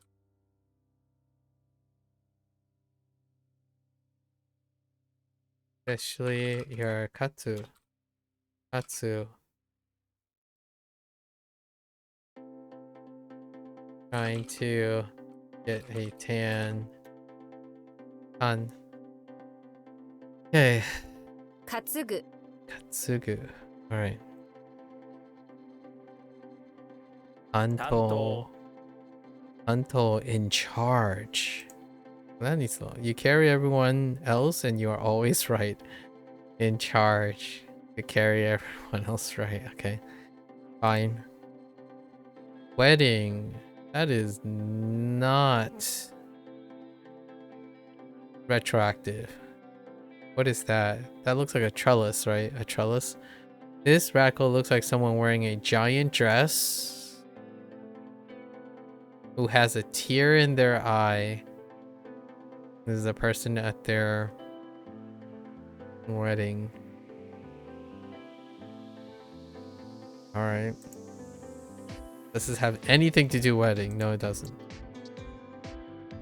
I guess I'll try. I'm gonna add trellis to this. Give. Well, that's just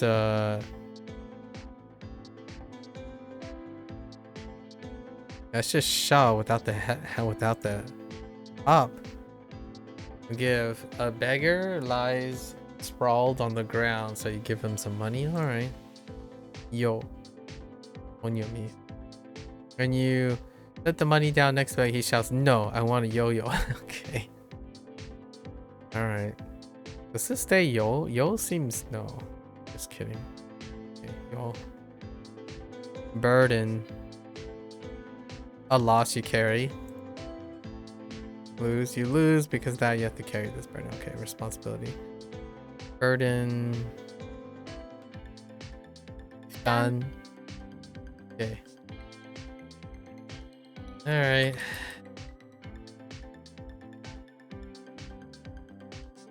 担当 Anto.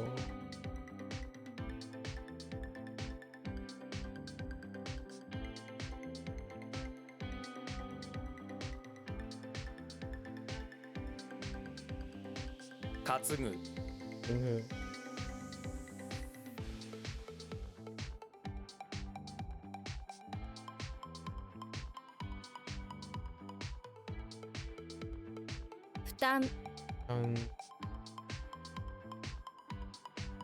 Half price. That makes sense. Half price or half the amount. What? Ankaku. Ne? 半額 Angaku. Alright. Include Yes. Include, I can see include or keep. Include, interesting. Slightly different. This is Han, right? Han. Include. Now your mouth can include more words than ever before. Gan. Interesting. Gandhi. If you buy now, we'll include a handful of books by Gandhi. Know how I like about this. Alright. Large amount. Many amount. Makes sense.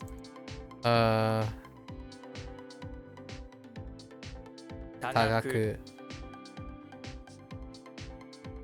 Annual amount makes sense. Nengaku. Alright. Condition. Oh, like, situation. I think we're gonna add situation for situation, situation, condition, nature, state, essence. Case. They tend to be very, very flexible. Can I get a Ju? Kyo. Oh man, Kyo. I guess. I can kind of see it. Oh wait. No, this is strong, right? Strong. No. Hoang. This is Hoang. There's a tsunami coming and your older brother is in no condition to escape. RIP. This condition got worse and you have to travel all the way to his house in Kyoto to get him. Feels bad, man.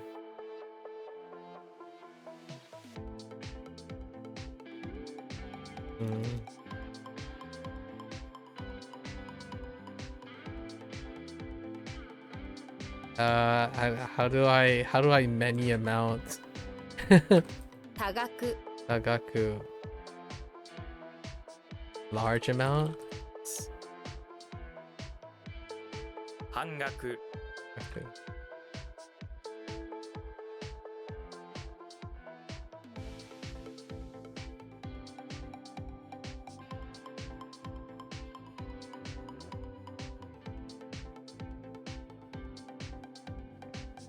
Nengaku.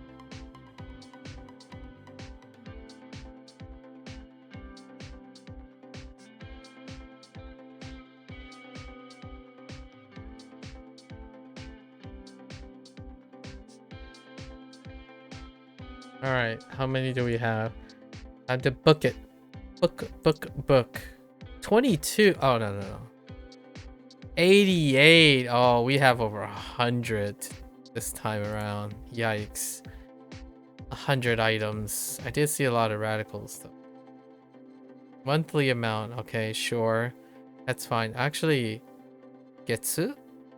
Getsugaku is kind of Tsukigaku? No. Getsugaku. No, Gekgaku. Fixed amount. Oh, that's fair. So, Teigaku. Alright. Transit. No, transit doesn't. Which one is this supposed to be?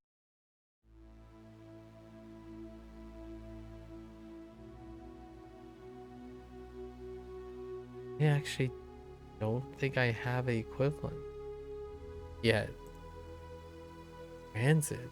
What do you look like? Bucket. Interesting.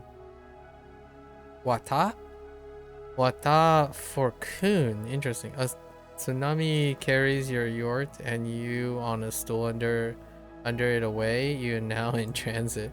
The transit of yourself and your yacht home is due to the Wata. Okay. Wata transit. Okay, that's fine. Wata transit works.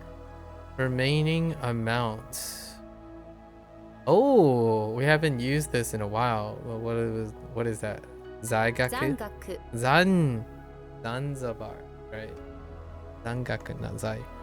Zangaku. Remaining amount. Makes sense. Product. Manufacture goods or product. Manufactured goods. Okay. Oh, 製品 seihin. Alright. Alright. Okay. 定額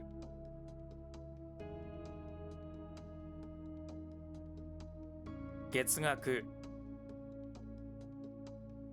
Freebies. 製品 Products work too, but goods is fine.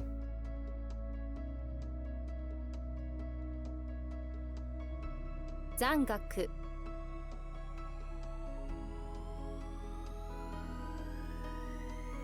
Manufacturing makes sense. Manufacture, make. Saku? 制制作 作 Okay, that's fine. Wooden. 木木製 製 木製 Okay, makes sense. Echo. That is echo. 響 Poop on the roof of a building. The sound will echo all the way to the... Okay, we need to calm down. Yo, again? Echo. Oh wait, is this? No, not the same. The echo doesn't stop there. This building route extends throughout the entire city, Kyoto. Echo and Kyo.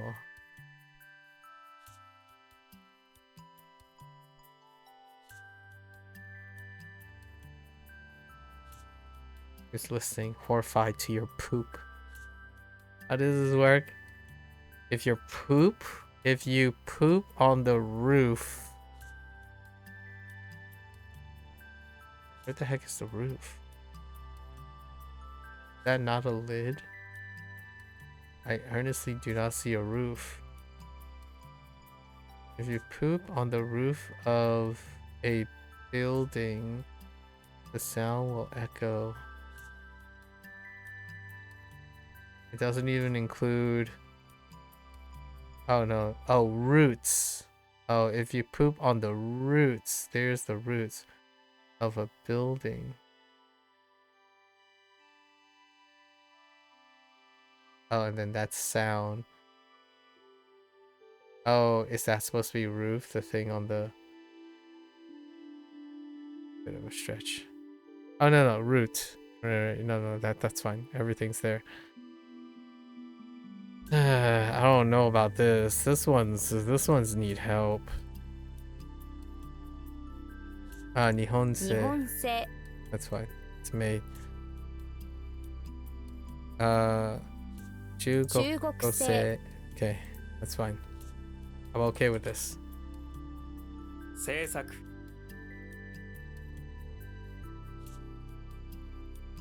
Manufacturing.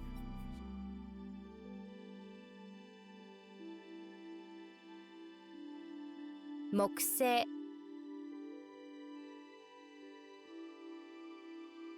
中国製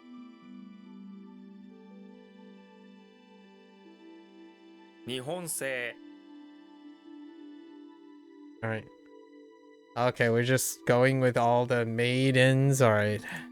America, America say. アメリカ製 America say. Okay. Homemade. Oh, yeah. Oh, interesting. Instead of yeah. Fair enough. Tezukuri, right? Tezukuri. What the heck? So what? Jika? Jikase. 自家製 Jikase. Alright, that's fine. A ballot. Well, that is a ticket. Yo. You have to fly in a helicopter and use a jackhammer to punch your ballot. Oh my word. What was the alternative? It was like something about a cowgirl and a shrine. An altar and cowgirl or cowboy. Anyways, alright, ticket just in case. Ballot. Yo, When using the jackhammer on the ballot, the helicopter keeps yelling. Maybe just he and you on the ballot's fine. I'm going away from expressions. Yo is not great.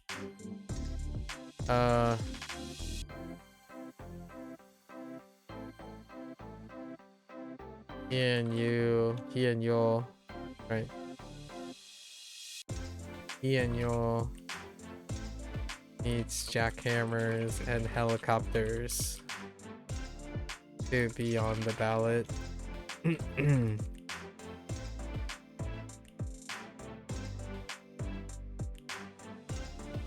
Okay.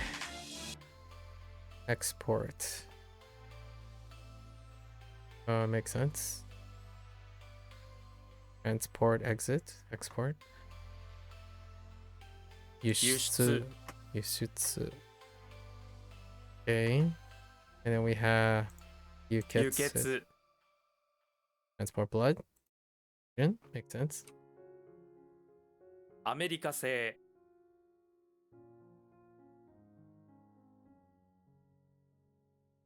Whoops.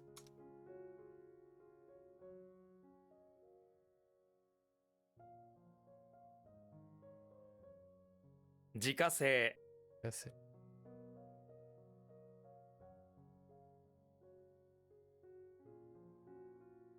輸血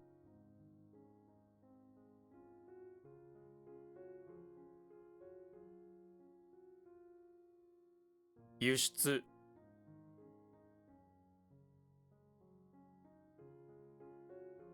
Non-burnable garbage. Okay. Yeah. So funengomi. 不燃ゴミ Funengomi. To measure. Okay. Amount do. Okay. What were our things for that? Quantity.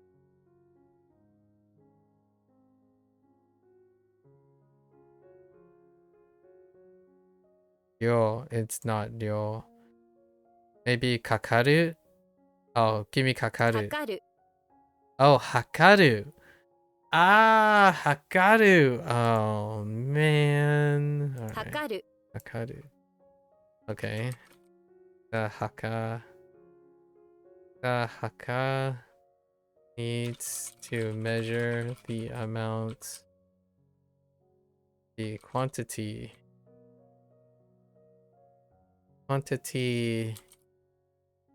of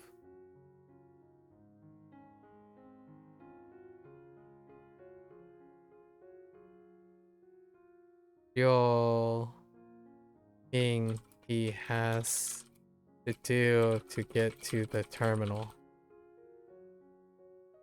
Okay. All right. Oh no.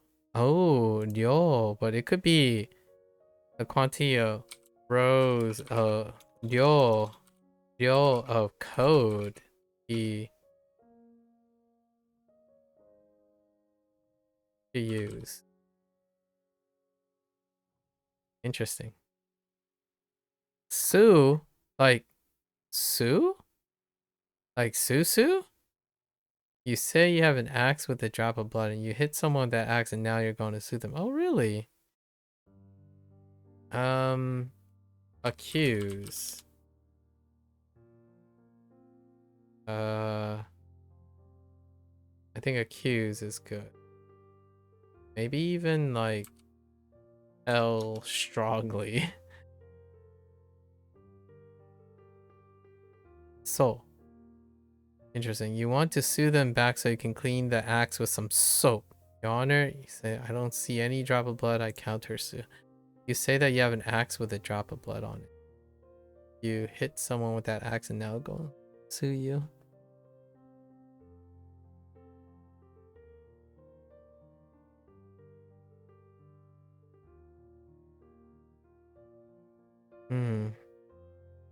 Soap, huh? Or soap.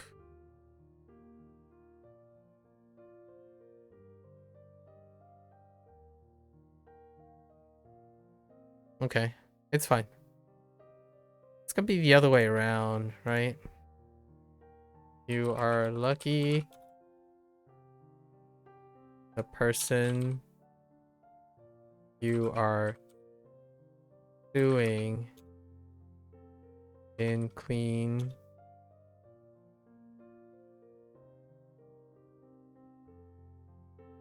the axe with soap.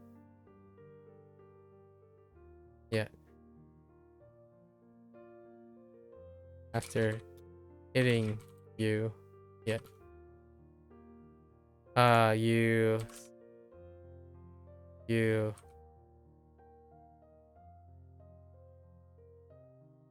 You say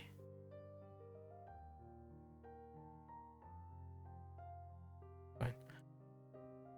Quantity. It's not yo. I would be surprised it's yo. 量 It is. Interesting. Yo.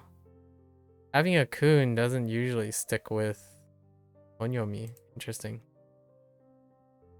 Large quantity. Makes sense. Now we're gonna have large quantity, small quantity in using quantity as opposed to amount? Maybe? What is this? It could be audio because ryo doesn't, its kun is weird. Or its standalone is 大 weird. 量 Taidio, okay, taidio.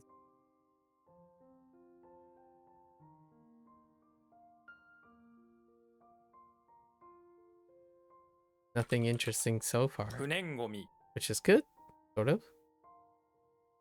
Unengomi.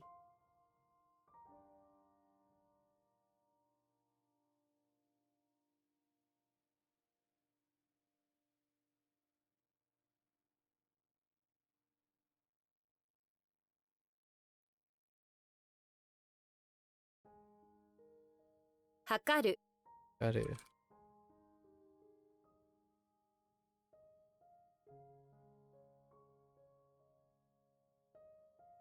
How do I amount? How do you amount something?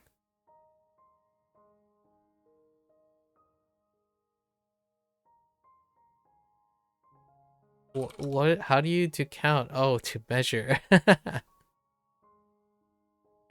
Yes, yes, that would be to measure. I'm like, how do you amount something? Measure. Okay. 量 大量 Okay, and then we have fixed amount. Okay. 定量. 定量 Alright, to burn something. And that's no nen. Oh, what if it's, oh no, ya is here. It can't be yayasu. Ain't no. Let's say, I don't know. 燃やす Moyasu. Oh, that's the first mo. Moyasu. Okay. It's a shame mo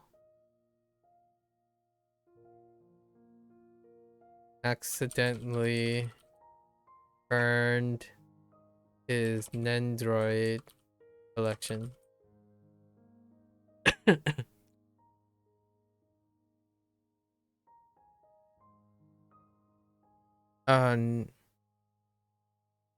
Yasu.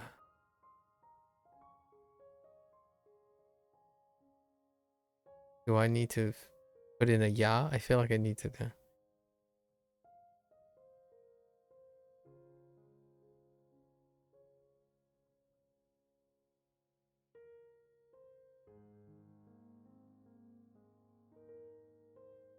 We're gonna put Yasu E Android collection. Okay. Okay. Lawsuit. What is this sue and lawsuit all of a sudden? A public. Do I know this one? It's a gung. Some sort of a gung, I feel. Be careful what you say in public, otherwise you might face a lawsuit. That's fair. Kong. Sure. Any and all also needs to be brought before the shogun. Alright, that's fine. Oh, accuse lawsuit. Okay, fair enough. Or sue lawsuit. So sure. Okay. Total amount. I mean all amount, which is total. Full amount, sum, yes. I feel like I've heard this one before. Yeah, right? Yeah, Zengaku. Zengaku, yes. Framed picture, yes, the other one. What are the chances that's just Gaku? Gaku. Gaku? Alright. I'm down. I'm down with that.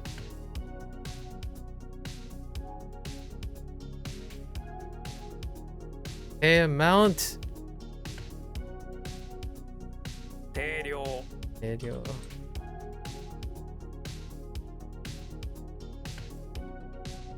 燃やす Yasu.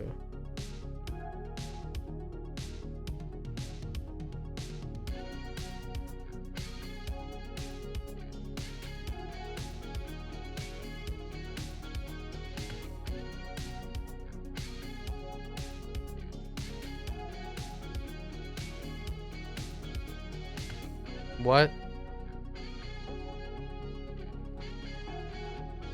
額 Ew.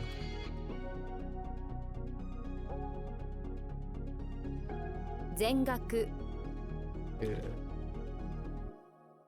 Alright, fuel, burn material, or burn fee, as opposed to material. Yeah, that's fine. Oh no, there's material. I guess fee is one of them too.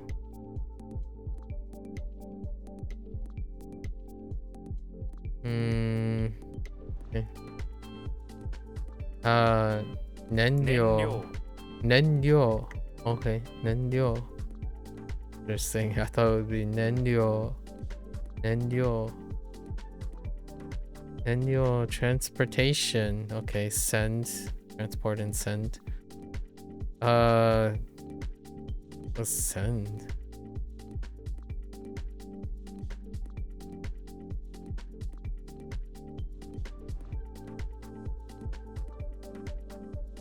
The heck was send?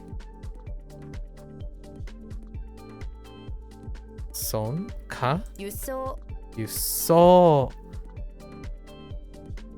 I'm gonna need a little bit of a breather here. Soul. You send your soul to heaven. I mean, you don't want to, yeah. Okay. 輸送 Oh. Prosper.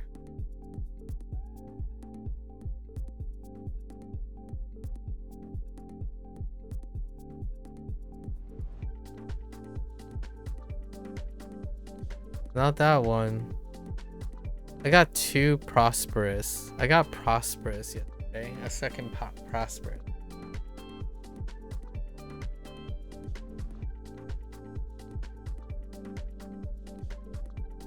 No, neither line up with this. A Viking with enough trees will prosper. Flourish. I can kind of see that. Eh? Viking knew that in order to prosper, they also need to collect acorns. Alright. Trees prosperous because they provide acorns. Shoulder stiffness. Kori, really? Katakori. Or katakori. 肩こり Katakori. It flipped. It inverted. Kata became kata. Katakori. Interesting. Katakori. Elderly. Nenki. 年配 Nenpai. Oh yeah, that's Nenpai. Yeah, there's a Rendaku in there. Nenpai. Advance age as the years get distributed.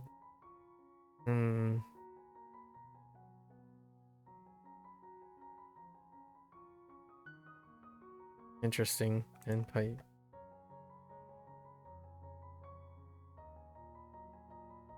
燃料 Yo.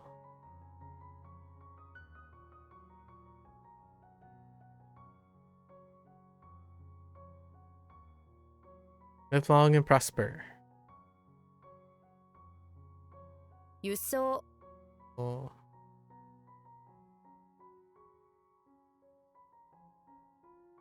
肩こり Katakori.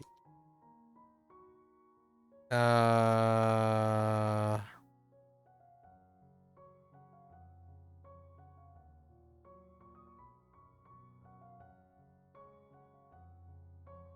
Okay. 年配 Bye. Okay. Honest. Element fix. What is this?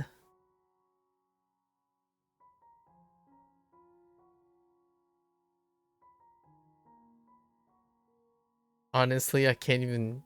The Chinese doesn't help either. Upfront obedient. All your dishonest elements are fixed, making you more honest and interesting. It is mostly used to describe as being honest and upfront about their thoughts and emotions, while mostly being positive. It can be used in slightly negative ways to describe as being incompliant. Huh. Interesting. So, maybe sochoku. 素直 Sunao. Oh, now you're just being a butt. Okay. So it's a hybrid. We took the su instead of the so. It uses the onyomi and then nao for the fix.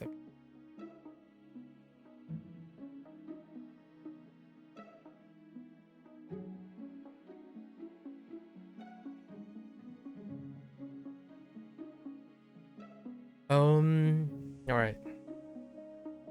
To be honest, Su is an honest person about right now. Right now, I guess right now,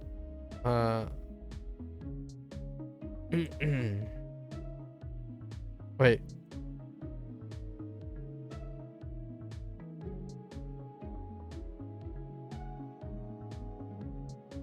To be honest, it isn't shoku. Shocking. Shocking. Shocking. Shocking.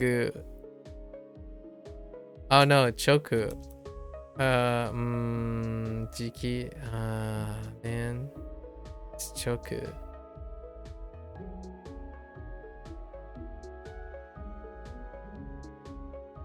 Nah, this is fine. I don't want to end up. We're fine. A fluke. Magure. Ne? Somebody trying to magure me, your friend, but by chance they managed to escape. But that's a relief to get. This word can be written in kanji, but the kana version is way more. In fact, it'll be quite a fluke if you see it. Magure. Magure. Interesting. Oh, let it fly. Friend is retroactive. Apprehend. Scooter. What looks like water. And a brush. A modified brush. Okay. Apprehend.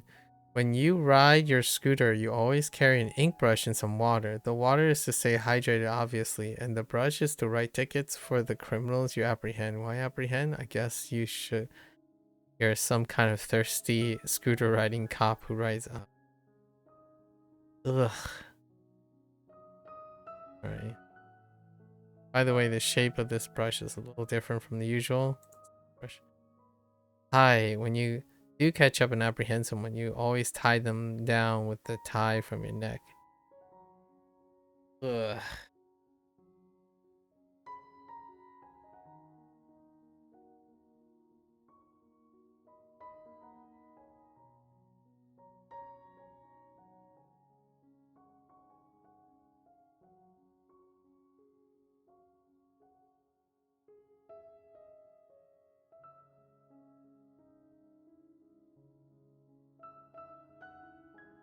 Apprehend.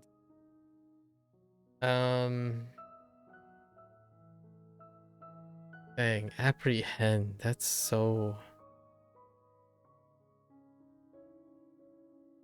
Guess we'll see how well that shapes up. I think this one's weak. Actively working. Present duty or service. You're present at the present time you're providing a service, so you're actively working. Okay. Means you have a certain role, such as okay, and you're still active in that role. This word is often used to describe students who are taking or having passed a university entrance exam while they were still in high school. Oh, wait, while they're still high school student. Okay.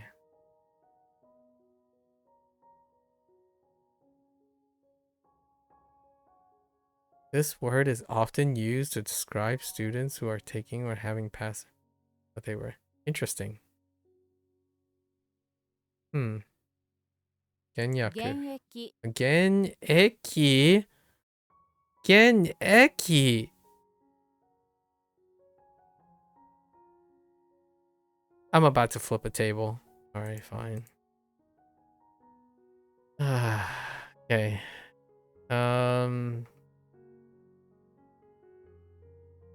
Genji was once actively working at an Eki station next to a Yaku farm.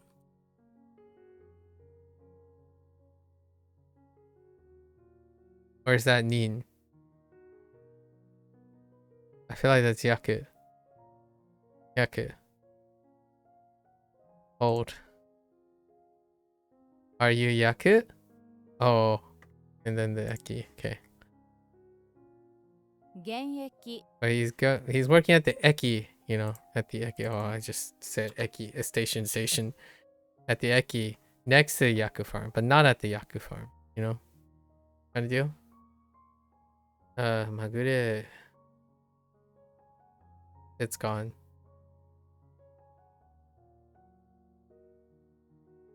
Magure, I have no idea. Too much? It's a fluke! Oh man. Magure, okay.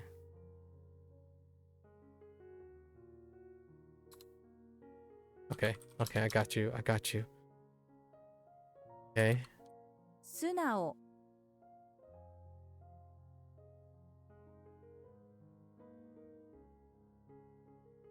This one is so rough. It's very rough, kind of like the honest or the shojiki as well. Something like that. Seijiki. Sojiki. Might be seijiki.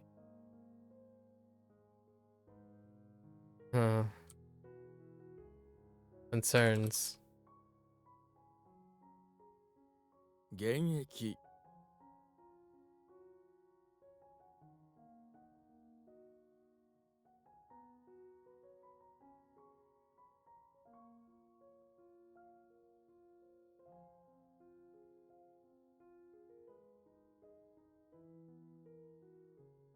Oh, all right. To question something, that makes sense. When, ooh. Problem. Guess this is mon, but this is not mon. Note that this is a bit of a formal, so watch out for context. It's question something. 問う Oh, it's okay to question something, but you should be careful not to step on someone's toes by doing so. Oh, that's kind of neat. I like that one. When you question something, try not to be a monster. And step on people's toes. Figuratively. Figuratively and literally.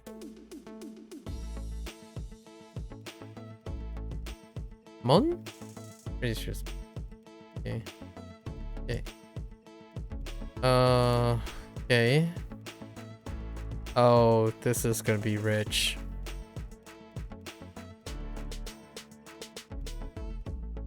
So this is often used in formal context. Okay, to refers to earth, the ground. Okay. To say earth or ground casually used, yes. Qimen, or for land. Yeah.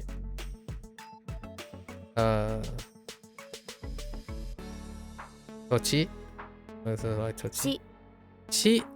Just chi? Okay, we're fine. ち Alright. I thought there was gonna be some shenanigans. Climate. That's a first. That's a first. A leader with the stick, a hook, and an arrow is able to change the climate and weather, not just the type of climate. A stick, hook, and an arrow, huh? Okay. Because they are political candidates too. Coal, of course it's coal. Okay. I think I might be okay with this one.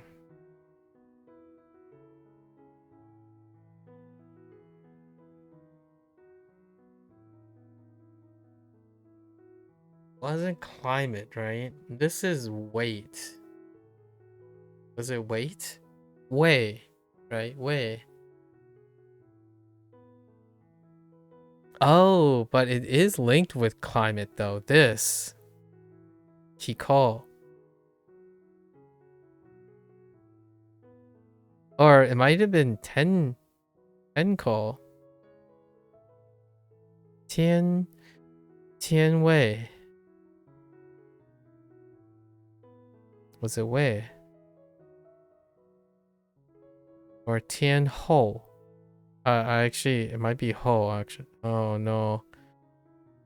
I don't remember which one it is. Wei or Ho. I'll have to double back for it. Alright, climate. Okay. Mix is retroactive. What the? Nawadi? Mewadi? Wait, is that wadi? That's wadi, right? 名詞 Meshi. Okay, so we're just going. Wait. Am I crazy? Stab, right? Oh no. Stab. Wait, I'm going a little crazy here. Saw. Oh yeah, it went with saw. Oh no, this is stab. I'm thinking of something else. I'm thinking of divide. So go Meshi. Pick your name and stab someone with it using your business card. Your business card has your name on it. Ugh. Also, you stabbed it at people who are willing to take 名詞 Meshi. After doing business in Japan, you'll have so many business cards you can count like sheep.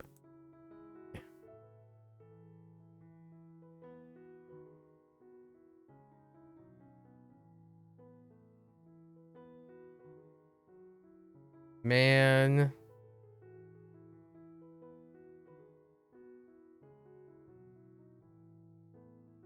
Man. In May, the sheep come out, the sheep come out with their business cards.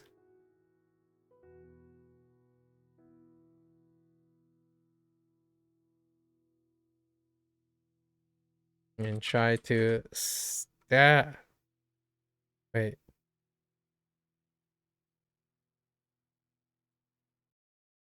Saw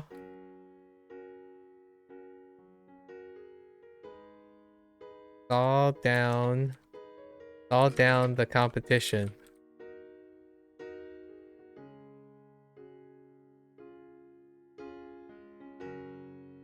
Okay. All right. し T. Oh, that's an unfortunate spelling right there.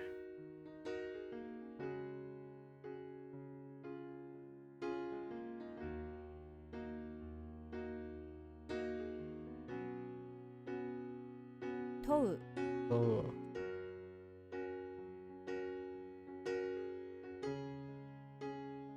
名詞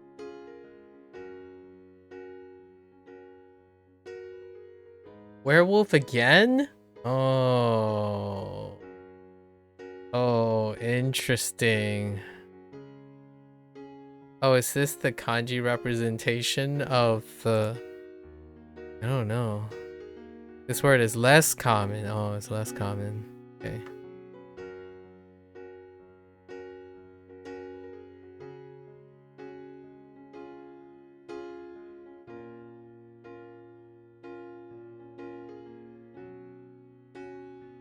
But it's used more and more thanks to the card game of the same name. Oh, 人狼 Jindo. What? Oh yeah, I don't have Okami. Jindo. Okay. There's a werewolf in front of you wearing jeans and eating no. Typical werewolf behavior, I'm sure. Roll. Okay.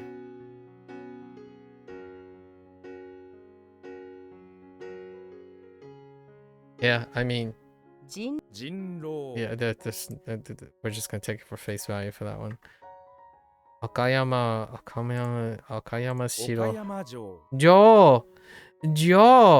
Oh no. Okay, when it's part of a place name, 岡山城 when Jo is added to a place name like this, it takes on the onyomi, and we don't have the Jo. Oh my gosh, Jo is the onyomi. Okay. What I'm using for Shiro. Using for Shiro. 岡山城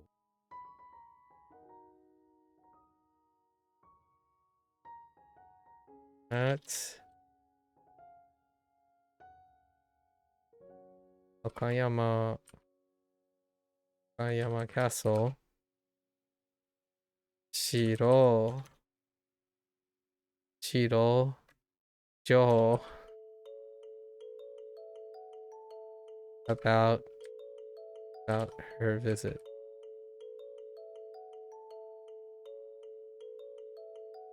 Oh no, Shirojo. Okay, it's fine. It's fine. Xian. All right. What is Xian? Xin. Sen. Oh yeah, I knew that because of Senshin. This place also serves fresh centaur, of course. Fish and sheep are very fresh here. I think it's more like they often fish and sheep are served, or it's a place that often serves centaurs, right? I think that's kind of weird to serve centaur. Yeah, Shinsen. Or fresh, whoops. Shinsen.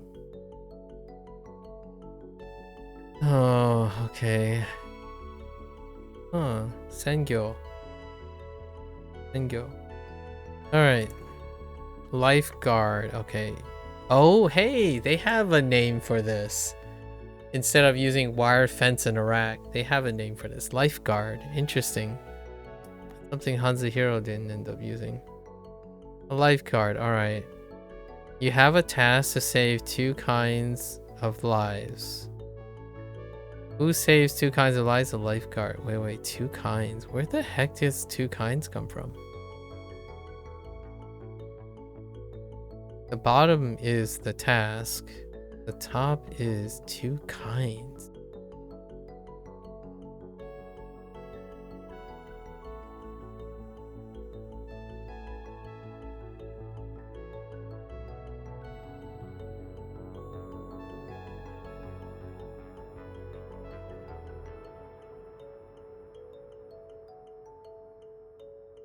I genuinely don't see where the two is coming from. Or kinds. Or lives? Oh, lives. Yeah, I see it. 2 lives. I see. Okay. Alright, that's fair enough. To be involved. Oh boy, connection. Ah, okay. Soul. I doubt it's soulwaru. Although soul is kind of Does this sound familiar? In fact, another way to write chart you already learned the two have exactly the same, but this version is a bit less common.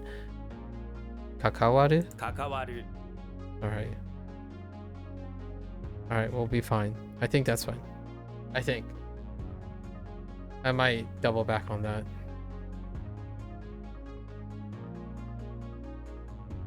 Okayama-jo. So can I say like Osaka-jo?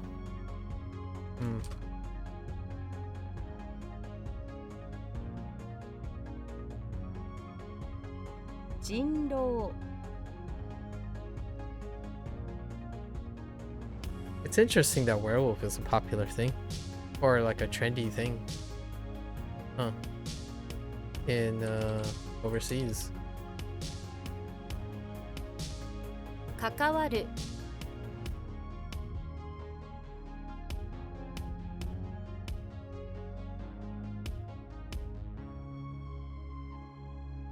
Government business. Ooh.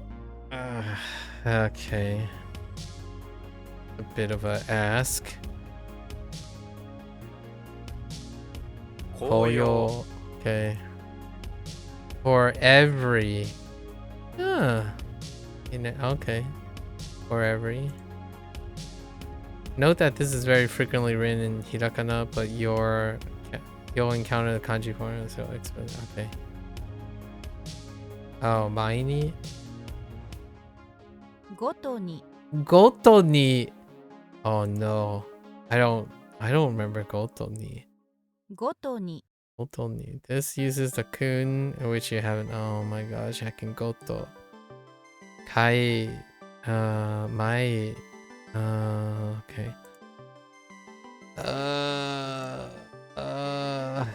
Save me. Goto Okay. ni. Goto ni. Okay. For every kanji you burn, you goto Tokyo on Disneyland as a reward. It's a bit of an expensive habit. Okay. Hold up.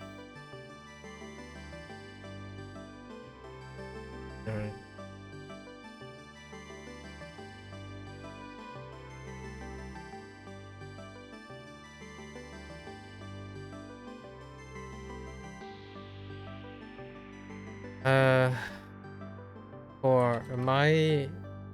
For my wish,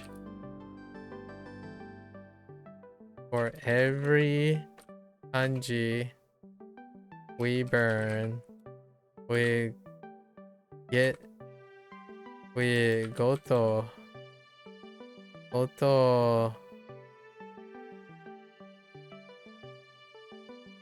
I'm okay with this. Tokyo Disneyland.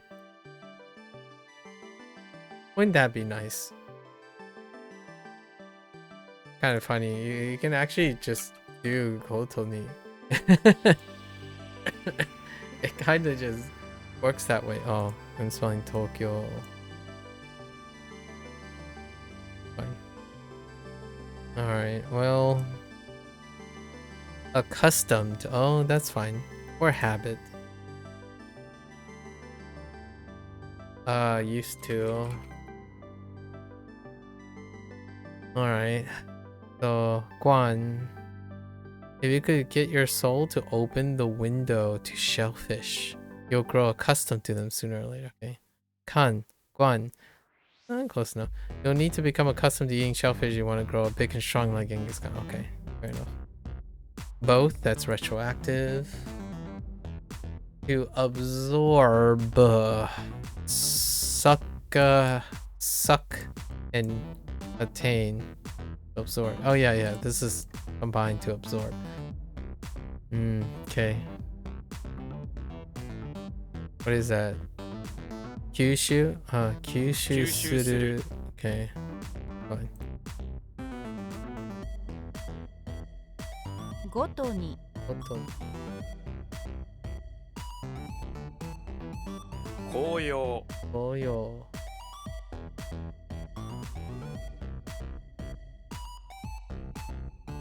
I don't remember government business. I mean, public is what I think of when I think of government. Fine.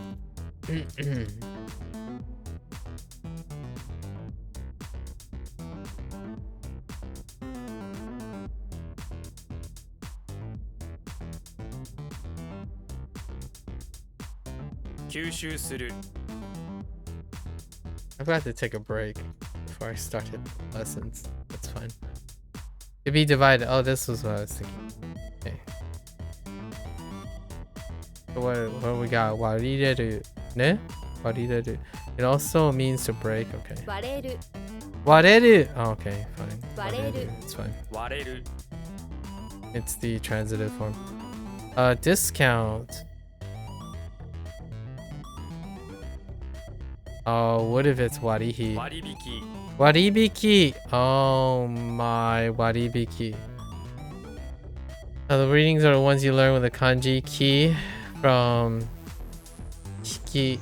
Oh, that's not it. Kind of gets stuffed into the ki and now in waribiki. Okay. Okay, that's fair. Waribiki and then dakud. So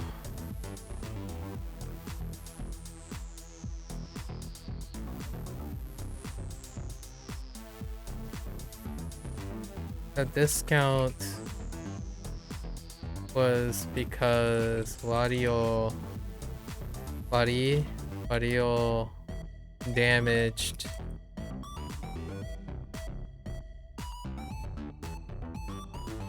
Ki?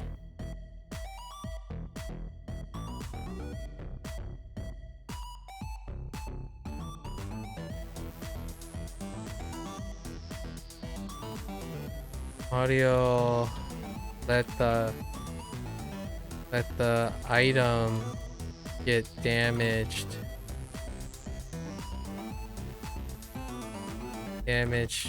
by bees, and he also lost the key. Or keys from a key. Fine. It's good enough. I don't Maribiki. Greenhouse. Interesting. What was this instead? A coffin. Right, this was a coffin. Without the drop. It's a coffin without the drop, which is pretty common. Dropping the drop. Right? Imitation, yes. Yep. Imitation, grave. No desert. Intriguing. Or curtain. But imitation is what gives it away. Mo. Makes sense. Mo. Alright. Greenhouse. Wait. How does this greenhouse work? Flower. Big sun. Okay. Flowers need the sun to get big. Yeah. Fair enough. Greenhouse. Extinction.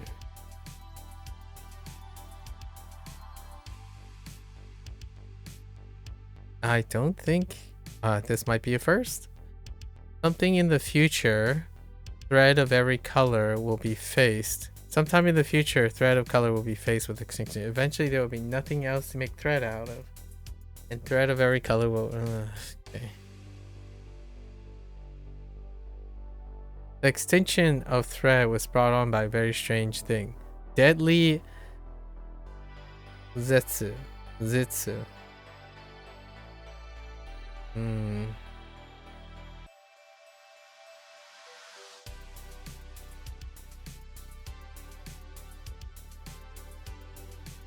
No, that's gonna be bear. That's an onyomi. Zetsu. Zetsu is the onyomi.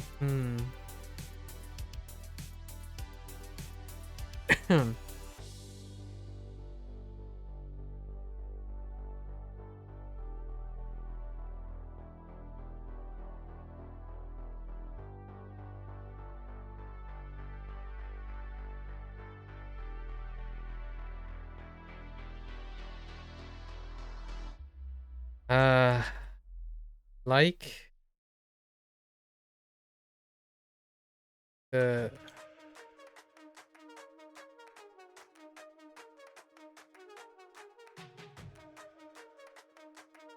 threads of fate. Oh man. I'm gonna say something like the extinction.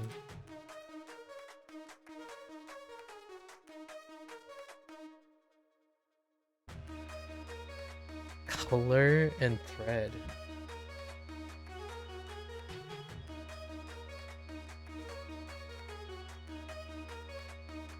The threads of fate colored.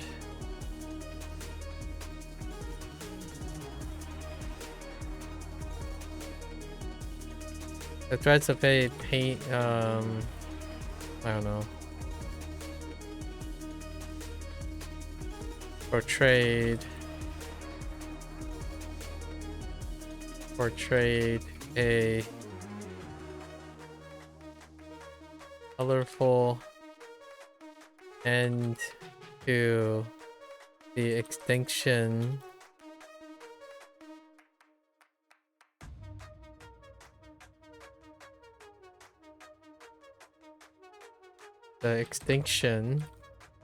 of Zeppelins. Zeppelins 2. Is there? Oh my gosh, I can't believe I'm using Zeppelins over this. Zeppelins 2. So.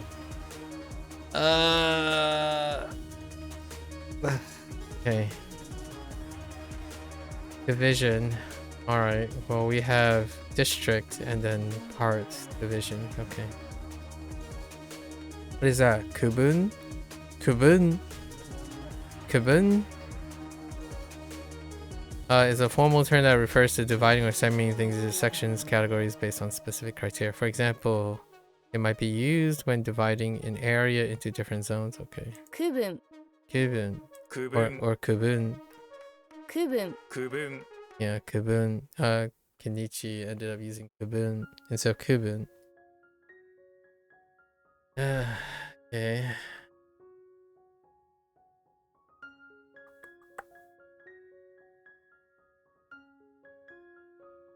Hmm.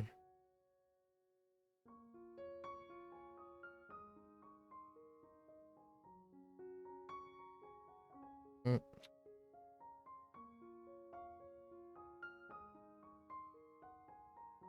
Uh, 割れる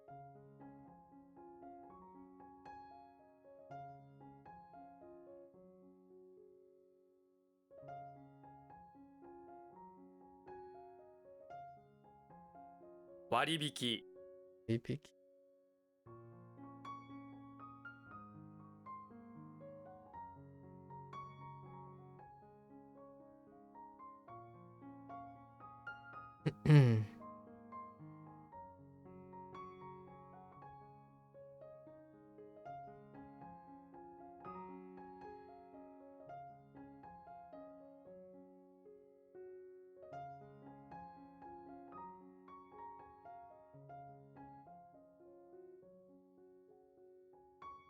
Kubun. Stupid.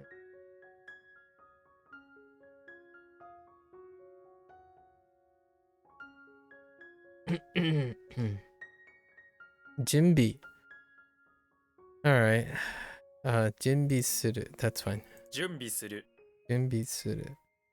To persevere. Gan. No, gan. Gancho. Oh no, that's not gancho. Let's ugh. It's gonna be something really weird. Unless ganchoru. I mean, ganchoru sounds. Oh, ganbaru. Oh, is this ganbaru? 頑張る Ganbaru.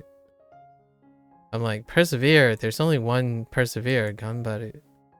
Oh Ganbaru. no. Wait. How does this fit in my scheme of stuff? Gets reading from the kanji, sure. Sure. And the verb, oh, body, oh, that makes sense now. Okay. But it's got, but baru part get, haru gets, oh, that's how you get gambaru. Oh. Neat.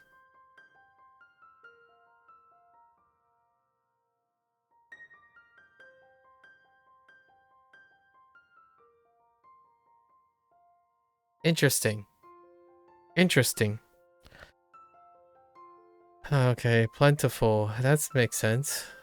That looks like fun. Sort of.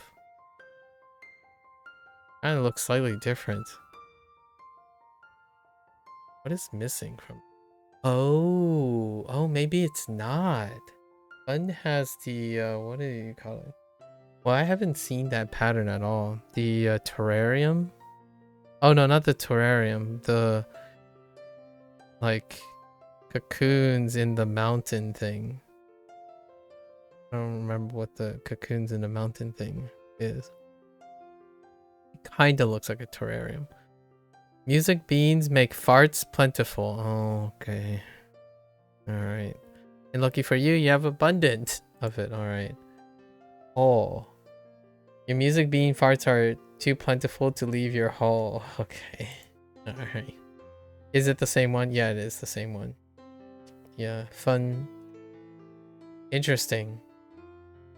So they don't do the little, like, this thing. Or, I'm not sure if it's this way. Right.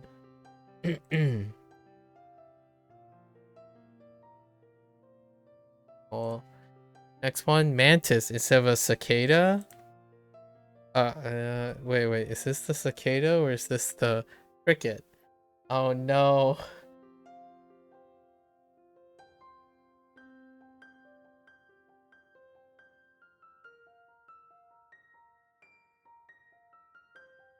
This is the cricket. But mantis is fine. I can see why mantis. Yes, belong.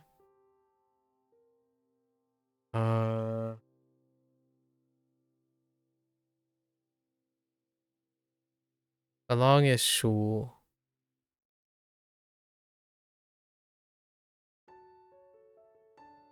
Okay. I'll go along with it now. To be built. Tetsu? No, tatsu?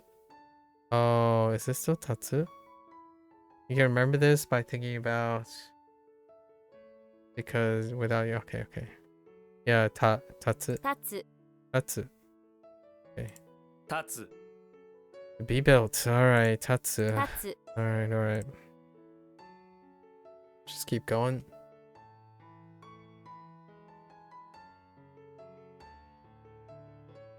Okay. 頑張る How do you?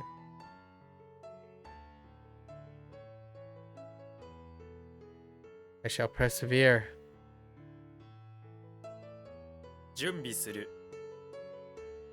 And prepare for my next session. It's to be built on top of a bedrock of foundations. Whoops. I've got the B.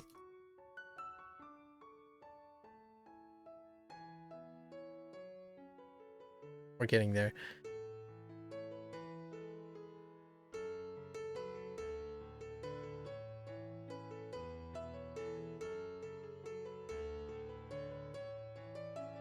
I feel like I got receipt before. And it was still in WaniKani.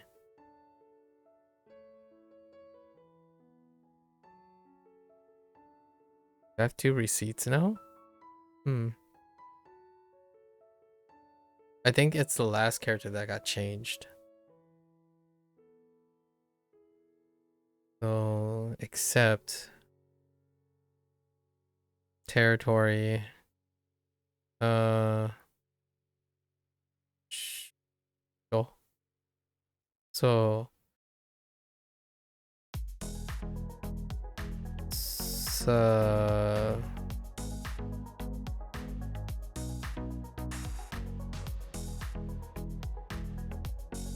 shows what?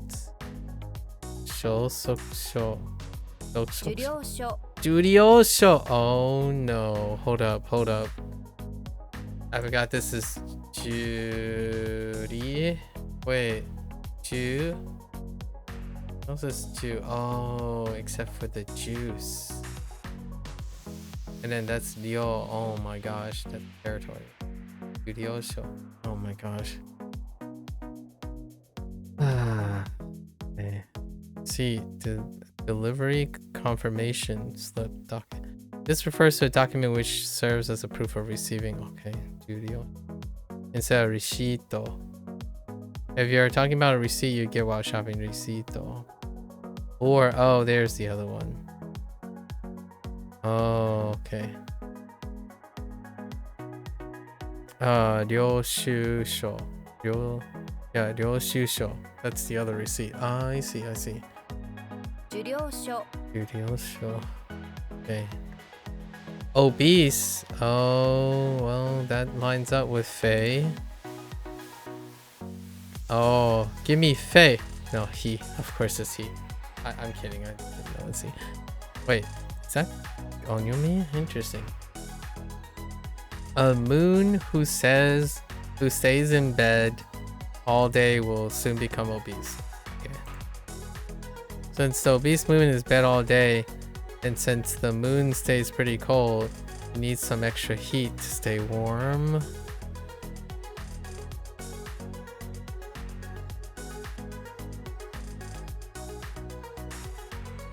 The moon is in bed. Therefore, the sun is out, raising the heat.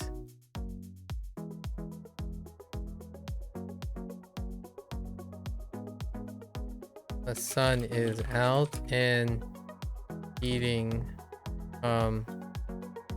making it sun heat is out and tough for obese people who want to go out. Something like that. It's good enough. Clothing, fuku? Right, fuku. In modern Japanese, this is often used to describe clothes your food is wearing.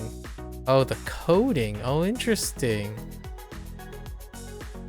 Clothes your food is wearing. Oh, intriguing. What was this? E? 衣 Korom. Oh, yeah, right. Kunyomi. Right. Kodomo. Oh my goodness. Save me. We have E to E and J. Okay. What are clothes really? Some people say clothes are the chromosomes. Oh my gosh. Of your personal style. Each garment carries information about unique identity. Other people say clothes are simply the key to not being new. What do you think? Both koromo and kinu koromo means clothes, but these uses are old-fashioned. Also note that more modern meanings of coding and breading use only the koromo meaning.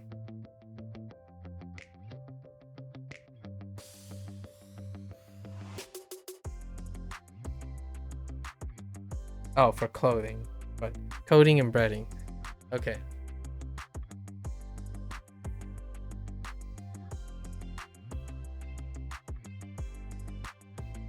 Oh my goodness gracious. All right.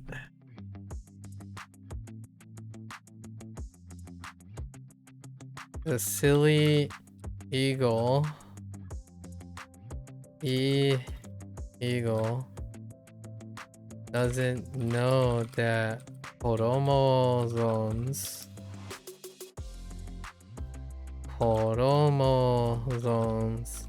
are responsible for the this is not the way it is, but for the feathers that coats its body,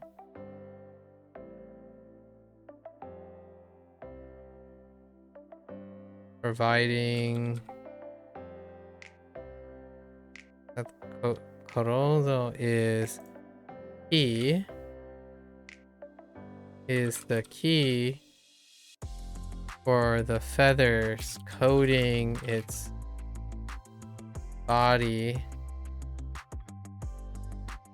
so that it isn't new. Good. Oh boy. Boy howdy. We are reaching. Waterproof. Prevent water. Okay. Bosui. Not sui. Bosui. Sui is Chinese. Bosui. Alright, scroll. Yeah, that's scroll, alright. Can I get a Ju? Kan. Oh man. Oh no, wait. That's John, isn't it? John is pretty close to Kan. That's John, not Ju. John. So Kan. A gladiator only sees oneself on those big scrolls. When you look at the scroll, you realize you look just like Kan. Okay. Okay.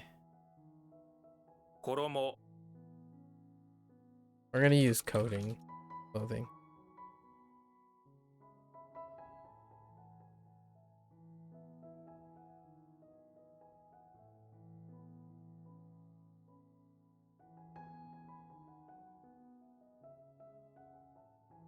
受領証 Oops. 防水 Sweet.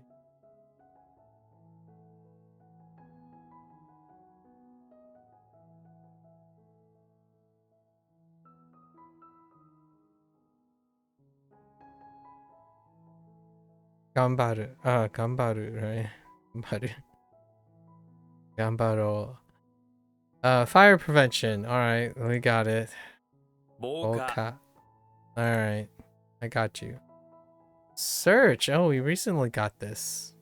Mr. Blender. Soul. Like soul. Soul. What do we got? Oh, dude, soul. Soul. Oh, alright. I got you. Soul. I'm good to go. Soul. We're good. We're good. Actress. Okay. Yeah. Right. Nanyu, but that's like adult actor. Does this have the same stipulation? I bet you can actually. Maybe not. 女優 女優 Does this also have that same stipulation of being an adult actor? That was just defaulting to Heiyu.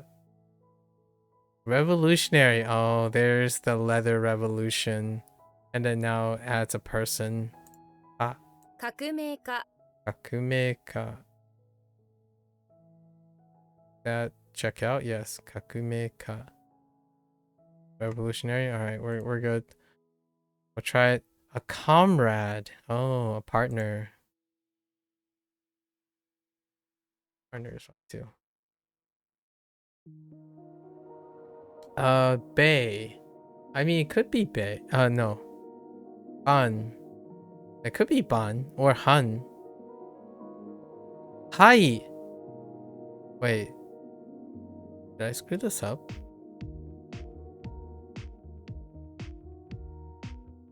Oh no, wait. It's Bai. No, this is Bai. No, I thought this was Ban. Oh no. It's actually not. No. I'm thinking of something else. This is the criminal with a car. It's Bei. Or Lifetime. Wait. Am I getting Lifetime and Partner? No, I'm pretty sure this is Lifetime. And the other, it's right. Haiku. Haiku. Interesting. The criminal that stole your car was your comrade. You thought if you were friends, but you were probably wrong. You feel really weird about this whole situation, so you write your comrade a haiku.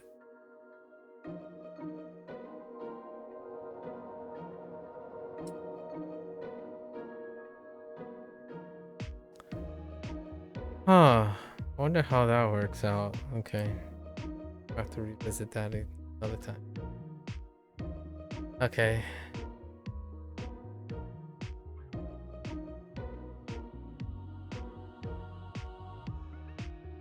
Boka.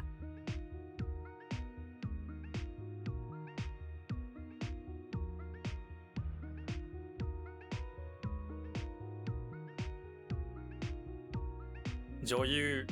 So you.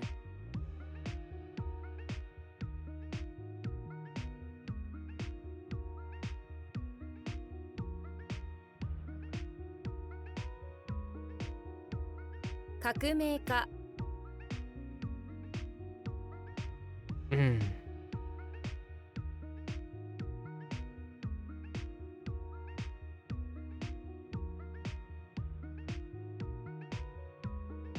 A leather jacket.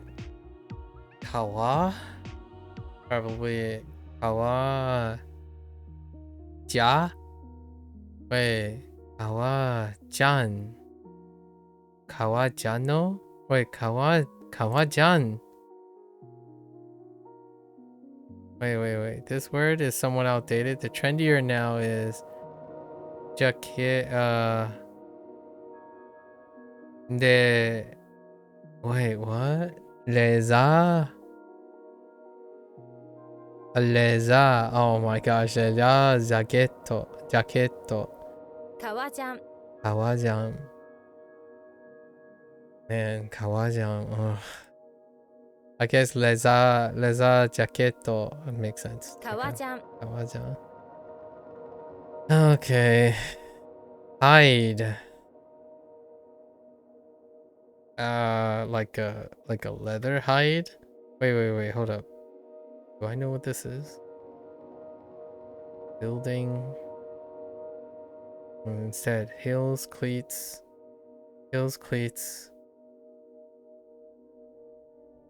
Look, no. Sort of? Hide. Behind a building, a cleat wearing Wolverine's holding his heart and trying to hide. You know the phrase, you can run but you can't hide. Oh boy. In. Oh, he looks up at the building he's trying to hide behind and sees it's an inn.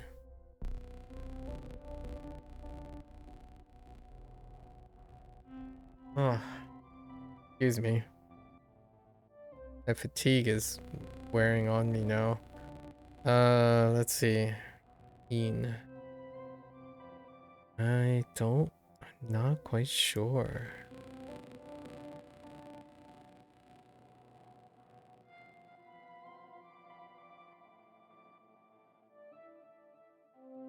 There's some stuff that kind of look. Oh boy. Alright. Hiding behind an inn. I got nothing for this. I think that's what take it for face value. There.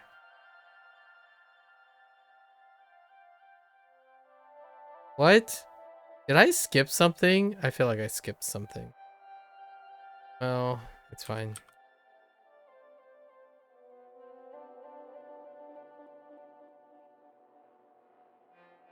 This is just Nagasaki. Nagasaki Ken. 長崎県 That's fine.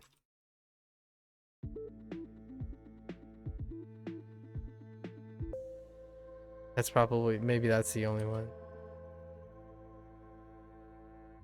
革ジャン Mahjong.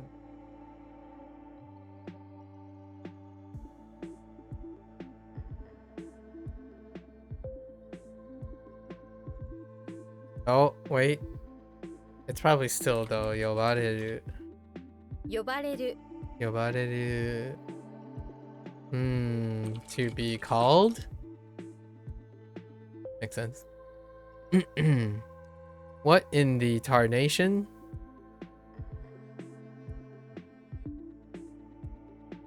Suit and thread. I don't remember this. Oh. No. I don't remember this.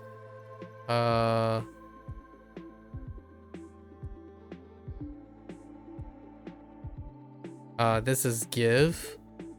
Let's try give. Oh. I skipped. Q.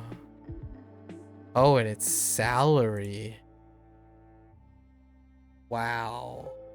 Salary? What the? Whoa.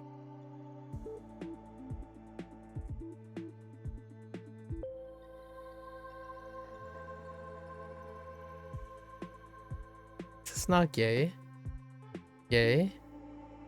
Or gay, I mean gay.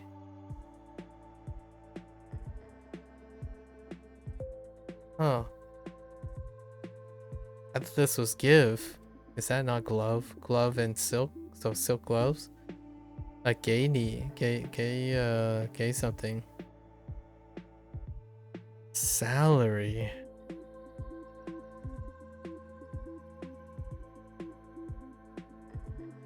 Oh, your threads have to suit you if you want a good salary. Your salary is paid in cucumbers. Oh, great.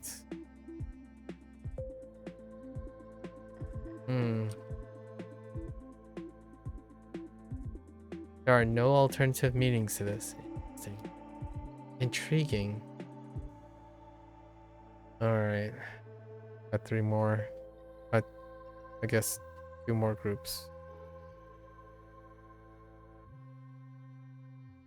Right, 2.5. To show. Another to show. Really? I don't actually know. This is the translated version of to appear. Oh.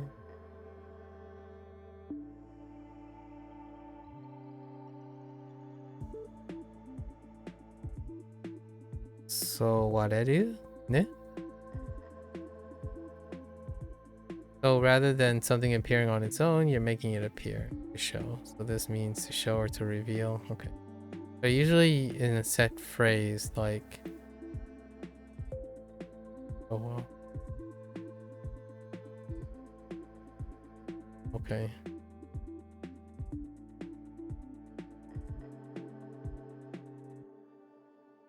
I've already forgotten what figure standalone is. Oh, oh. Wait.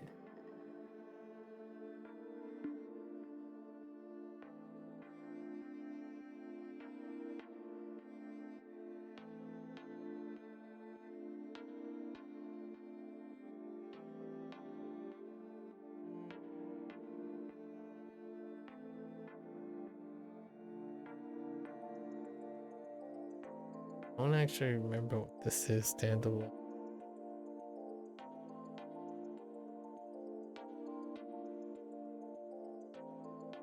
It's figure.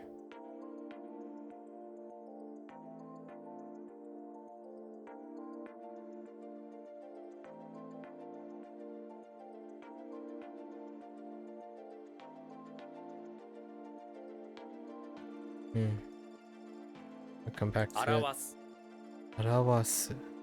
Oh yeah, you are. Oh yeah, arawasu.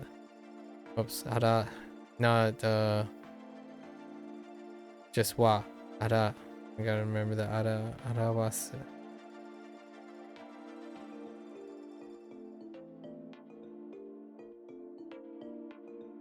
Genji wanted to show Su that you are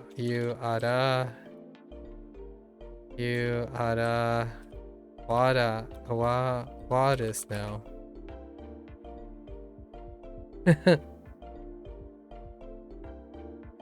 Oh, okay. Hang. Yeah, that's Gua, right? Somebody got dirt on your fingers and dirt on your toes, so you're going to hang them upside down and slip them in and slap them with your dirty extremity. What the? Ah. Oh well, Gua is out of the contention here. You have this person hanging upside down, but they don't seem to be suffering enough, so you hit them with your ka. No mercy. Wow. Okay. Punishment by hitting. Alright. Bit violent. To take down. Makes sense. This word consists of a kanji with okay, to descend. Drop. Okay. So how do we get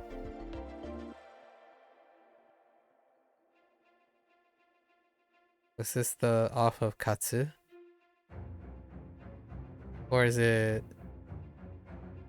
no? おろす Orosu. How did oro work?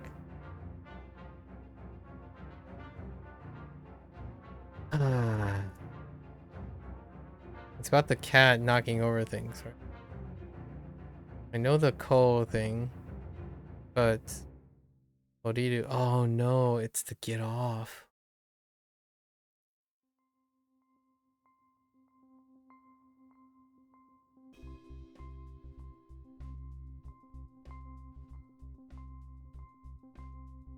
Get off at O station. Ko gets off at O station.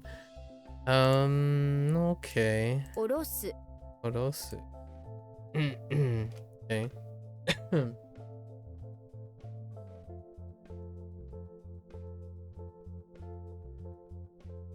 That's right. Cole, the winter cow, has to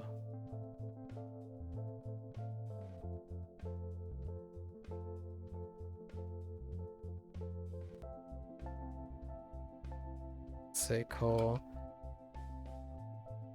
needs to take down おろす maybe Cole the winter cow needs to take down the Christmas decorations for Sue before heading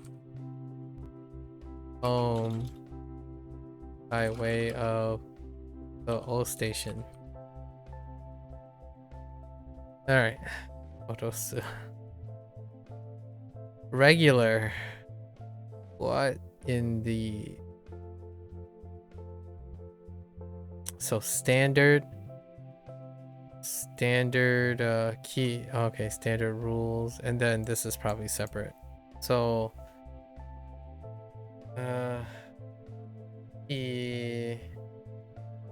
Kisoku tadashi.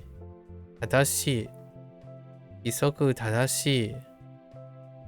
規則正しい Tadashi. Oh, it doesn't go back down. Kisoku tadashi. Kisoku tadashi. This is a combination of where kisoku, right? The kisoku, the rule and standard. And then tadashi, correct. That you learned already. If you follow the correct rules, everything will stay regular order. This word means that something follows a regular pattern. Okay. It's commonly used to describe discipline, lifestyle. Yeah. 規則正しい Tadashi. Interesting. 好きです。好き。Some might say like something about like say.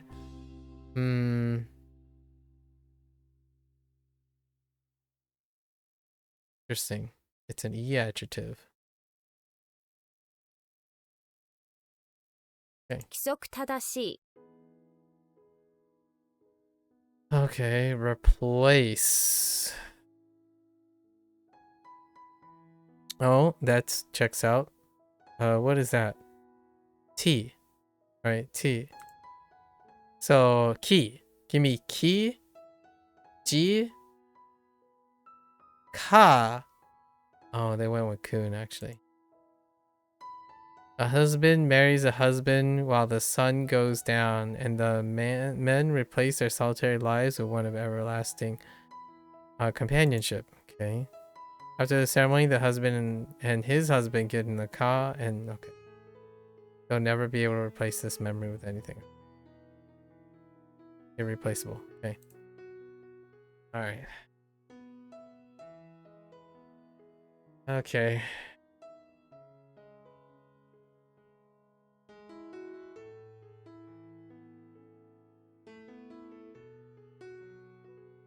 Arawas. Anawa.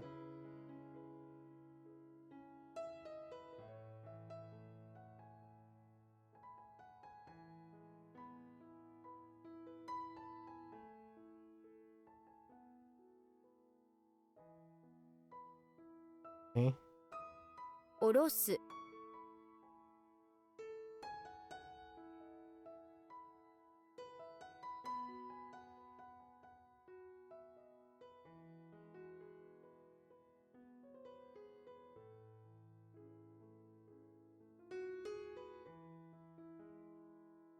規則正しい So, let's see. Alright, our last. Oh no, we still got one more. Oh man. Two more left after this. Three more left. No. Yeah, three more left after. Okay. Tutor. That makes sense. How is this gonna be read? Ka, maybe. So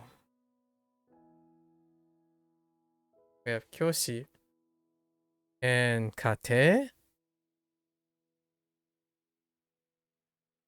Kate 家庭 kyoshi. 教師 Kate kyoshi. Alright, this is a combination of word kate and kyoshi. A teacher who teaches you with your family. Yeah. Kate 家庭 kyoshi. 教師 Alright. Fair enough. Alive. Interesting. Instead of reside or live. The flag is old, but that doesn't mean it's not still alive. Yo. As opposed to Jew. Jew. Jew. The flag that is is actually a Buddhist relic. That's why it's alive. In fact, and owned, but it's really dumb relic, so it's put into little kyo. Alright.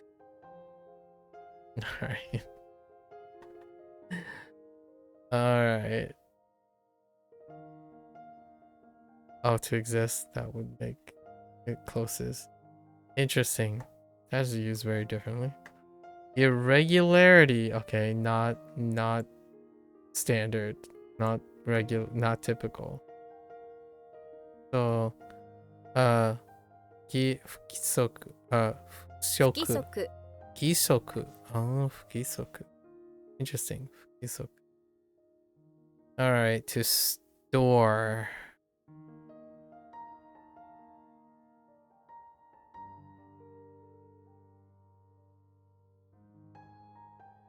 Did I already have a kun for this? For obtain?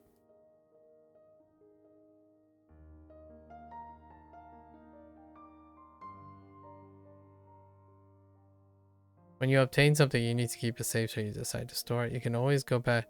Means to store with the emphasis on placing something in their proper location. This nuance extends to convey a sense of accomplishment, such 収める as Osameru. No, we do not. Oh, I did. Oh, yeah, that's right. To offer. No, wait. To provide. No, wait. What? Oh, to fit. Oh my gosh. To fit. To fit in. Osameru. Oh, samaru. Oh, no. Osa. Okay.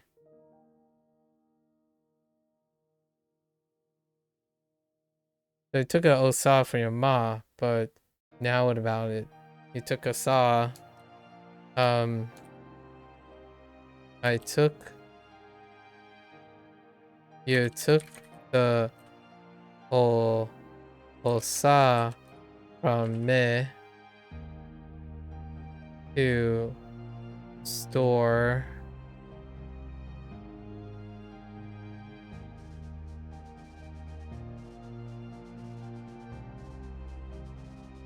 store in the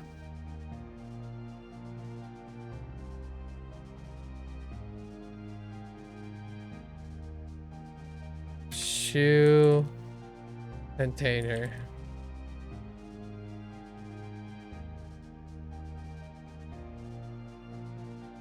It's fine. Fine.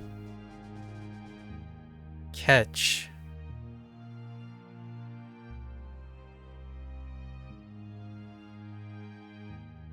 I'm not sure if this is simplified. Nope. I think this is the first. I don't remember having catch. Nope. Nope. Don't remember. Use your fingers to grab this guy's foot and catch him. That's kind of nice.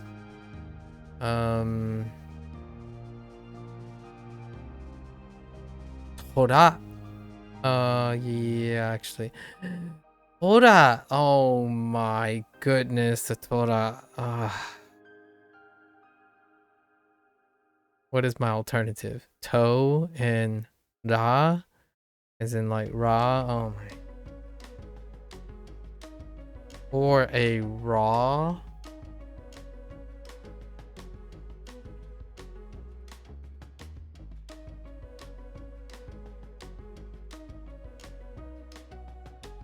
As you touch his foot, you catch a glimpse of the Tora. Oh my. That doesn't work. We're not doing that.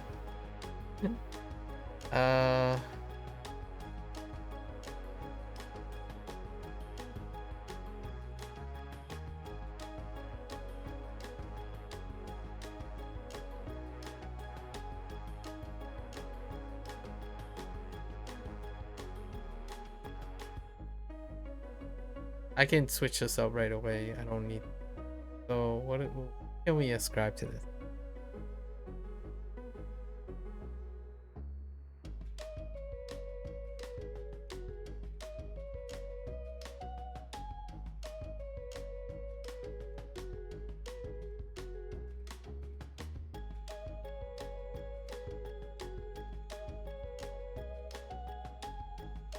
I have Tor.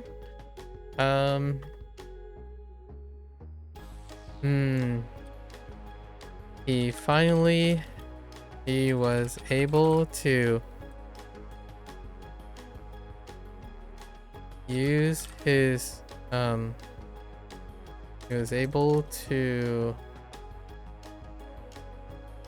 move his feet to finally catch up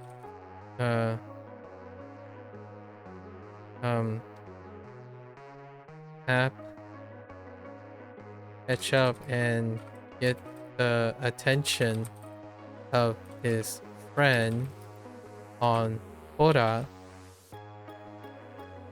with his fingers.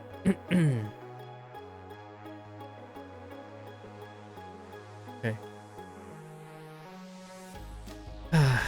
Okay. All right.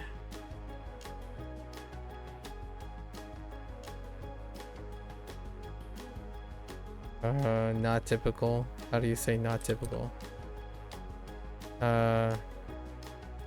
Irregular.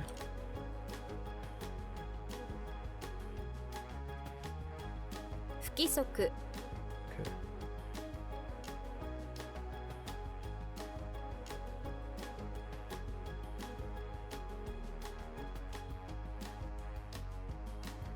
That one sucks.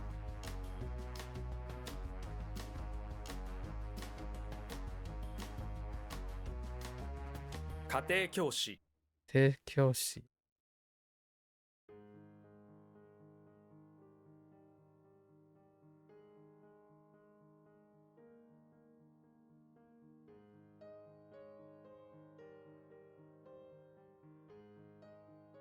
収める、食べる。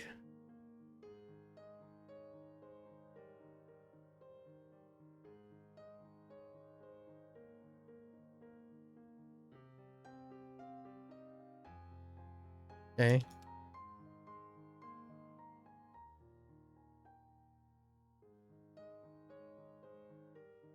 Too late. Kon? Kon? Ko? No, kon. Yeah, kon ko? Ima something? Now isn't good enough for renew. It's already too late. 今さら、 Imasara. Do I have Sada? I don't remember Sada. Oh, in Sada ni? Oh my gosh, Imasara. You might be tempted to read this with Onyomi. Okay. Yeah. When I saw Kon, I'm like, it's gotta be Ima, but I couldn't remember what the kunyomi. So in Sarani. So too late. What does Sarani?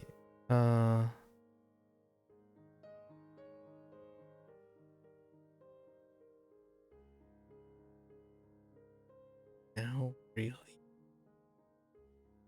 Renew.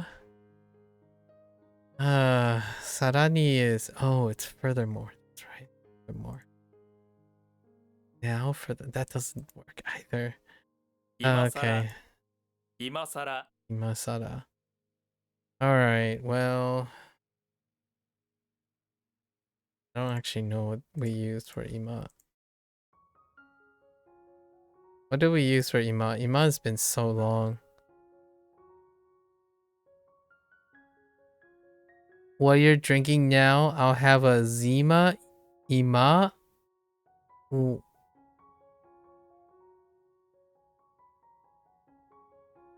What is that? I probably skipped over it because I knew what Ima is. Ima's fine. We don't need anything for 今さ Ima. ら、 Right. So, Sara, or you can just use Ima. Okay. Pretty sure Genji is with Sada. Sada Ima.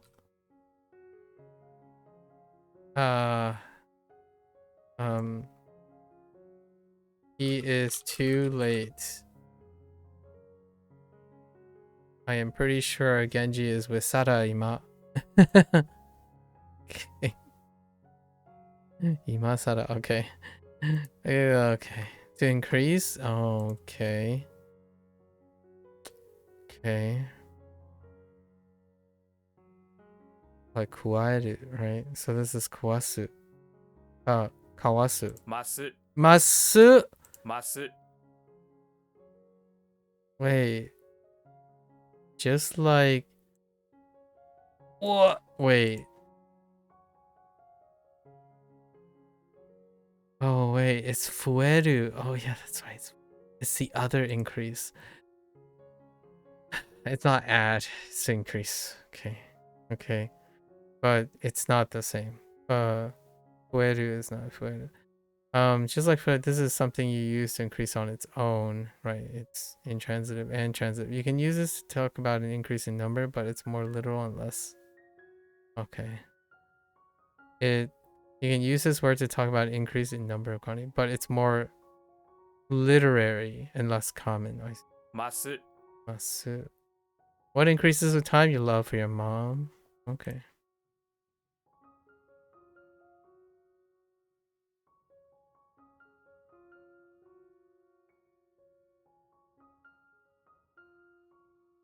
To increase one's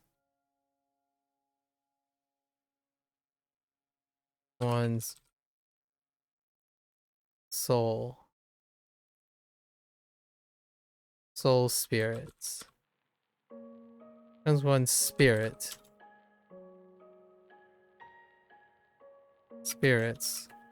or soul. One must increase their love for their ma, right? According to Sue.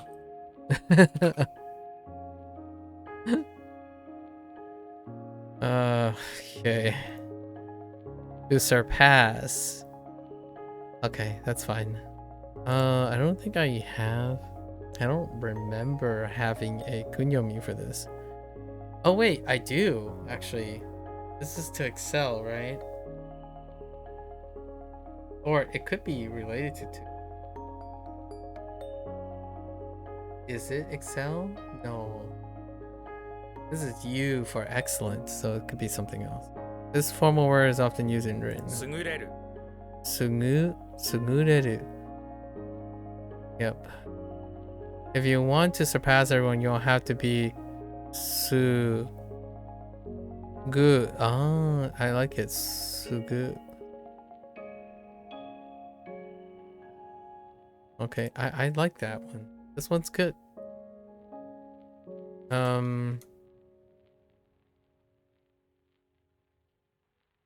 Use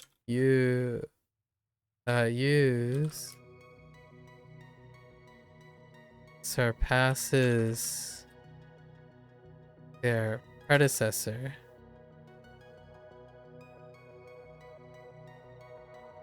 It's not Deru. It's Deru. No, it's not Deru.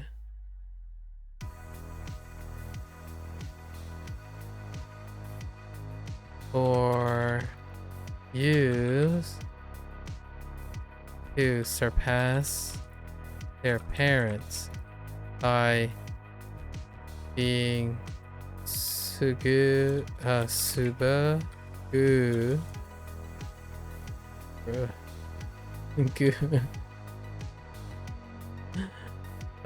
good at stuff.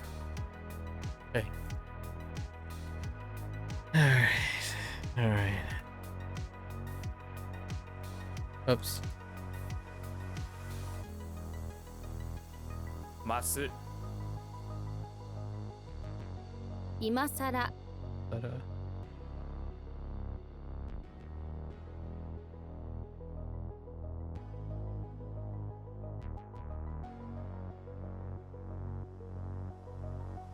優れる good idea. All right.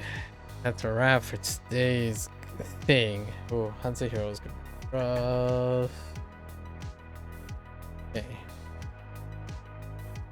Long day, long day. Long day, long day. Okay. Alright, let's go over our mnemonics here. We have capital, retroactive. Lifeguard, friend, retroactive. Mix, retroactive. Oh wait, that's not lifeguard. What is this? Wedding. Lifeguard. Both retroactive.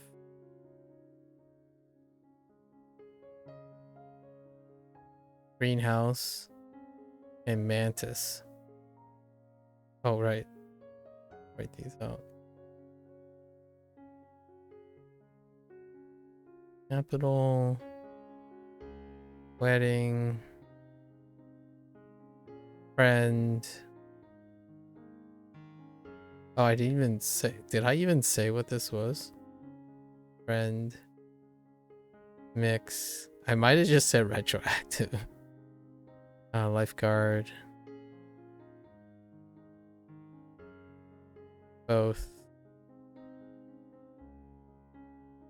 Greenhouse. Mantis. Okay. Alright, here we go. Toughest one. Toughest part of the 11-day cycle. Wow, there's so many this level. What incarnation? Okay.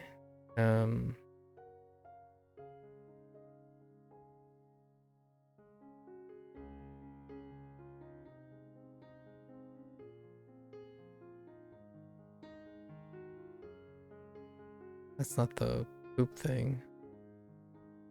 Genji.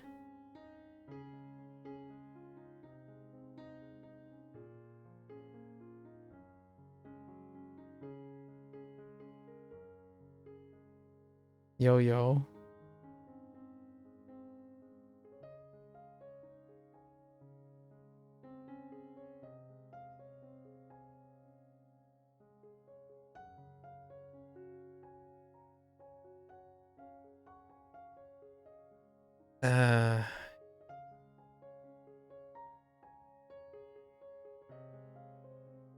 It's gone.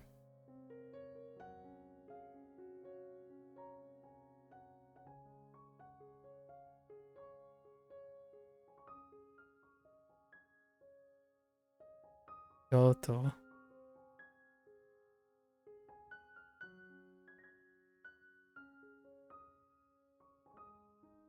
Water.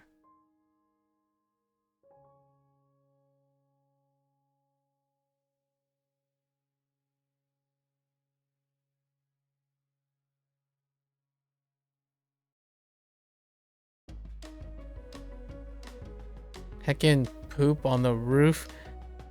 On a poop on the roots to like echo through everything, but and the read is gone.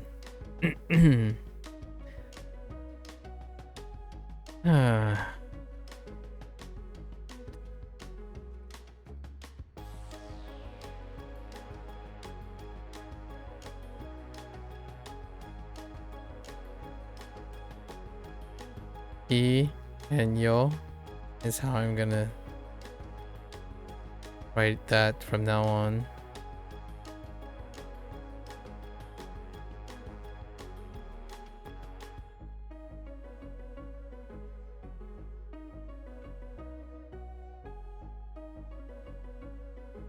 Heck.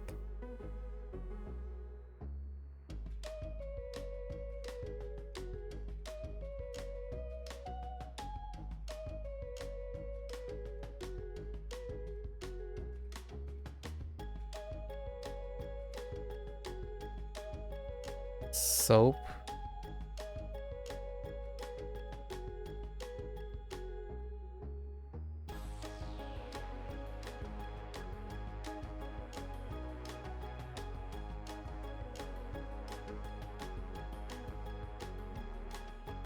Again, lawsuit. Shogun.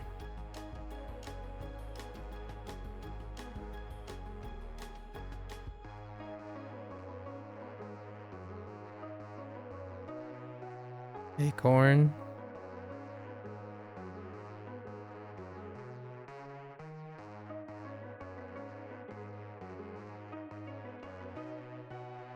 I.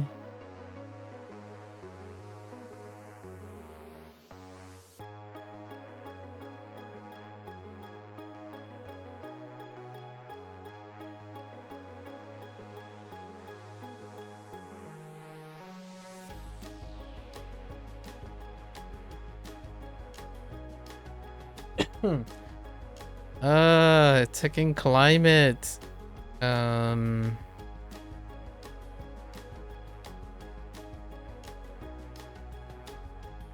Oh, it's gone. Let's go to the next one. Centaur.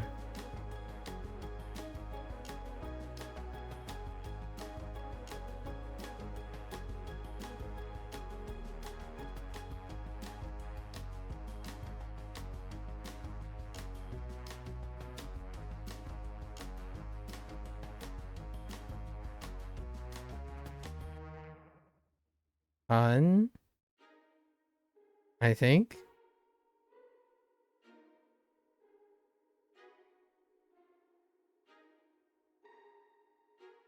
I use a Zeppelin for this one. Zeppelin and 2.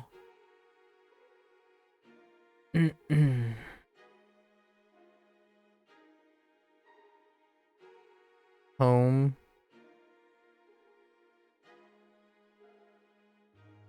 Eat.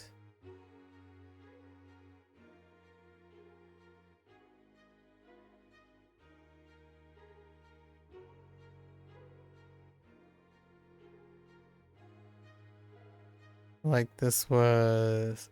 Oh, I remember this one. I think this is Gandhi.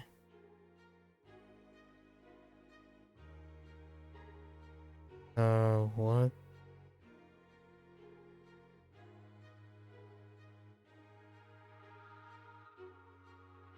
I'm gonna say Khan. Soul. MAKU.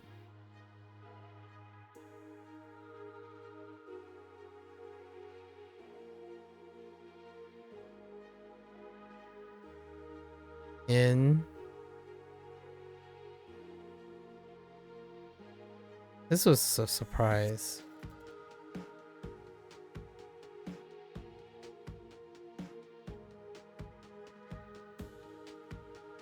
And I don't remember anymore. Salary.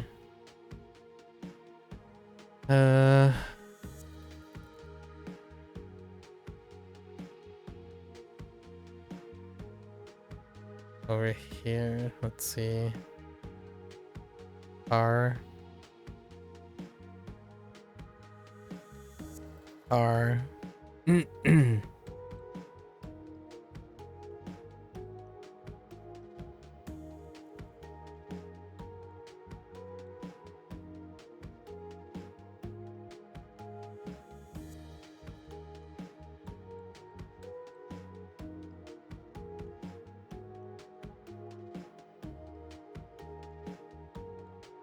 Wait, what's this? It's Little Kyo.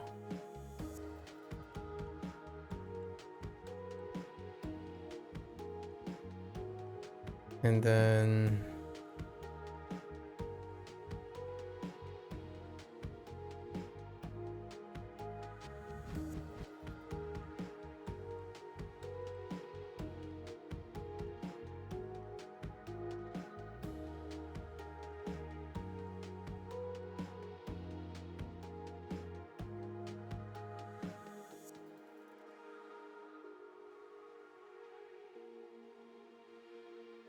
I don't remember.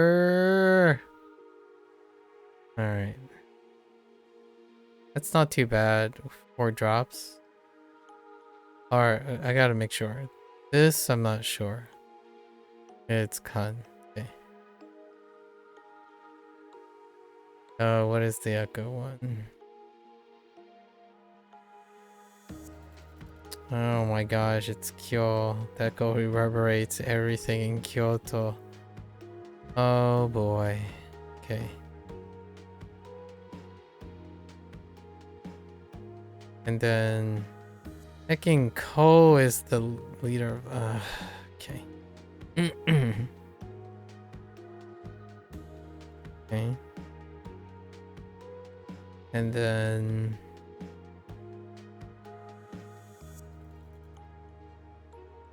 cucumbers. Ooh, I was not close. Cucumbers was not even in my realm. The other ones were okay. I had an inclination, but oh, cucumbers. That is not even close. Not even close. Okay, let's go over our read. Again. Yo?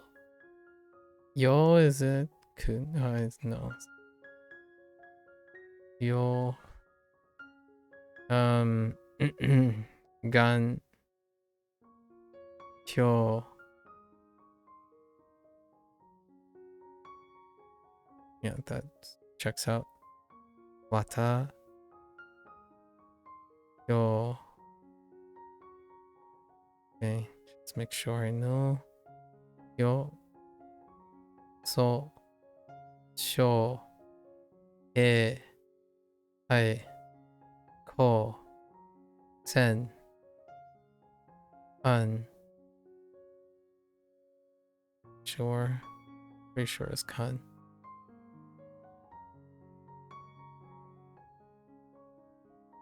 Kan. Zeto. Zeto. Oh, sorry, kun. Zeto. Oh no. Oh yeah. This is the first time Zeto. Zeto is an onyomi. Ho. I. Kan.